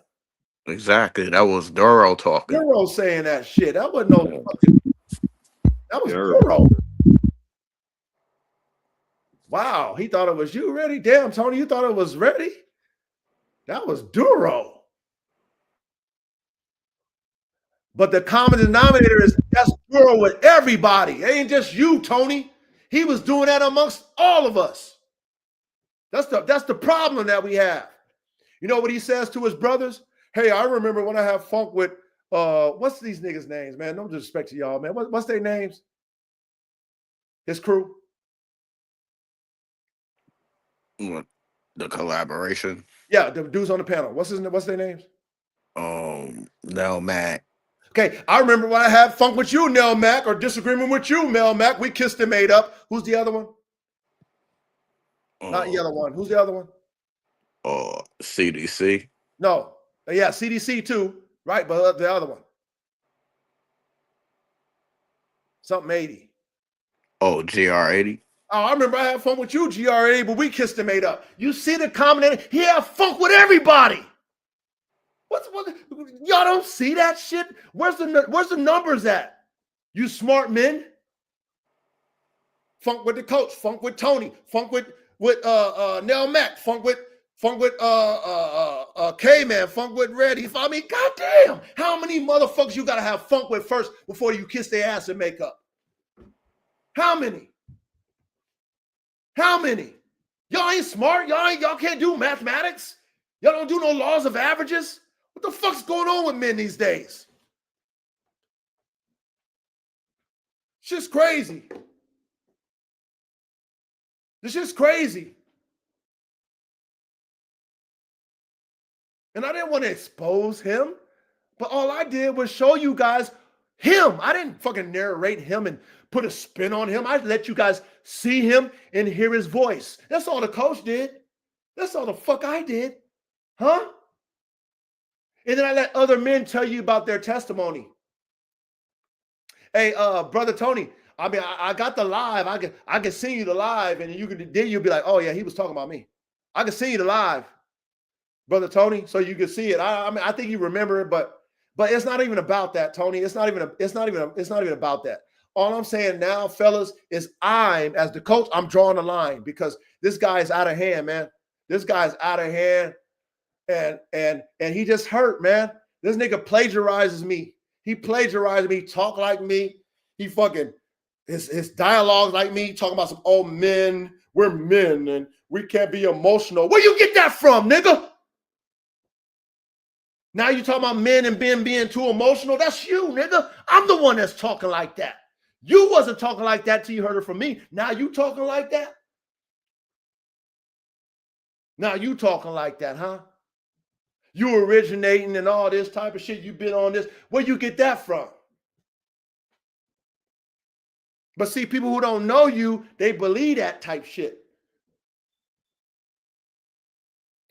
Newsflash. He copies me. He plagiarizes me. And he remixes it and acts like it's him. And he acts like I'm copying him. How do I copy you? You ain't got shit that I got. How the fuck would I copy you? You're a vet tech, Duro. That is not even a real one. Show your fucking credentials so we can believe it. You're a vet tech. Show your goddamn. You didn't have a podcast until after me. I had a podcast before you teaching. You was on my panel, dick riding. Remember? Now you don't copy nobody. Now your OGs is this and you. Bro, we hear you fucking. We hear you, man. But you need to stop talking about me. I already showed your brothers who don't want to believe it. Right? Because they're just, I don't know, I guess people are just delusional. I don't get it, man. You've seen it. All of us seen it. How can you not believe it after you've seen it? You can't spin nothing on me, bruh. Show me a dog compared to mine. Tell me I ain't talking about what I'm doing. Show me it.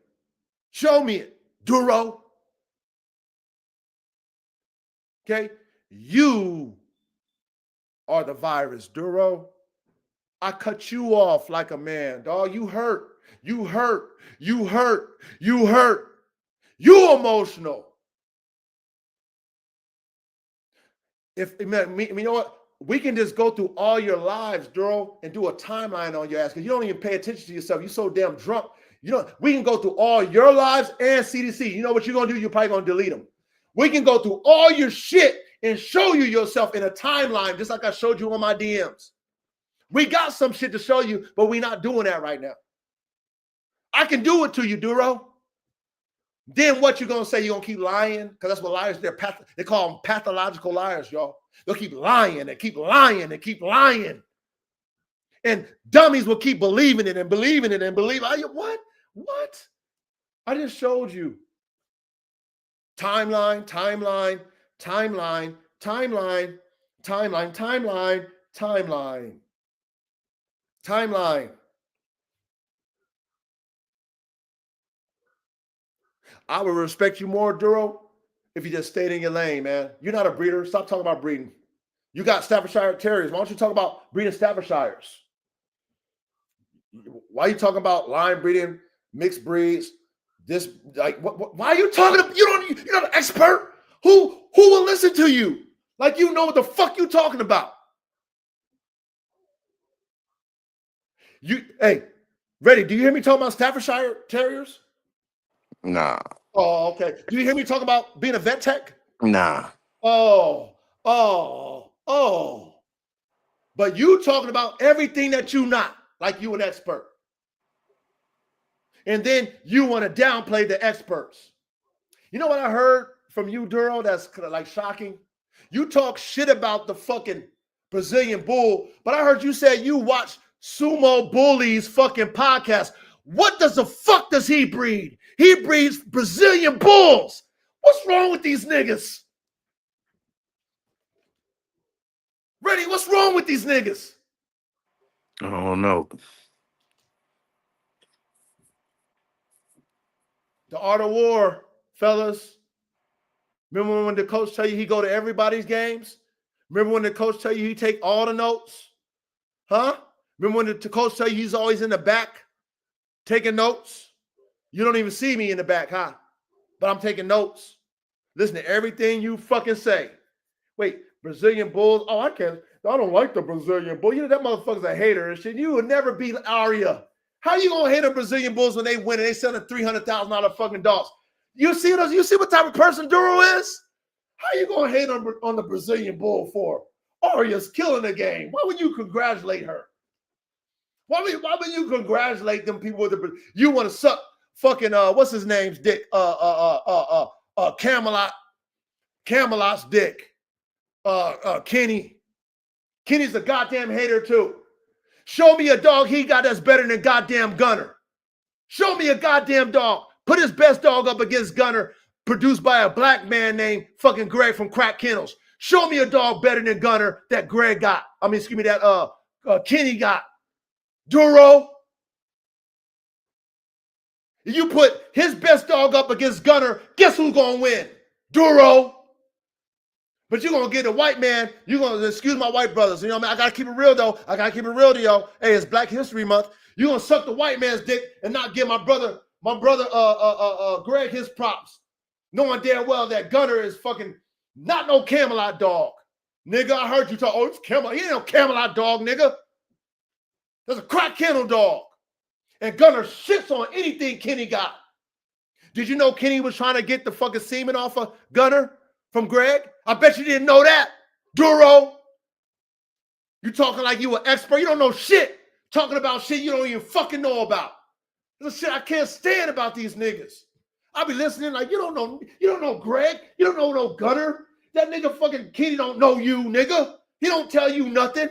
You don't know that fucking Kenny been trying to get crack blood for the longest. You don't know none of that shit. But you gonna talk like you know? This shit's crazy, man.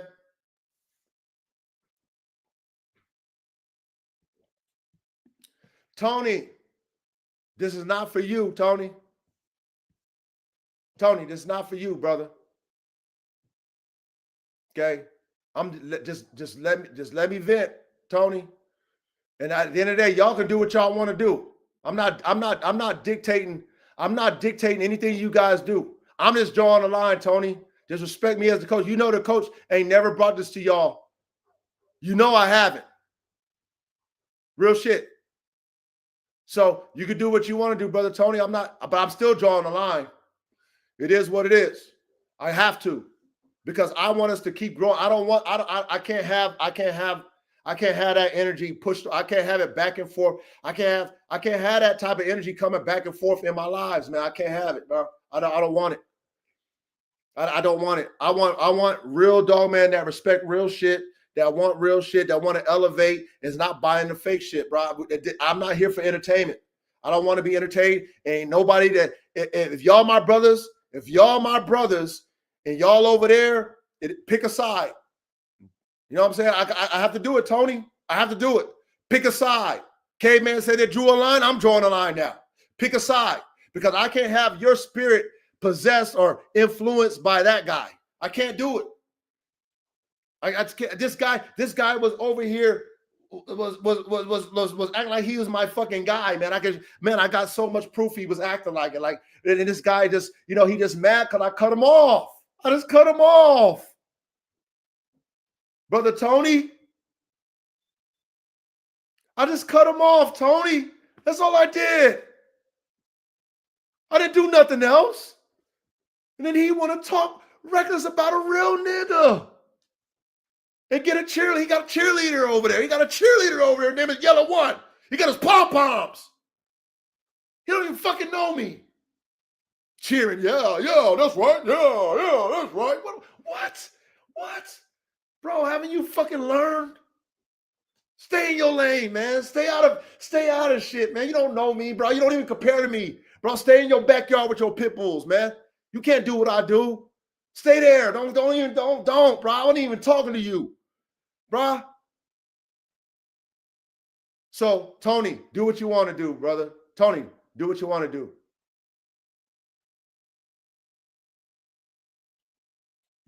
What'd you say, Tony? Oh, I see guys being over there. Give him fuel to go at you. Hey, Tony, think about how quiet we've been, Tony. Tony, you've been here for Tony.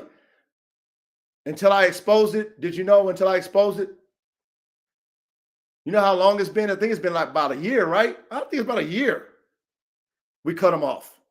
Did you know anything from us, Brother Tony? Think about it. For a year, did you know anything from us about that?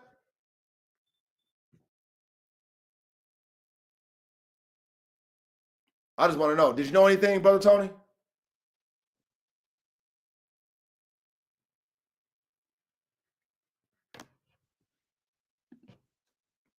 So I don't want to. Okay, that's all I'm saying. Tony, that's what I'm saying, Tony. That's why I'm drawing a line, Tony. That's why I got to draw it. Enough's enough. Because like I said, I didn't tell you guys to not fuck with him. But I have a lot of you guys who fuck with me fucking with him. I'm allowing my brothers to get contaminated by that fuckery. And who, as a leader, would allow that? I got to fucking just step up. I got to say, you know what, fellas, I got to draw the line. I have to. I don't want that energy over here, man. Bro, like, are you serious? Are you serious? Like, no, I can't. I mean, I gotta say something. Like, y'all respect me too much to let somebody talk like that don't qualify to be talking to me. That was a fan. This nigga talking about fans now. How are you talking about fans? You ain't got no goddamn fans, nigga.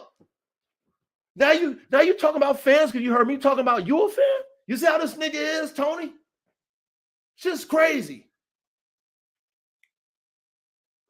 This shit is out of hand, Tony. So I'm just drawing a line now, okay? You can do what you want to do, Tony. I still, I'm not going to like, oh, Tony, you can't fuck with me. Do what you want to do. I'm just letting you know, all y'all brothers know, the line is drawn. When you hear him talking about that guy and it didn't even mention my name, shut him. Hey, Tony, when he talks about me, shut his ass up, Tony. That's what you do. Nah, don't talk about the coach, Duro. That's what you do, Tony. That's what you tell him. Brothers, if y'all want to go over there and he start talking about me, shut his ass down in the chat. Nah, you ain't disrespecting my coach, Duro. Nah. Duro, we saw it live when coach showed us the fucking DMs, Duro. Nah, we heard Reddy, who we respect. We heard K-Man, who we respect. We heard Abla Bang Bang. We heard RKBB. Nah, Duro, you can't paint that picture. Nope. Do that. Tony, if you're going to go over there, Tony, when he starts fucking talking that fucking subliminal slick shit, check his ass. Okay? That's all I ask. If you're going to still go over there, just check him. Say, talk about what you're going to talk about. Don't talk about coach. Oh, you doing it? You doing the innuendo? You doing the subliminals? Nah, Duro, we don't do that bitch shit over here, bro. Do that for me, Tony. Because when he was talking reckless to you, I checked his ass. Say, hey, Duro, calm down. Duro, calm down. Thank you. That's all. But I digress. Anything you want to say? Ready? You handled it, man. Enough. Huh? Go ahead. I'm just trying to get to these dogs, man. All That's- that other shit don't even have no weighing over here. Like, that shit. They don't even do nothing. Enough's enough, man. Enough's enough.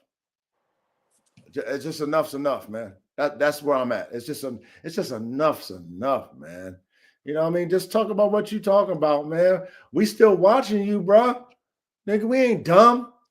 We always got to keep an eye on you. Duro, we always got to keep an eye on you, Duro. You a snake, nigga. We always going to keep an eye on you. You can't keep our name out your mouth. You know what I'm saying? You got some allies. You made it seem like we was talking to collaboration Canaan. No, we was talking to you. You want to get your brothers in there so they can get jumped. That's what you want to do. We was talking to you. Individual men who had an individual relationship with you, not me saying, hey guys, come against Duro so that you can create dissension amongst collaboration canines. You see how you fucking feminine you are? You can't even man up and take your own shit. Nobody talking about nobody in there but you. And then I mentioned your stepbrother because he had my name in his mouth. That's the only reason why I mentioned his ass. Other than that, we was talking to you, Duro. But you know what? Hey guys, help me out. You had an individual relationship with each and every one of them men, and you infected them. And they had something to say about you. I didn't say, hey guys, can you come up with some type of energy so that we could create a division? You see how fucking feminine you are? Hey guys, can you help me? That's not what I said. I said, you know what? We're going to address Duro. All the shit that we just kept inside and kept between us as brothers in the family, that we all have the same fucking experience, but different. Now we're going to tell the brothers what we all experienced. That's all we did. That's all we did. You can't deny each individual's experience. You can lie about Abla. I told Abla to watch your lie because you lied. You lied and painted a narrative and made them sheep believe you. Oh, that's what it was. Oh, I didn't know. Of course you didn't know. That nigga Duro's a fucking liar. He lies. Y'all believe it. Oh, that's what it is? Okay. Why don't you ask Abla? Don't believe him like, hey, well, I don't know, man. I mean, Abla and shit. Hey, Abla, they try to say you act like you was hurt like a bitch. They was like, oh, he was hurt. That guy Abla, he was hurt about you leaving him. That's how they painted you, Abla. See how they do you?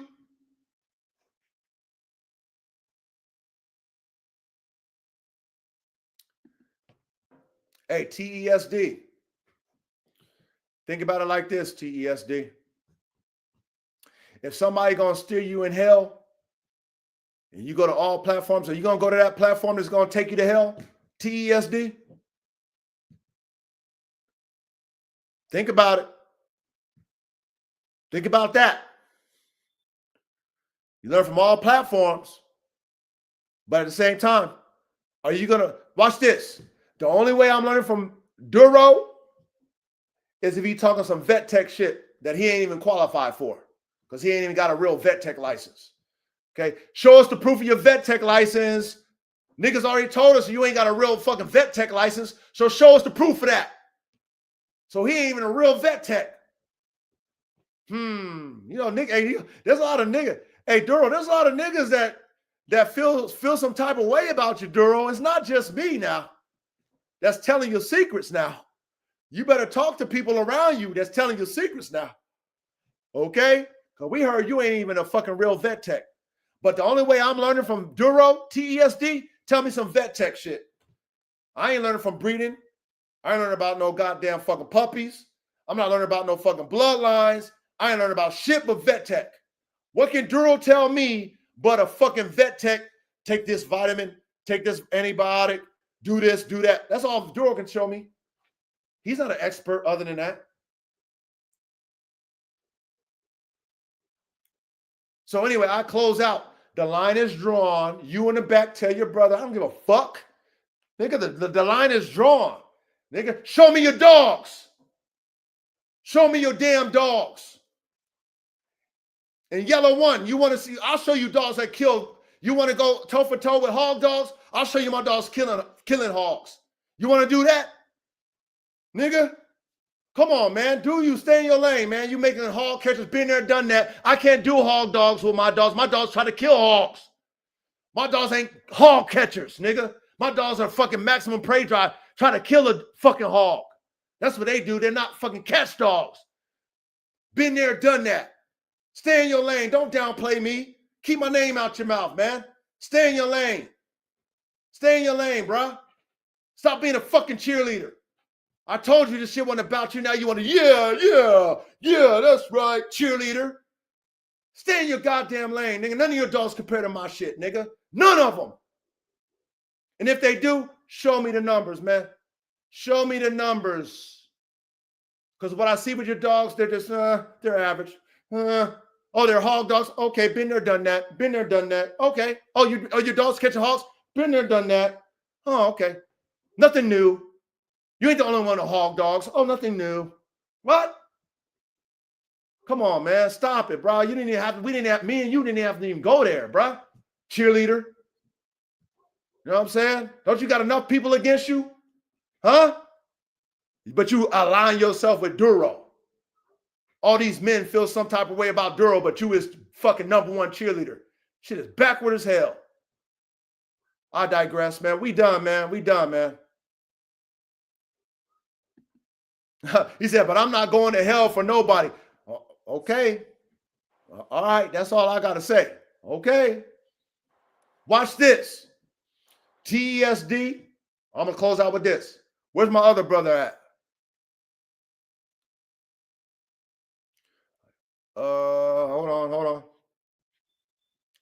Hold on.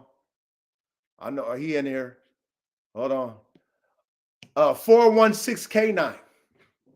Shout out to 416K9. Okay. I was there when you guys were having your debate.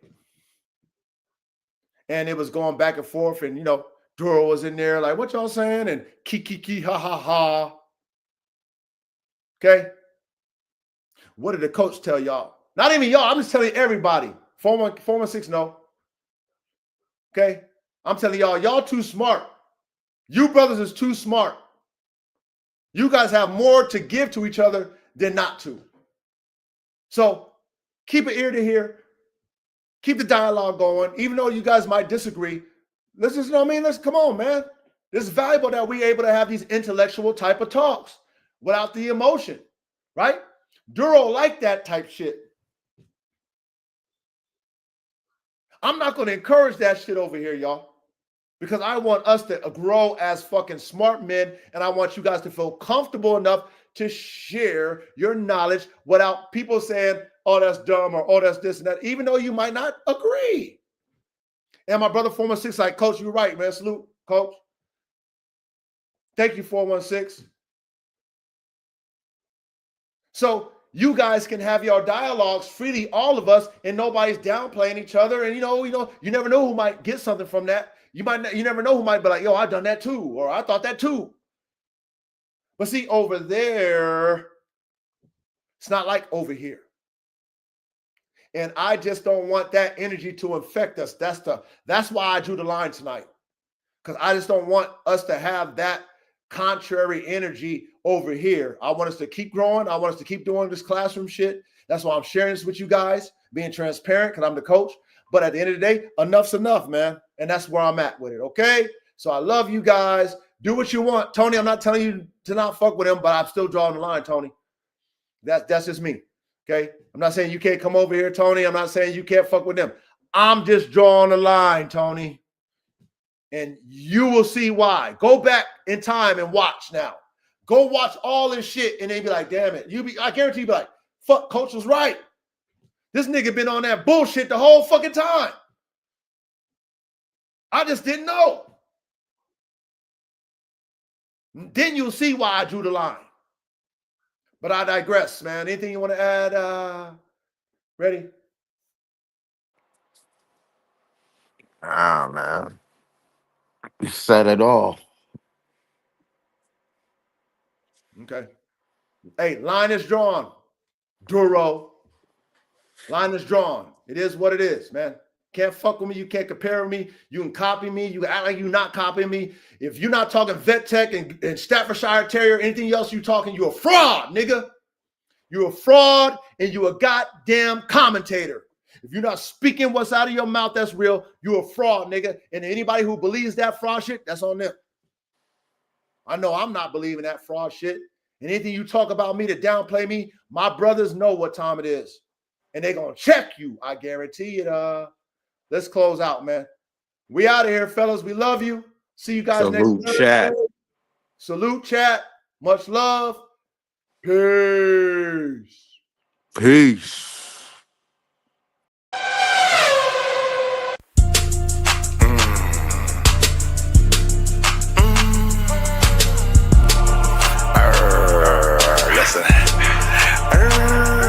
Listen, do some work. Do some work. Why? Do some work. Why? Do some work. Do some work. Get some blood on your shirt. Do some work. Get some blood on your shirt.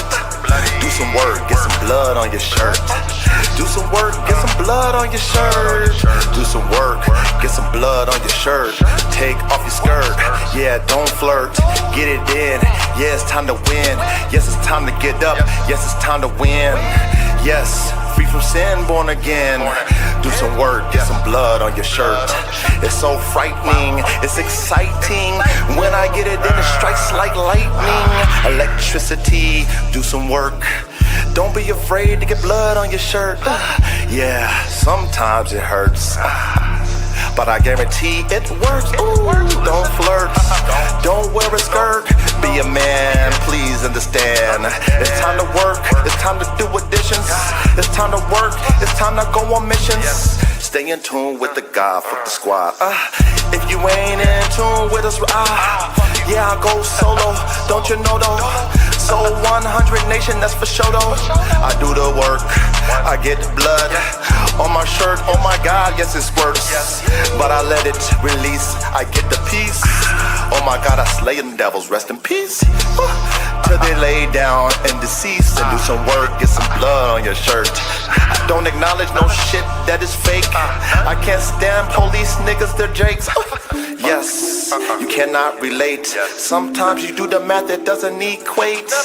Oh my God, heaven's sakes. Oh my God, what the hell, yeah. What's the smell?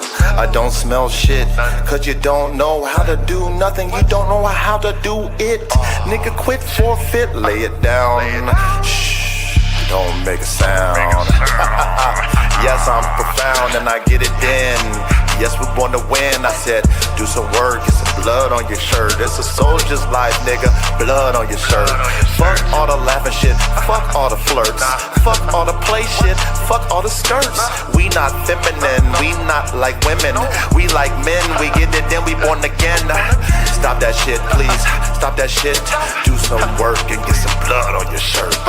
Don't make me shake you up, don't make me wake you up, don't make me slam you down, lay you to the ground, shake you up, take the bitch out of you, lift you up, take the bitch out of you. I pursue to take the bitch out of you. I pursue to take the bitch out of you. Ladies, don't be afraid. Fuck these niggas, don't be they slave.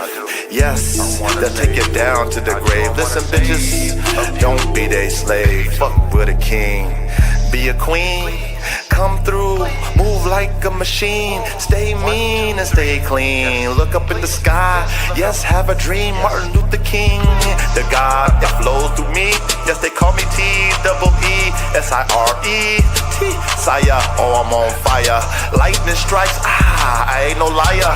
I speak the truth. 1, 2, 3, 4, 5, 6, 7, 8, 9.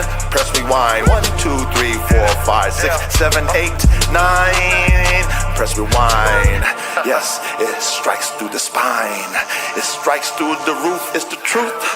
Mathematics, get it in. Mathematics, get it again. 1, 2, 3.